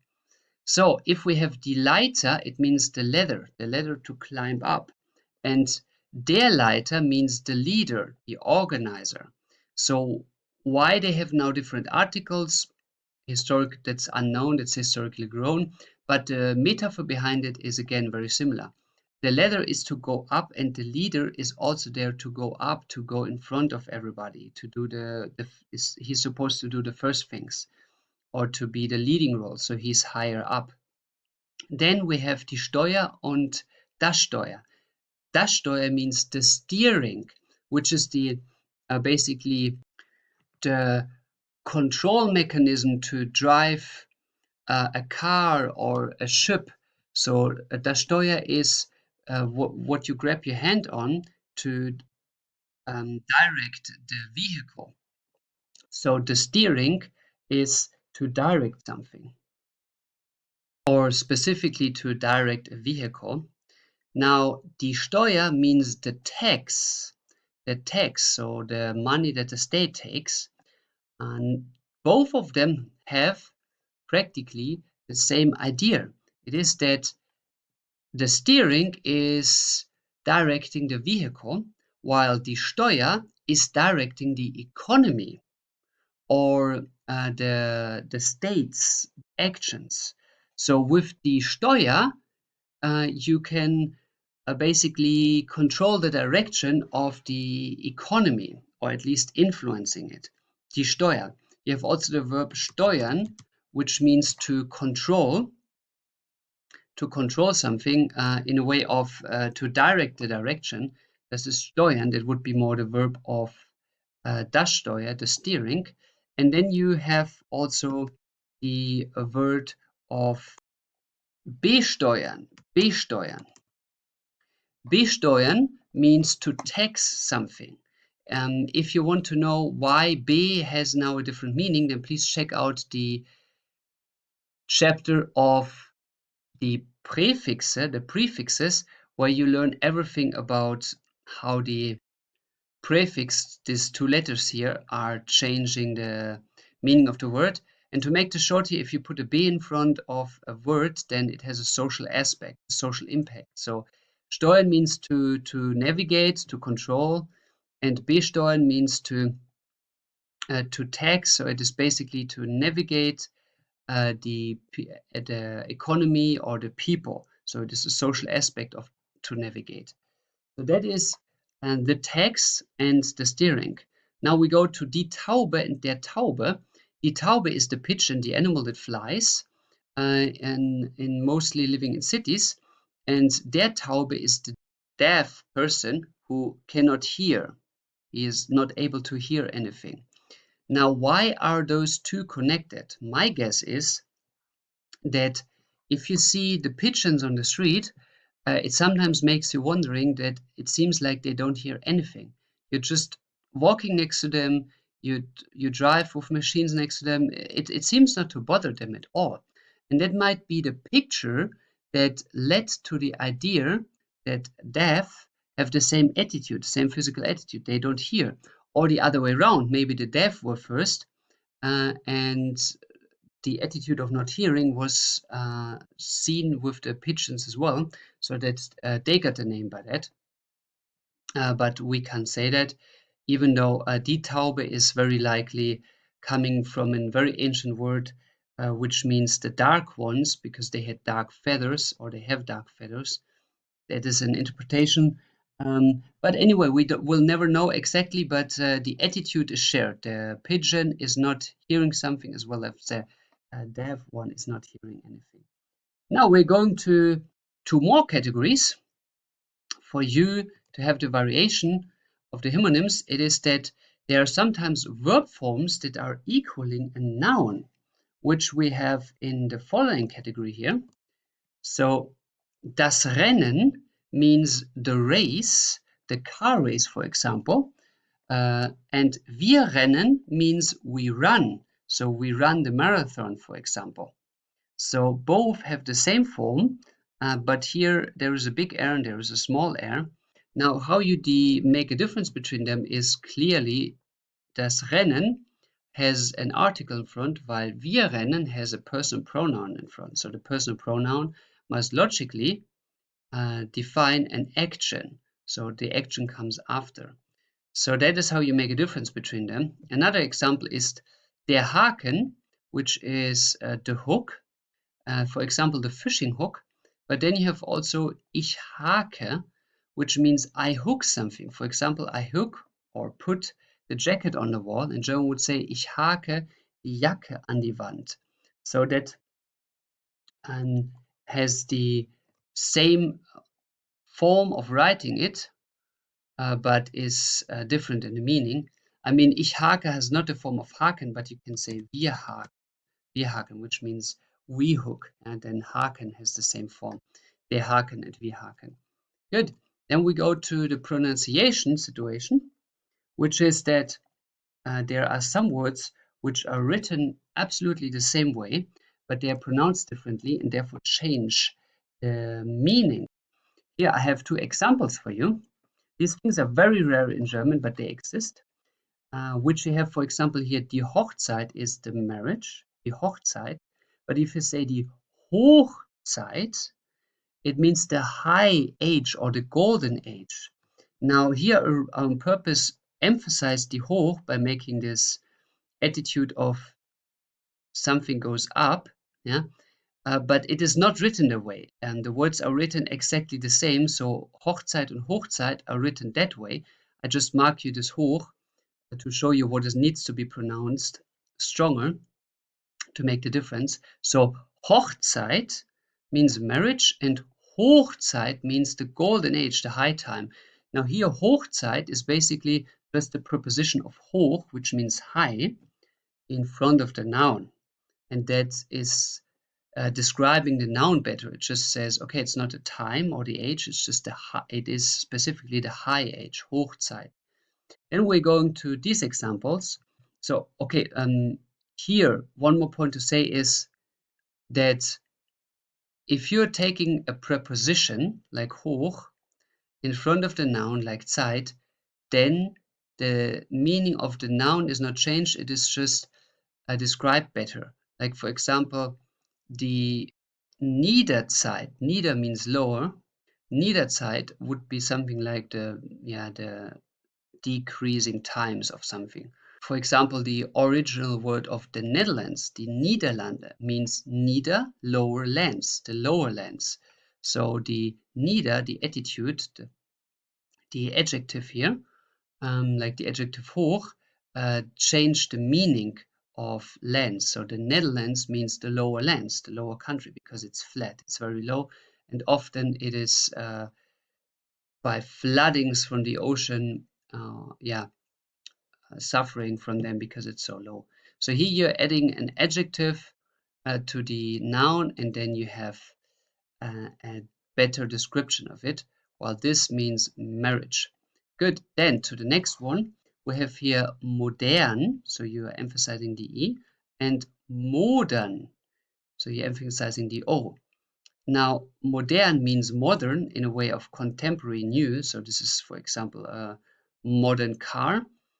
Or you say modern, which means to rot, mainly to rot away. It's modert, it's rotting, or it rots. So this is an original German word, and this is an imported word from, I guess, from French, or from in general from Latin language. So both words coincidentally are written the same way, mean something different, but actually this is a foreign expression, and therefore it is actually not a German word. So both words have the same way of being written, but they are emphasized on different points. But this word is only written the same way because it's actually a non-German word that is coincidentally written like the German modern. So that can happen as well. Good. So these are the 4 categories of the homonyms. Now, I would recommend you to learn these homonyms.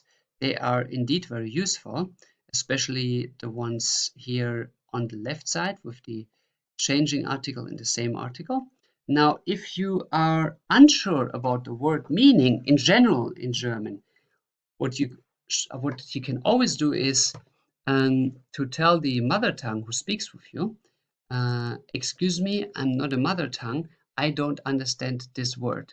If you say, excuse me, I'm not a mother tongue, I don't understand this word, in German, then the German mother tongue is most of the time, I mean, I never experienced it different, very polite. Yeah, so if you have this expression of Entschuldigung, ich bin kein Muttersprachler. I'm not a mother tongue. Was heißt, and then you are listing the word, for example, Nagel. Yeah, if you're not sure what nail means. Was heißt Nagel? So most important is that you use these magical words, Entschuldigung, ich bin kein Muttersprachler, just by the simple logic. Imagine you would have foreigners coming to your office or wherever you work, and they would permanently ask for the same. You would be just like, oh, not again. Like the 100th person who's asking this. And those foreigners cannot speak your language, but they live in your country, so that on long terms annoys you. But if now a foreigner is coming who doesn't speak German well and is bringing such a perfect, polite answer or excuse or request saying, excuse me, I'm not a mother tongue, then you are way more taking this person serious or seriously. You really see that this person is doing a lot of effort to learn German by saying such a good sentence and being so polite, you feel even a bit flattered that this person is so polite to you. So give the mother tongue who you want to ask the expression for a polite answer. Give the mother tongue respect to get respect from the mother tongue. Yeah, giving respect to get respect. That is a formula that you can use all your life long in every situation. Giving respect to get respect. You first give before you are asking.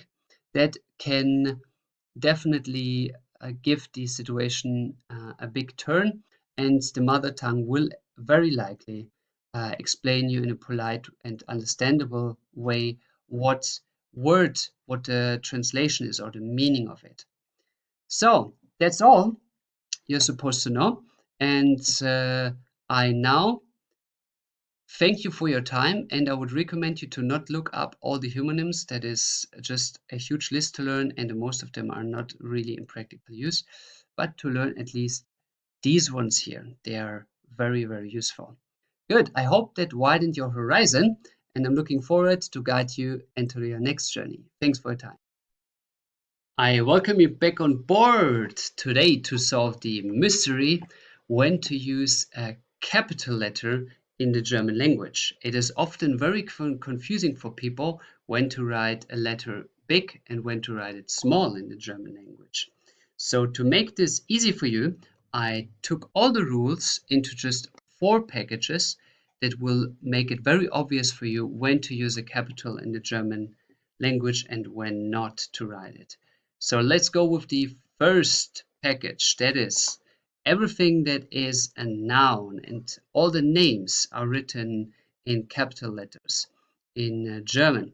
For example, das Auto or plural Autos, without even an article, you spell it with a capital letter. Or just names like Kevin, like my name, or title names like Johann Wolfgang von Goethe, the famous German literature and administrative person, was written here with a big G or with capital G. Or names like the cars, Mercedes, or historical names like the First World War, the Erste Weltkrieg, are written in big letters.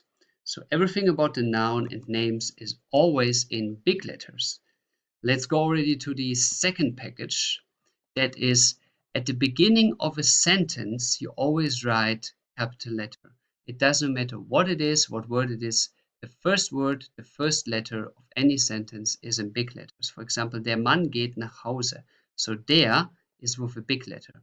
And it doesn't matter what the second letter would be. For example, lange Zeit ging doch dann rief das Taxi. So long time he walked, but then he called the taxi. So lange Zeit, here lange is in big letter because it's at the beginning of the sentence. And if somebody wonders what rief means, it's the Präteritum of rufen, to call, and here I write it in the Präteritum instead of the past two because it is in written form. Sometimes we Germans write the Präteritum, the past one, in written form instead of using the past two. Only sometimes, but you refer always to the past two, as you know already. So better use the past two. Now, and then you also write in big letters, in capital letters, the referral of letters or any polite forms of addresses. For example, you always start a letter with sehr geehrter and so on, like dear Mr. And then it is with ich schicke Ihnen anbei. So ich, so anything that starts here after the comma is written with a big letter. How to write the most, or let's say the culturally best ways of addressing an email or letter like this, you find out in the lecture about the comma. So check out the lecture about the comma, how to start an email or a sentence in a letter in the German language, the best way. Okay, and then any polite form of address, like Sie, ihr, ihnen, for example, or anything in a polite form, you just start with big letter. So that would be the you, the formal you, and the yours in the formal way. Okay, so this is the second package. Now let's move quickly to the third package. Let's make it easy. The third package here is anything about time-related parts of the day. So whenever you have these things in front of these words, then these words are in big letters. So am Morgen, like at the morning, for example, or vorgestern, gestern, which is yesterday, or heute, today, or tomorrow, morgen, or the day after tomorrow, übermorgen. And then you add, for example, heute Nacht, today night, or gestern Vormittag, yesterday's midday. Morgen Abend, you write in big letter, or übermorgen Nacht, you write in big letters. Whenever one of these words comes in front and that follows, then these ones are written in big letters. It is like am Morgen, at the morning, or in the morning hours, or in the morning in English. So this is written with a big letter. Now let's move to the fourth package, the last one and the hardest one to understand. But here in an obvious overview, you learn that verbs, adjectives, and numbers can turn into nouns. And if they are nouns, as you see here, nouns are with a big letter, with a capital letter. So when are turning verbs, adjective, or numbers in nouns? So here, you recognize that you need a capital letter, so that you need a noun if there is an article, a possessive pronoun, or a form of kein in front of a verb, an adjective, or a number. For example, the article of ein or das, or the possessive pronoun of mein or kein. Gute Essen, for example, das gute Essen, or ein gutes Essen, or mein gutes Essen, or kein gutes Essen. So then, if one of these is standing in front of a verb, an adjective, or a number, and nothing is followed by this, then this essen is clearly a noun. So here, instead of essen to translate it as to eat, it is das Essen, which means the food in English, das Essen. So it can mean, the same word can mean to eat or the food, but here it's with a big letter, so it means the food. Then if there are adjectives or quantity words in front of the former verb, adjective, or number, then it can be, or it is a noun as well. Like quantity words are like much, few, viel, wenig, all, alles, etwas, something, allerlei, all sorts of. Then, for example, you have es gibt viel Gutes in der Welt. There is much good in the world. So if one of these words is in front of this adjective good, then it means like the good. So it is a noun. And here we have some examples in form of verbs, adjectives, or numbers.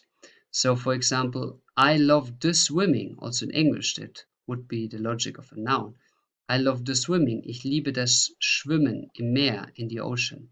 So here, das Schwimmen, and there's nothing coming after about another noun.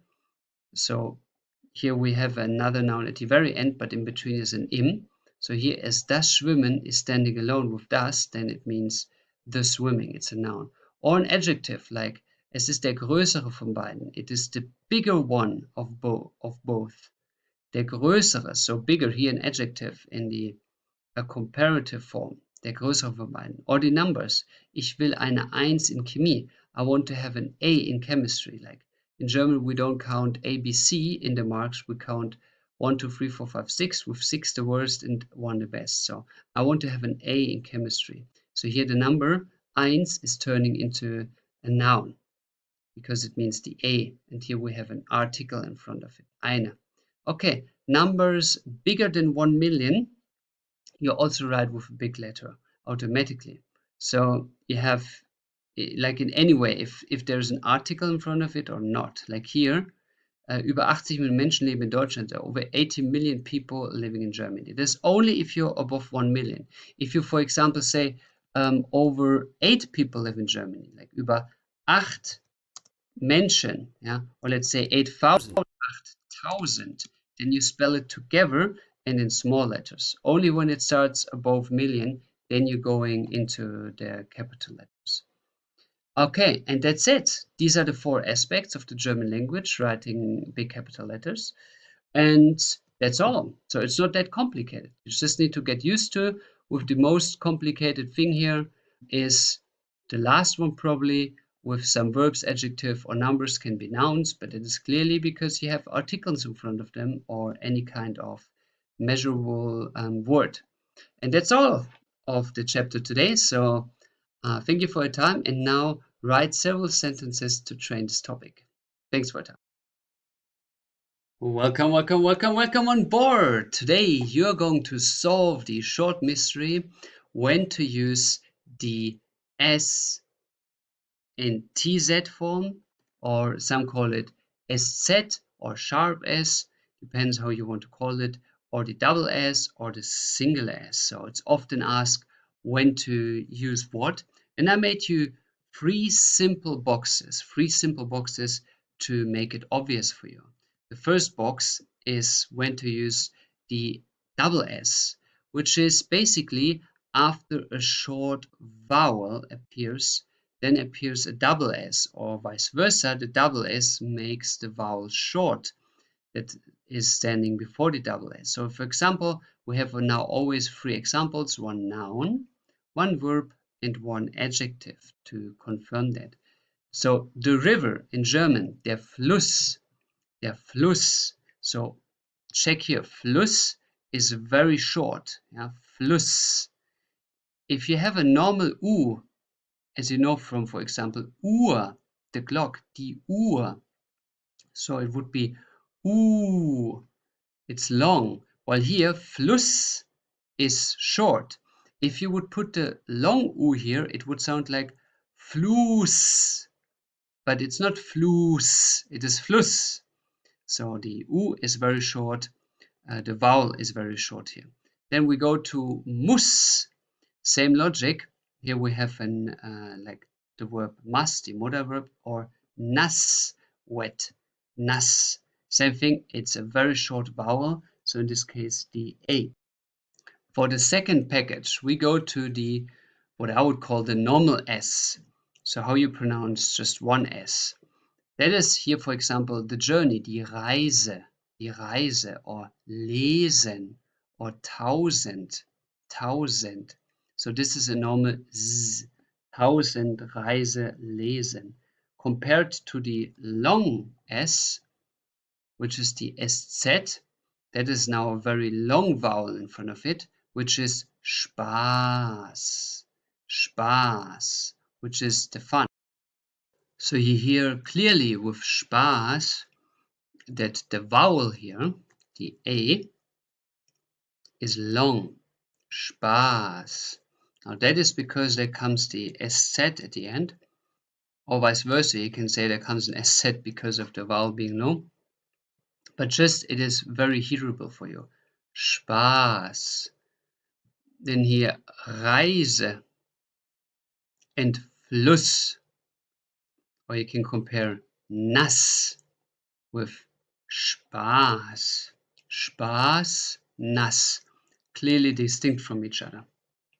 The one is long, the other is short. The same here with stoßen. That is to bump. Or groß, that is big. So these are the three differences, all three types. The one has a short vowel, the other has a long vowel, and the S feels completely different, which is in between, like with Z, Reise. And here it is S, and here it is Z. Yeah? So clear distinction in the pronunciation. Now often asked is also the pronunciation of the S and P. So let's do this here as well. How to especially pronounce the S and P. So that is in German a sh, p. So you pronounce like a SCH and then a P in addition. For example, you have das Spielzeug, the toy. So it is das Sp, Spielzeug, das Spielzeug. Or springen, the verb. Sp, springen. Or spaßig, which means funny. Sp, spaßig. And even if the SP is not at the beginning of a word, then it is still sp if it's in the middle of the word. Like if there is a prefix in front of the verb or adjective or noun that has an SP, like here bespaßen, then it is still sp. So bespaßen. Yeah. So if it's in the middle of the word, that does not change anything in the verb. Good. Then we're coming to the pronunciation of the ST that is often asked as well. How to pronounce the ST. And here we have two packages for you to understand, which is the following matter. So first, if the ST is at the beginning of a word or if the ST is in the middle of a word, that's different in the pronunciation. For example, der Stahl, the steel, der Stahl. Or here, if it's in the middle of the word, like hysteria, which is a Greek original word, the Hysterie. So here we have a st, and here we have a st. So der Stahl. Der Stahl works similar like here. Here you have a SP, which is sp, and here you have an ST, which is st. Yeah, same logic. Both of them are sh. And then just a different ending. So der Stahl, the steel, or stehen, to stand, or ständig, permanent. Yeah?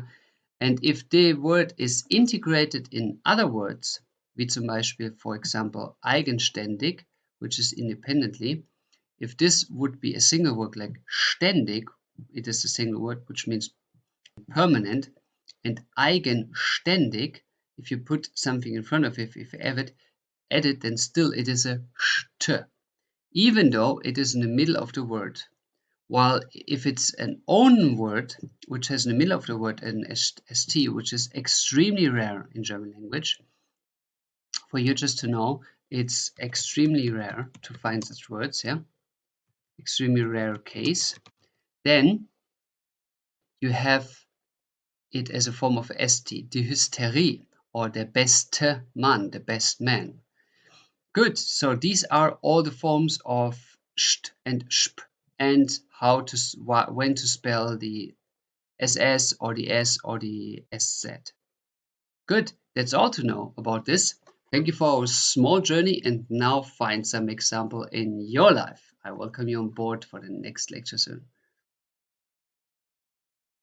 I welcome you on board for today's mystery of how to know if a word needs der, die, or das. So it is a big question for most learners how to actually figure out if a German noun needs der, die, oder das. Now this is the topic of what we call der genus. Der genus comes from Latin and it basically means gender. So you see here, gen and gender has the same gen in it. Now, how to use der, die, or das is unfortunately no universal rule, no logic.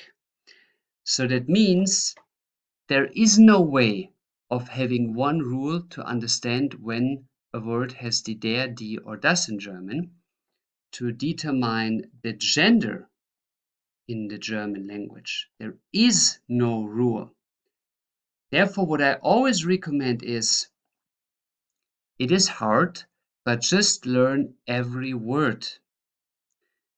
That is best done passively by speaking with German mother tongues and by reading books and watching movies, and a long time you automatically remember if you need a der, die, or das for the word. But if you're not satisfied with this answer to learn all of them, then I can at least provide you with a hint of two aspects for you to guess, not to know, but to guess what word needs what article, what gender.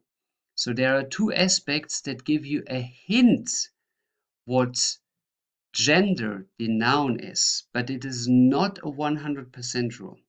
It's not a 100% rule. I repeat, it is just a hint that gives you higher chances to understand if the word is male, female, or neutral, but there are so many exceptions that it is not a rule. Therefore, we now divide the board in between male, female, and neutral to analyze these aspects. The first aspect of the two is the ending of the word can hint the gender. The ending of the word can, not to 100% will, hint the gender. So if you have certain endings on a noun, then there is a higher probability that this noun is following the logic of specific gender, but it is not a 100% proof. That means there are so many exceptions that this is not a rule, but just a hint for the majority of the words. For the male, the endings would be the following. Here you see a column that I made for you. Here on the left side are the endings. There is one example, and then there is a comment. So if you have, for example, the endings of A and T, then in this column here, these are all male words. For example, der Musikant, the musician, then it is most of the time der. Most of the time, not always, most of the time. These are often professions, and they are male. The same goes with the ending ast, like der Gast, the guest, is most of the time ast ending is male. The same goes for el. If the word ends on el, it's most of the time, or precisely 60% of the time, it is a male word. Or if it ends on er, often also professions or social roles or titles like profess. For example, Elektriker, the electrician, which is a profession.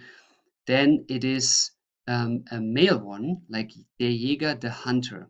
60% of those nouns with er ending are indeed male.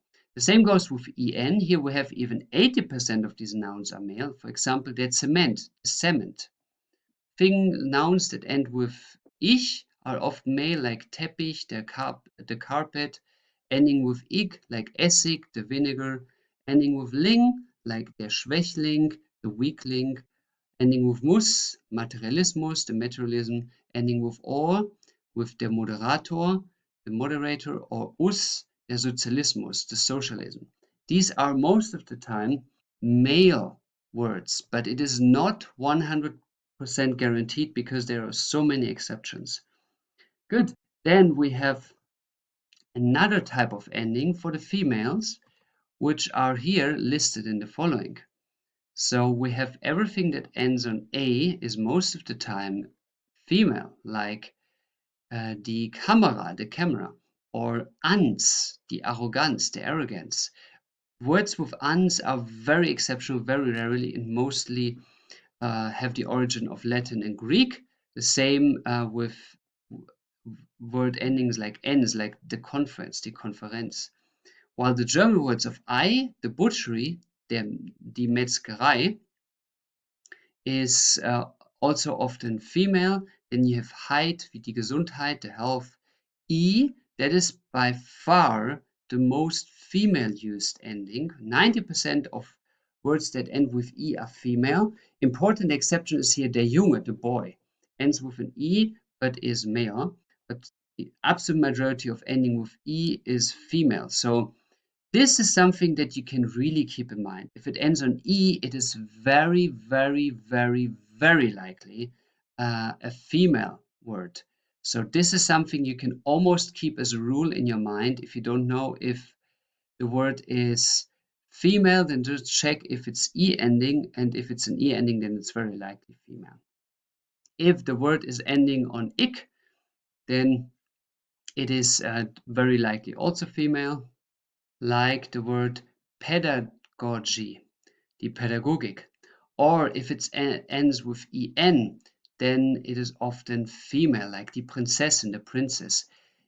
En is most of the time also used for female professions. So if you have der Arzt, then you are ending an en, and most of the time add an umlaut, and then you change the article to die, and you have then the female form. So the Ärztin, that is to form professions, you're adding an en, and then it is most of the time a female form of the profession. So this is for female profession forms, very common. Other example would be, for example, let's say der Pilot, the pilot, and then you're just adding an in. It's like die Pilotin, So then you have a female pilot. Okay, good. Then we go with die Nation, Ion, the nation, often female. Then Keit, die Höflichkeit, the politeness, often female. Schaft, Wissenschaft, the science. Tät, Realität. Umgebung, Kultur. So you have reality surrounding a culture. If these are ending with these endings, then it is most of the time female. Now let's go to the third one, which is a bit smaller. That is the neutral one. The neutral ones are ending often with the following forms, which are listed here for you. You have chen, like das Mädchen, the girl, which is most of the time neutral if it ends on chen. These are all diminutives, which is the sweetening form of a word. You learn about the diminutives in another chapter. Check it out to understand the concept fully. The same is with line at the end of the word, like das Hündlein, the little dog. It's also in the diminutives, and all diminutives are automatically neutral. Now you have here a great exception which helps you a lot. It is that if you have a GE in front of a noun, then it is in 90% of the cases a neutral gender. So if you have the prefix, which means pre is before, like preteritum or prehistory, before, if you have a ge before the word, then it is very, very likely a neutral word. And as it is 90% of the cases that way, you should take this also as almost a rule. If you see a ge in front, then it is very likely neutral. The only exception that comes in my mind at the moment is, for example, die Geschichte, the story. That would be an exception of the 10% that is not neutral. Die Geschichte, which is here, die Geschichte means the story or the history. Good. So now, if a word ends with ma, like thema, the topic, it is mostly originated from Greek or Latin.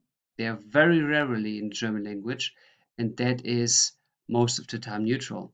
Then ment, like das Instrument, then it is neutral most of the time. Then if it ends with nis or sal, then you have a 66% chance this word to be neutral, like das Hindernis, the obstacle, or das Schicksal, the fate. If it ends with el, it's most of the time neutral, like das Hotel, the hotel. And if it ends with like das Imperium, the empire, it is also mostly neutral because it is again Latin or Greek origin, and these words are very rarely. So this is the first hint. If you have these endings, then they might be belonging to a specific gender, while the most important forms that you have to learn is if it ends on en, it is 80% male. So please mark yourself this one to be very likely male, en. Then the other form you should learn is if it ends on e, then it is very likely female. And if it ends on, if it starts with ge, then it is very likely neutral. And I just see here that I made a mistake here, excuse me, cement. That cement is not ending with en, but ent. So instead of the example der Zement, you can put the example der Samen, which is the seed. Der Samen, that is en ending, that is typical male. Der Samen, the seed. So in total, these three endings, the en, male, the e, female, and the ge as the prefix, so the start of the word, being most of the time neutral, this is something you can truly remember, something that is very important and very obvious, a specific gender. Now, that is the first aspect that you can analyze to define the gender. The second for the gender definition is specific topics. There are some certain topics that are most of the time described in a certain gender. For the male, these are the following topics. Everything that is an obvious male being is logically male. For example, der Mann, the man. But there is also a male dog. There can be a female dog, which we will talk in a second, but the male dog is male. Or the male god is male. So in some religions, you have several gods, or you have a female and a male version of a god. And if it's then the male one, it is male. And then the next topic are days of weeks, or the days of the week and the months and the seasons. So time-related aspects are most of the time male, like der Montag, der Januar, der Winter. Or you have weather phenomena, they are also most of the time male, like der Regen, the rain, der Sturm, the storm, der Hagel, the hail. All car brands are very male. I guess this is a prejudice of men loving cars, so they must be male. Here we have der Porsche, der Mercedes. So if you point out and point on a specific car and say it is der Mercedes, it is der Porsche. And foreign, at least foreign from the German perspective, rivers and waters are of male article. For example, everything that has to do with waters, like der Fluss, the river, or der Ozean, or der See, the lake, or der Bach, the small river. These are all male besides das Meer. This is neutral, the ocean, das Meer. That is the only neutral thing that has to do with waters. Now, the difference between Ozean in German and das Meer is that der Ozean is a huge Meer and das Meer is a small ocean. So, for example, Ozean, we only say the Pacific or the Atlantic or the Indian Ocean. But for all the other things, we have Meer, for example, the Mediterranean Meer, das Mittelmeer. So this is all about Meer. And then the names of foreign rivers, everything that is outside of the traditional German settling ground is der, like der Nil, for example, or der Mississippi, or der Gelbe Fluss, the Yellow River in China. Good, then any currencies in German are der, like der US dollar, der Euro. The only currency that is non-der is die Mark. Die Mark was the old German currency when there was no euro yet. That was called die Mark. But that is an exception. All the other currencies are male. Then you have a very useful rubric of nouns that are formed by verbs without their en ending are mostly male. For example, if you say to sleep in German is schlafen, schlafen. And now if you want to say de sleep, you're basically cutting the en and put der in front. Der Schlaf comes from schlafen, der Schlaf. Or for example, from the word sitzen, to sit, you're cutting the en and put a der in front, and you have der Sitz, which is the seat. So to sit and the seat have the same origin, and they are always therefore male. Now let's go over to the female side. What topics are typical female? There are only two that are important for you to remember. So we talked about male beings, now female beings are female. So instead of der Mann, die Frau, the woman, that is logically female, but also any female being, like instead of der Hund, the dog, you can say the female dog, which is die Hündin. Die Hündin. So for female, you often put an umlaut on an A, O, or U to form the female, and then you add an en. As we said before, en ending, like up here, en is the typical female ending, like for professions. And here also, for example, die Göttin, the female god, you also add an en here, and then you have the female version of it. Then names for big vehicles are often female. That is a cultural thing, as big vehicles were traditionally always driven or repaired or dealt with by the male gender. So they called them after female names. For, well, you cannot really say that's a mentality thing. That's just a cultural thing of the man often associating with this vehicle as their partner, like they associate with the woman. So a typical ship captain would give his ship a female name because it is mentally often perceived as his partner he deals with on the all-day life, and often that he also loves. That is, for example, a ship captain then gives a female name like to a ship, like it would be his wife. So that would be, for example, the Titanic, or in the same goes for planes, which is the Spitfire, which was an English airplane in the Second World War used. So the German gave it also a D, even though it's not German plane, they called it D. So these two topics are most of the time female. Now we go to the neutral perspective, which is everything that is a young being is most of the time neutral. Like, for example, das Mädchen. Das Mädchen is a young girl.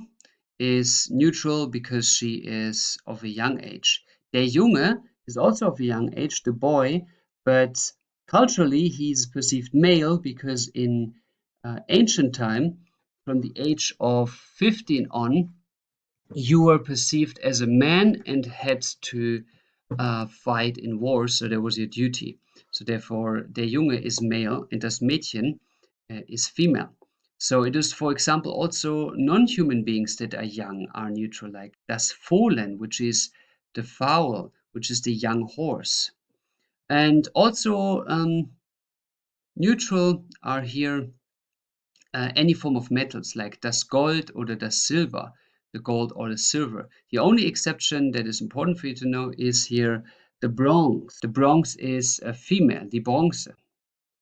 Good, then we have public buildings. They are also neutral, like das Café, das Kino, das Hotel, das Rathaus, Rathaus Citizen Hall, Kino, Cinema. But the exception here is die Bibliothek, the library, that is female. So these are hints how to use the endings or certain topics to understand if it's male or female, but it is all a hint. It's not a rule. It's very unprecise. But what you can have as a rule of the thumb is if you have loan words from English, then the English word adopts the native German equivalent article. For example, das Telefon is the German word. Now, das Smartphone is also neutral.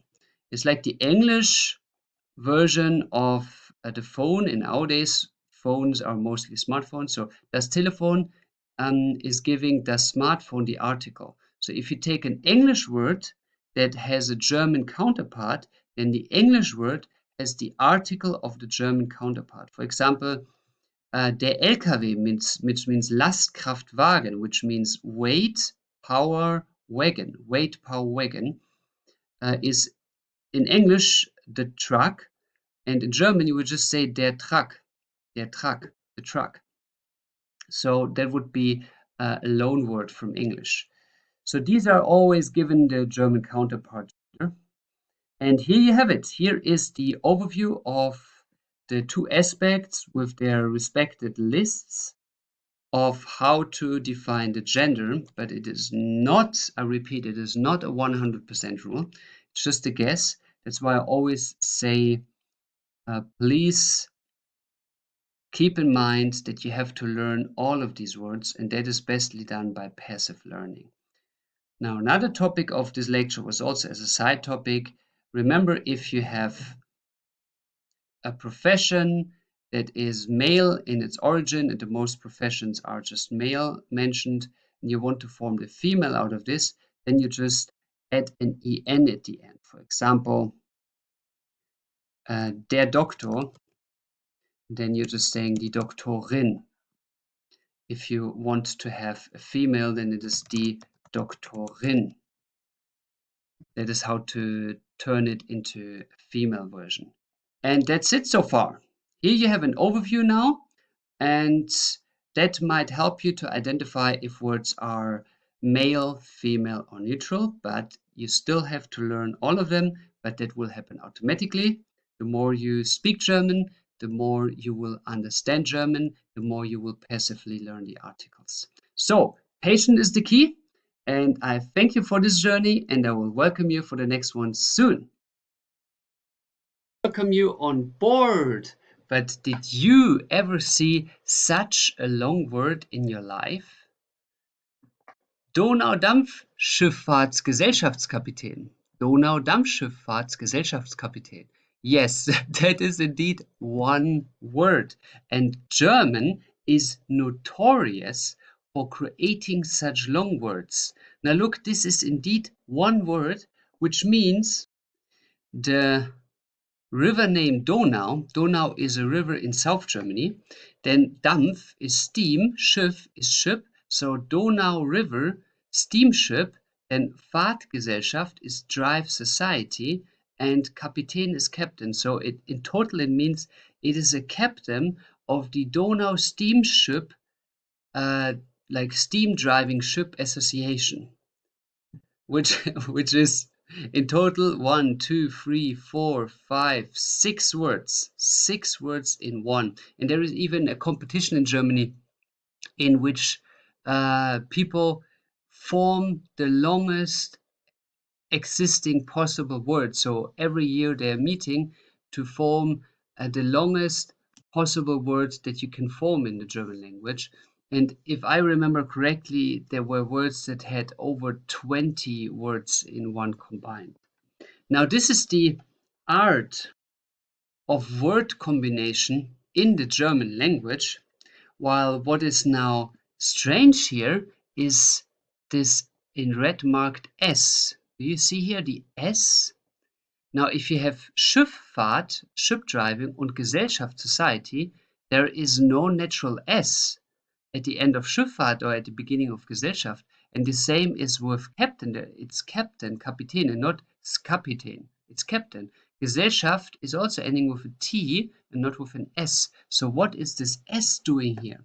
That is the question that we solve today.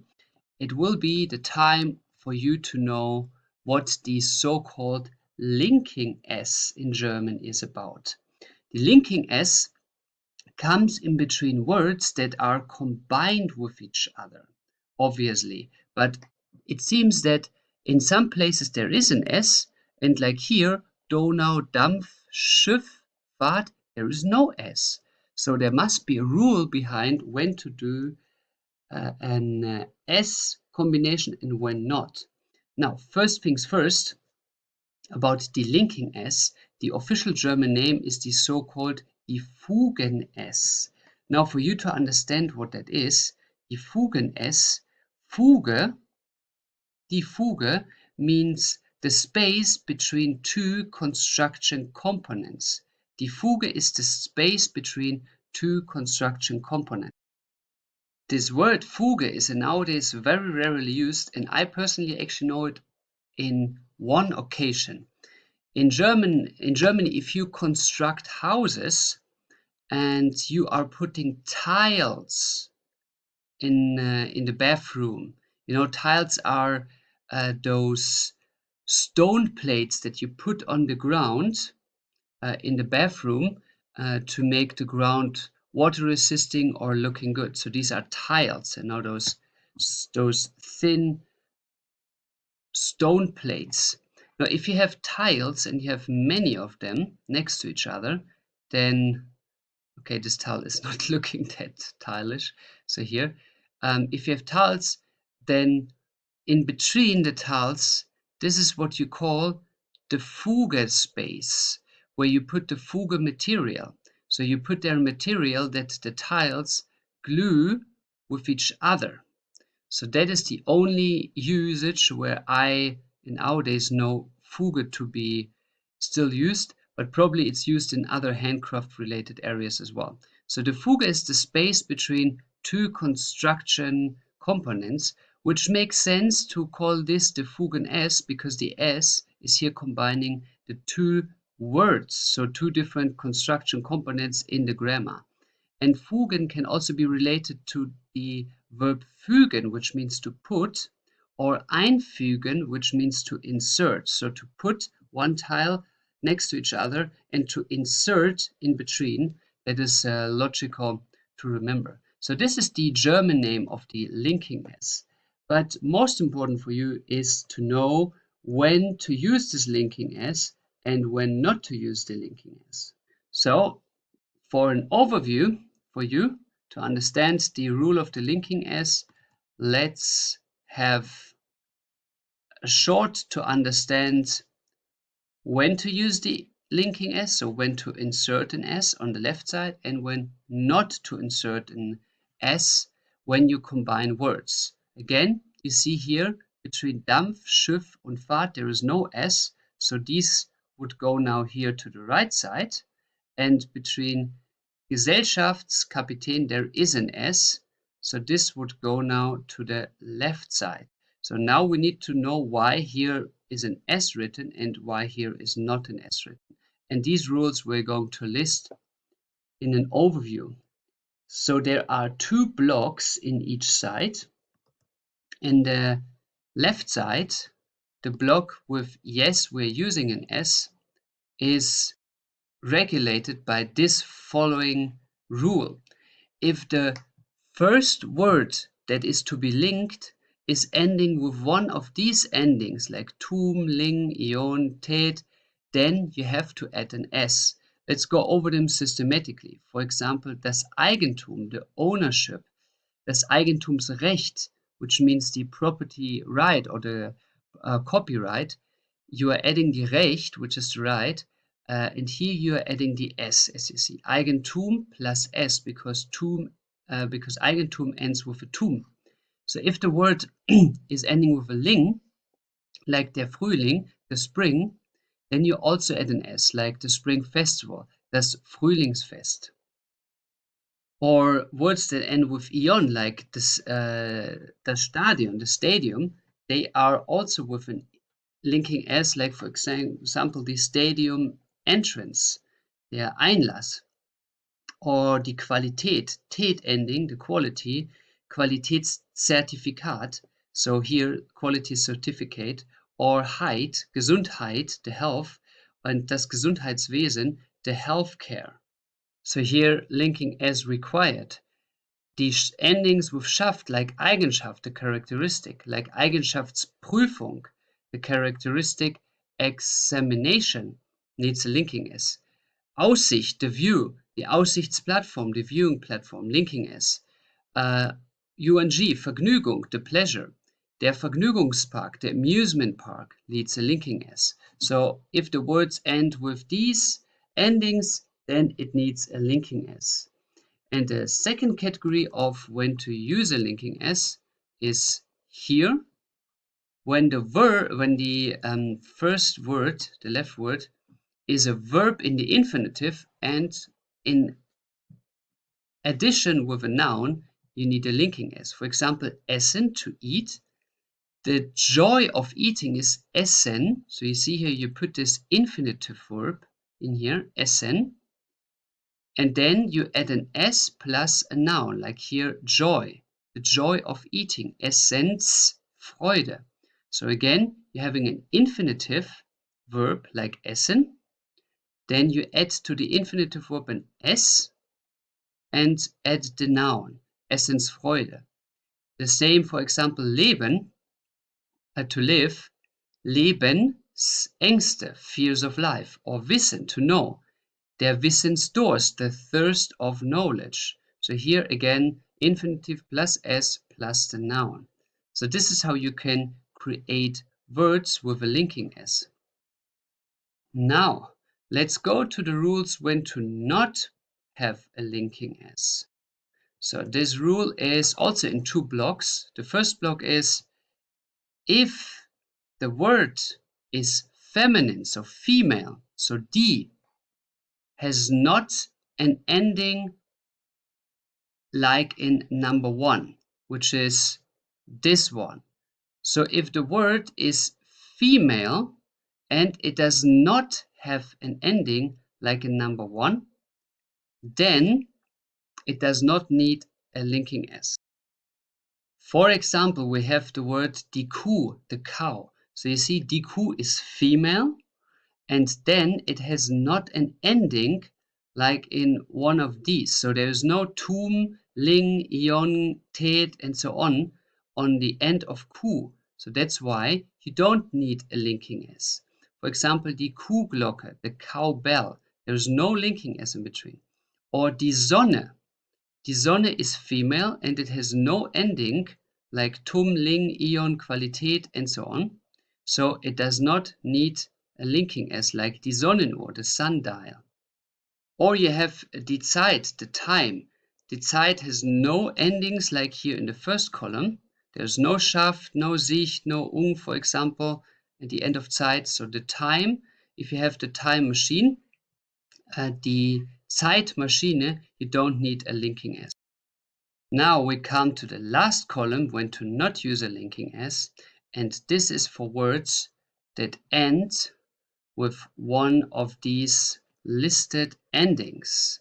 Here marked in colors are endings of words that do not require an S, a linking S. So if the first word ends with one of these, like with an ER, EL, EN, or if you have sh, s, s, and so on, then you don't need a linking S. Now, it should be kind of logical that you don't need a linking S if you already have an S ending or a sh ending or a ts ending, because they all are, from the, I mean, an S is of the sound of S, so you don't need the linking S, but all the others are not S, like ts or sh, but they are having the common root like an S. So it is pronounced quite similar, so you don't need a linking S. Imagine you would say sh, like sh, or ts. That would be with a linking S, would be ts. That makes no sound. Yeah, that makes no sense for in the German language. So that should be kind of logical. If the first word ends with one of these endings, then you don't need to put an extra S. Now, if the word ends with one of these, then you also don't need to put an extra S. Let's have an example.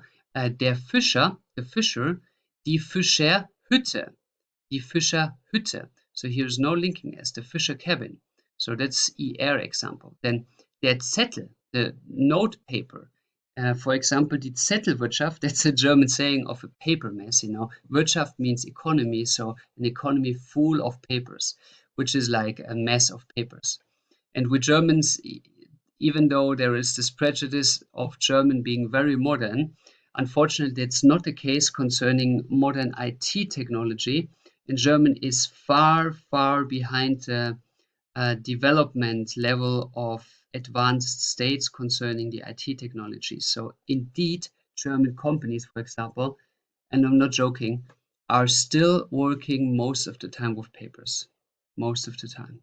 Some companies are even so far back, they only write letters instead of emails. It's not a joke. I have seen this hundreds of times, and that is a huge problem. A huge problem. So don't wonder when you're in Germany if your requests of any bureaucratic task to the state takes ages, because they are sending seriously letters, and that can take. Now I want to give you the most gruesome example that I ever experienced.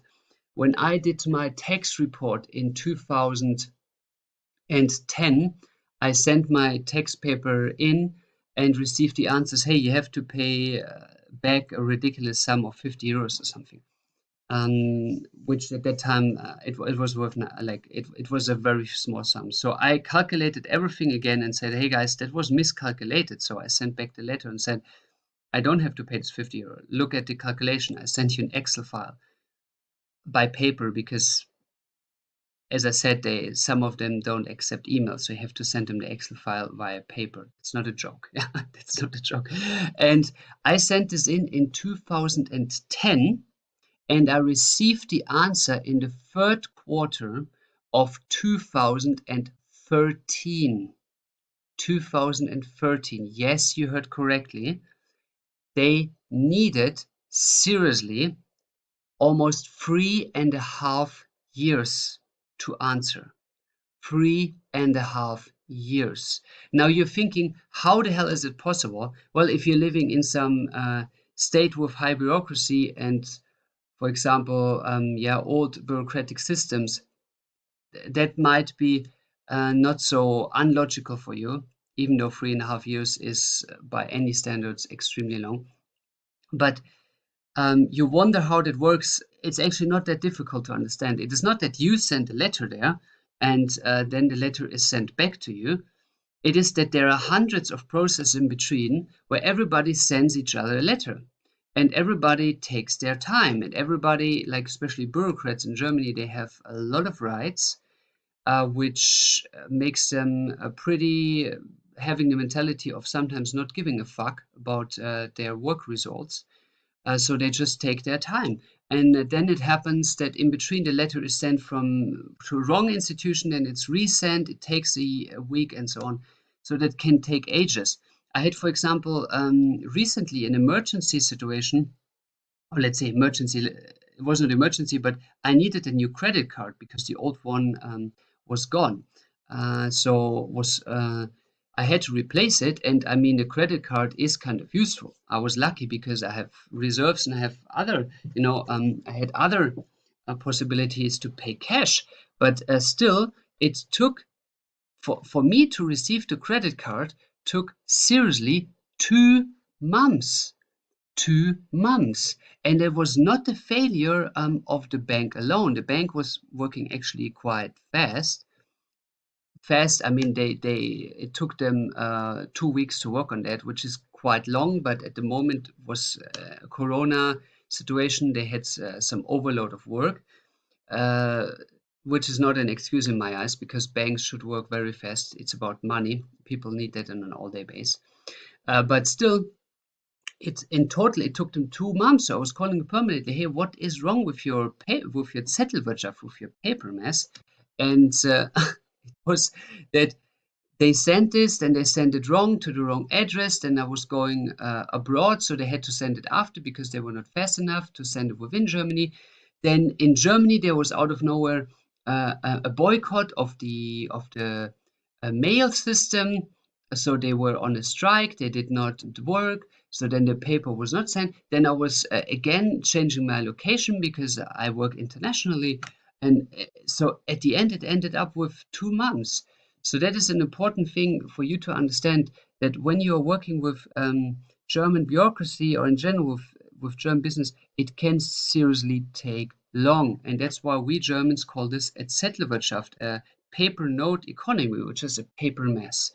It can take ages. So don't wonder about this. This is unfortunately still the reality. And to put that in short, the German bureaucratic system, or the German to give information from A to B, is seriously, in the most terms, still working by the principle of the 19th century, which is paper is sent from A to B, and sometimes there's even a stamp put on, instead of using a modern encrypted e-system where you just receive an email. You have to confirm, for example, by a phone that you received the email, so that it says, yeah, encrypted system is confirming that you don't need any stamp or something. Yeah?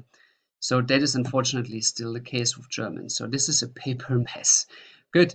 Der Zettel, the note paper has an EL at the end, so you don't need an S as a Fugen S. Then die Arten, here in plural, the species, has an EN ending, so you don't need an S, for example, biodiversity, die Artenvielfalt.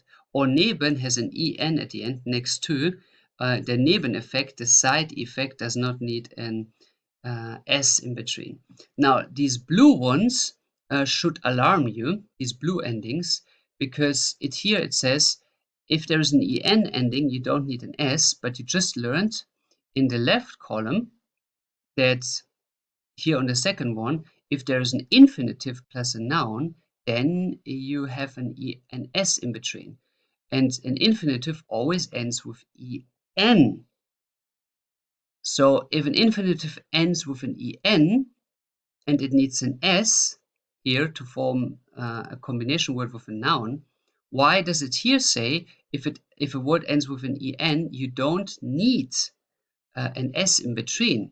That is because this rule only applies if it is not a nominalized verb. So if this is not a verb, so the species is not a verb, or neben, next to, is not a verb, therefore it does not need an S. Yeah? The rule of having an S after an infinitive is only if this was truly an infinitive, a verb, and if it's not a verb, then it does not need an S. So for the last, we have der Fisch, the fish. So that clearly ends with one of these three, with a sh, here in orange, and therefore der Fischhaken, the fishing hook, does not need an S. Good, that's all you need to know about the linking S. Now, this seemed to be overwhelming for you to remember all these rules, and that is true. That is absolutely true. It is very complicated to know when to use an S and when not to use an S. I was doing this wrong for years. So even if a mother tongue does it wrong for years, it is not for you obligatory to know when to use an S and when not. What I would recommend you is following.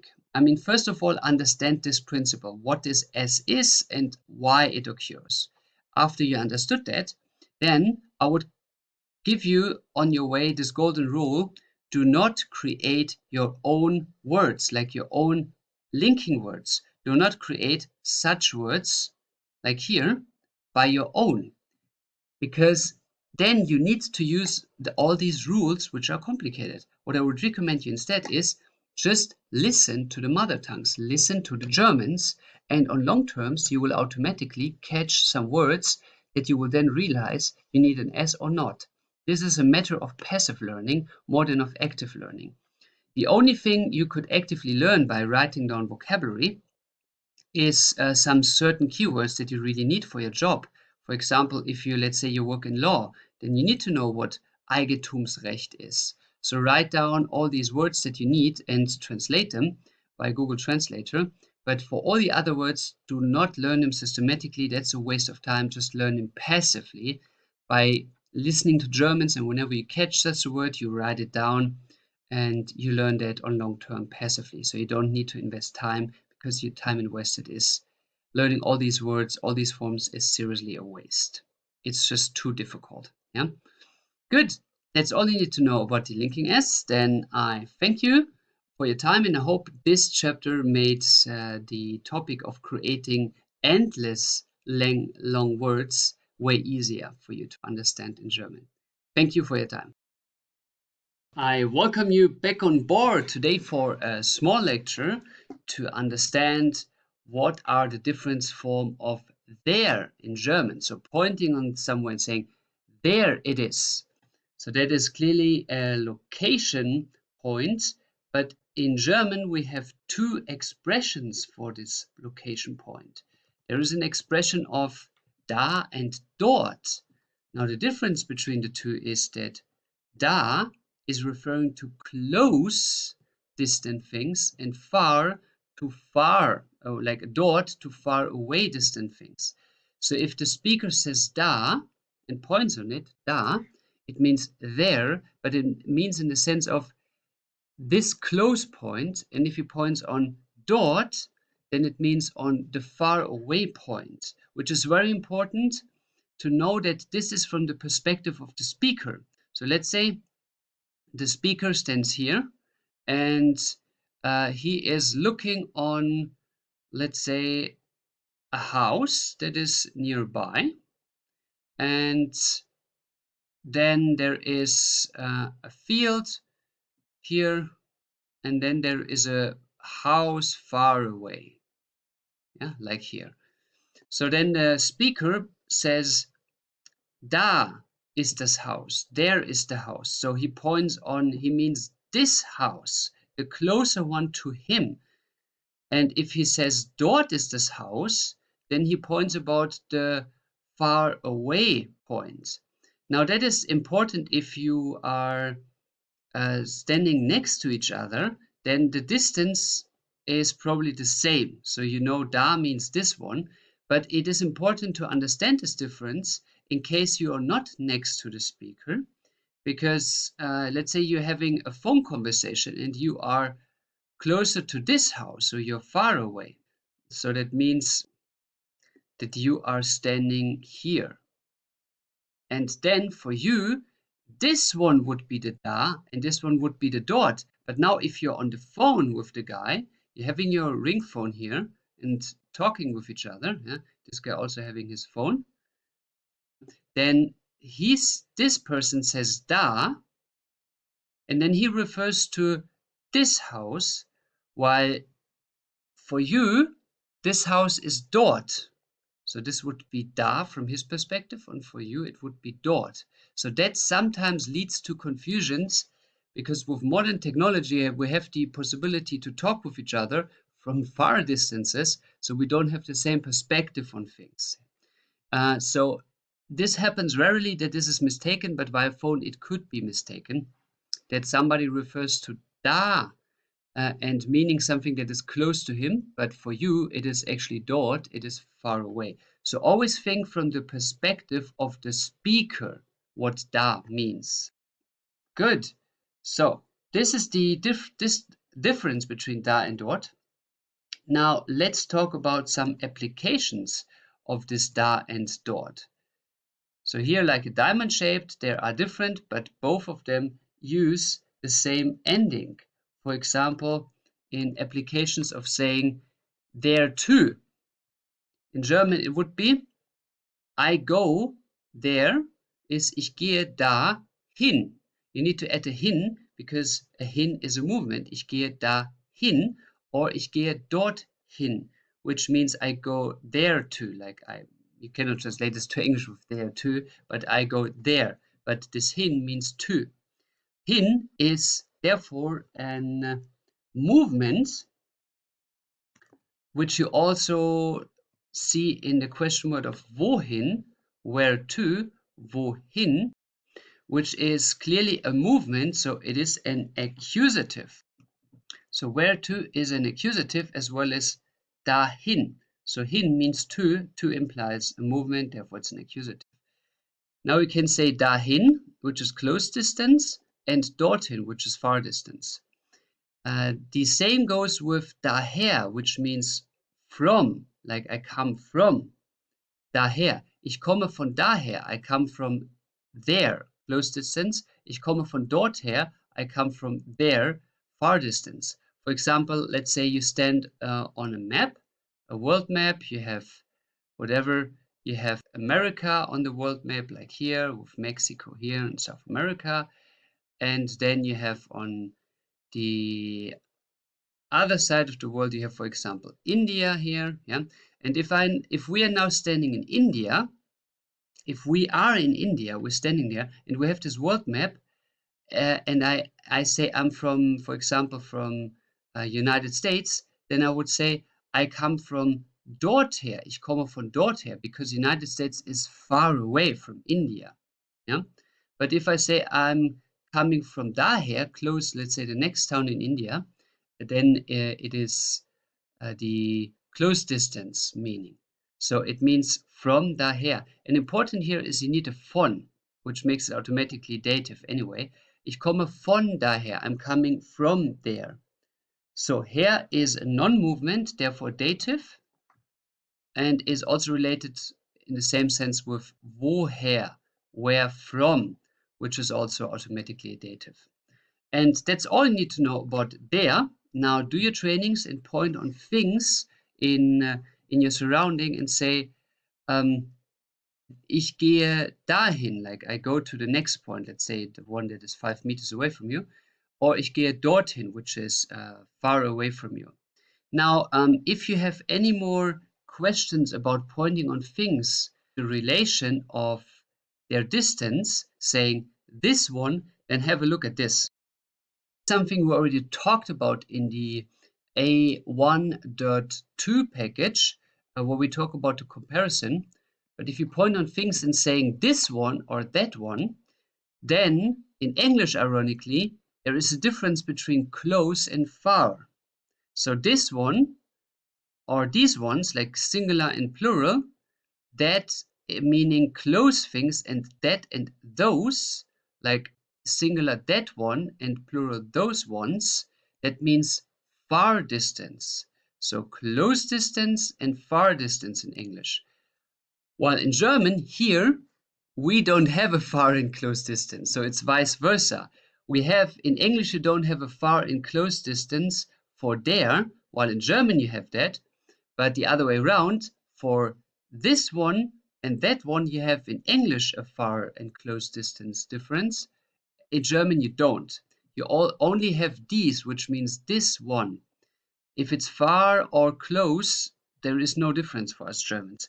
And these is added with the endings of the adjective. Here, like some examples with what can be added. For example, you have dieser Mann, this man, das ist dieser Mann, nominative, that is this man. Or das ist diese Frau, that is this woman. Or ich sehe diesen, I see this man, which is accusative. Or dieses Kind, yeah. So these are the endings you can add on these. So now you have the understanding that in English, there, in German has two ways of being said, by far and close distance, and the English far and close distance, this or that has only one translation in German, which is not taking care or describing the far or the close distance. That is all you need to know about these forms. Now do the training further, and you can now also point on things saying this one, yeah, but there's no distance difference in German. Good. I hope that helped you to clarify this small issue.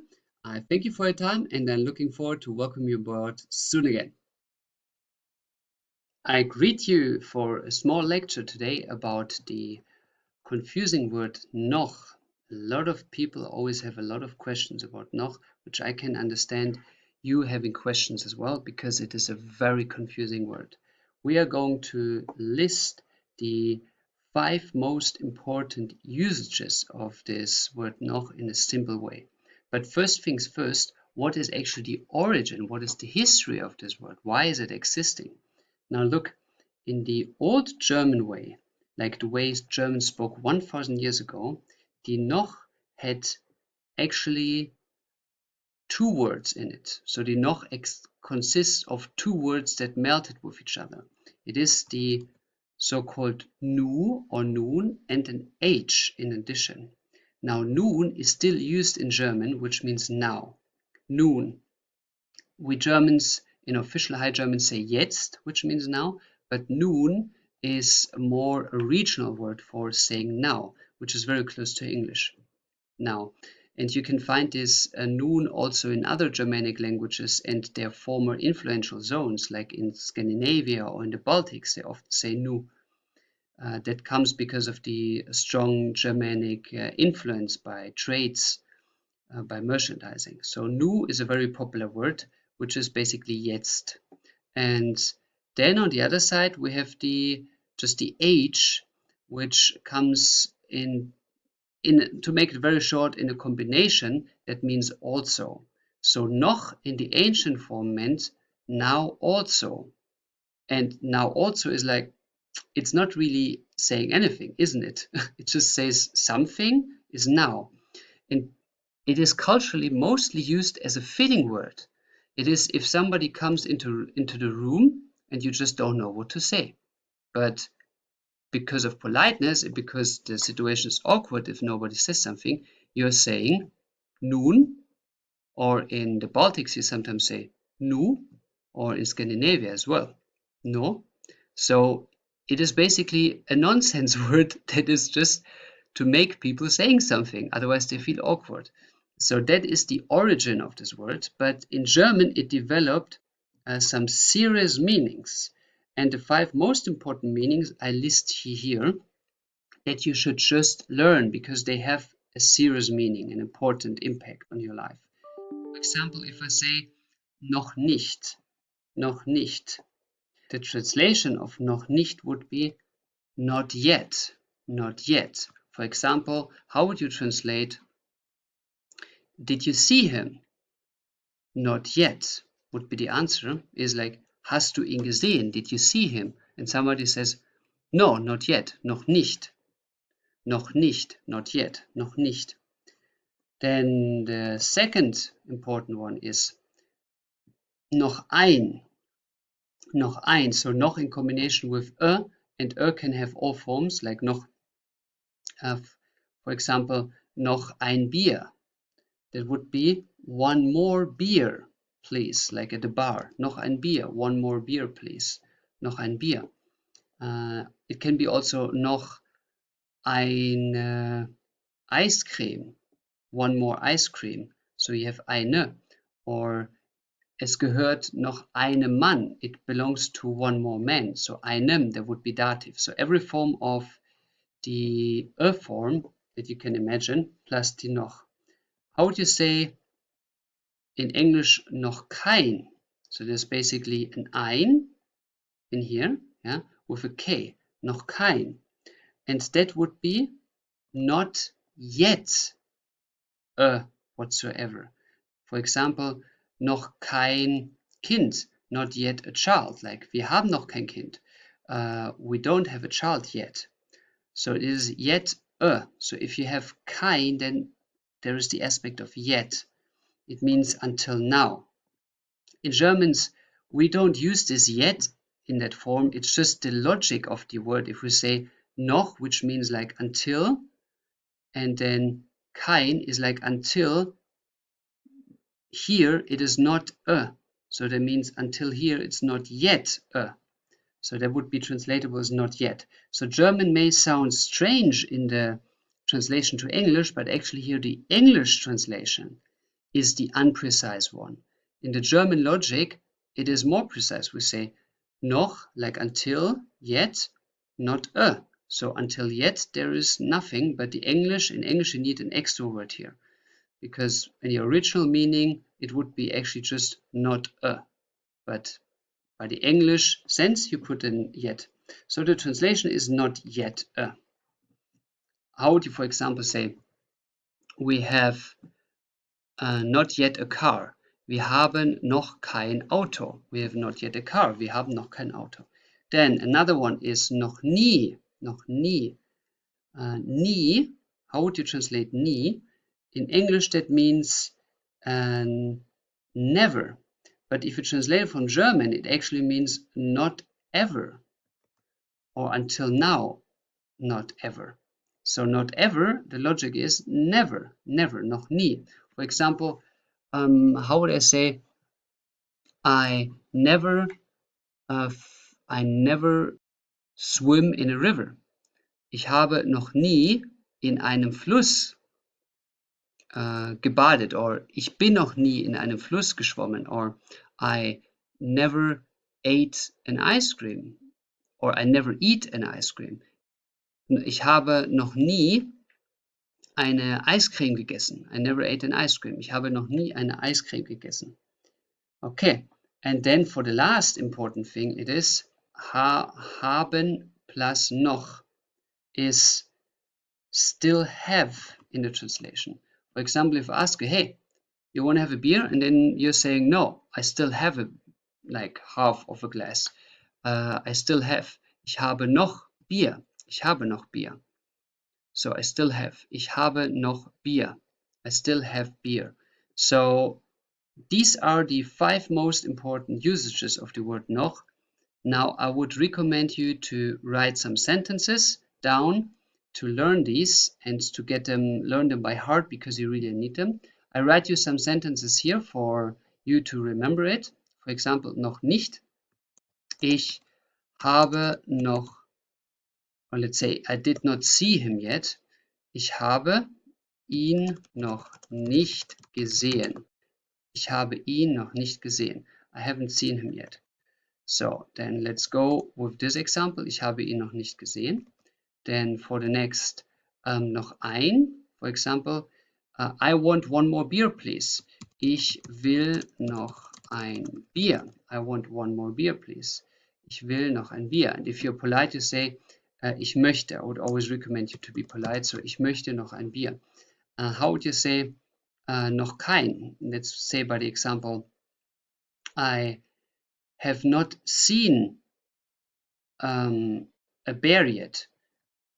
Ich habe noch keinen, because to see, ich habe noch keinen Bär gesehen.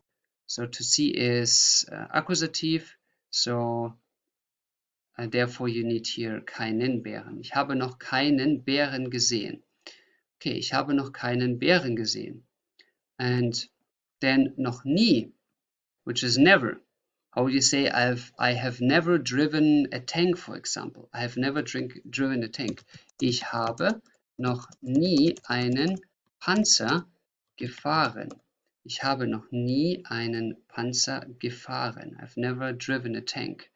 And for the last is habe noch, like if I still say I still have, let's say, gasoline. Somebody asked me, hey, do you need gasoline? And I said, no, I still have, it's fine. Ich habe noch Benzin. So I still have it. Now what you realize with all of this, it is that noch is always standing in the past, in a past sentence, because it means not yet.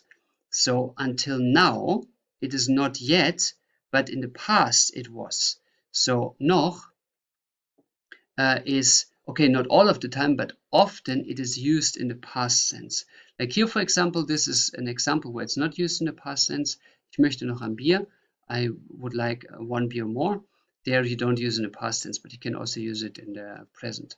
But most of the time it has anything with not yet, and that means it stands in the past. Good. These are examples of noch. Now please write down 5 sentences for each of the examples. So 5 to 5 means 25 sentences. Write this over roughly 5 days, and then you will know the forms of noch by heart. Okay, I thank you for your time, and I hope this makes the very confusing noch easier for you. See you soon for the next lecture.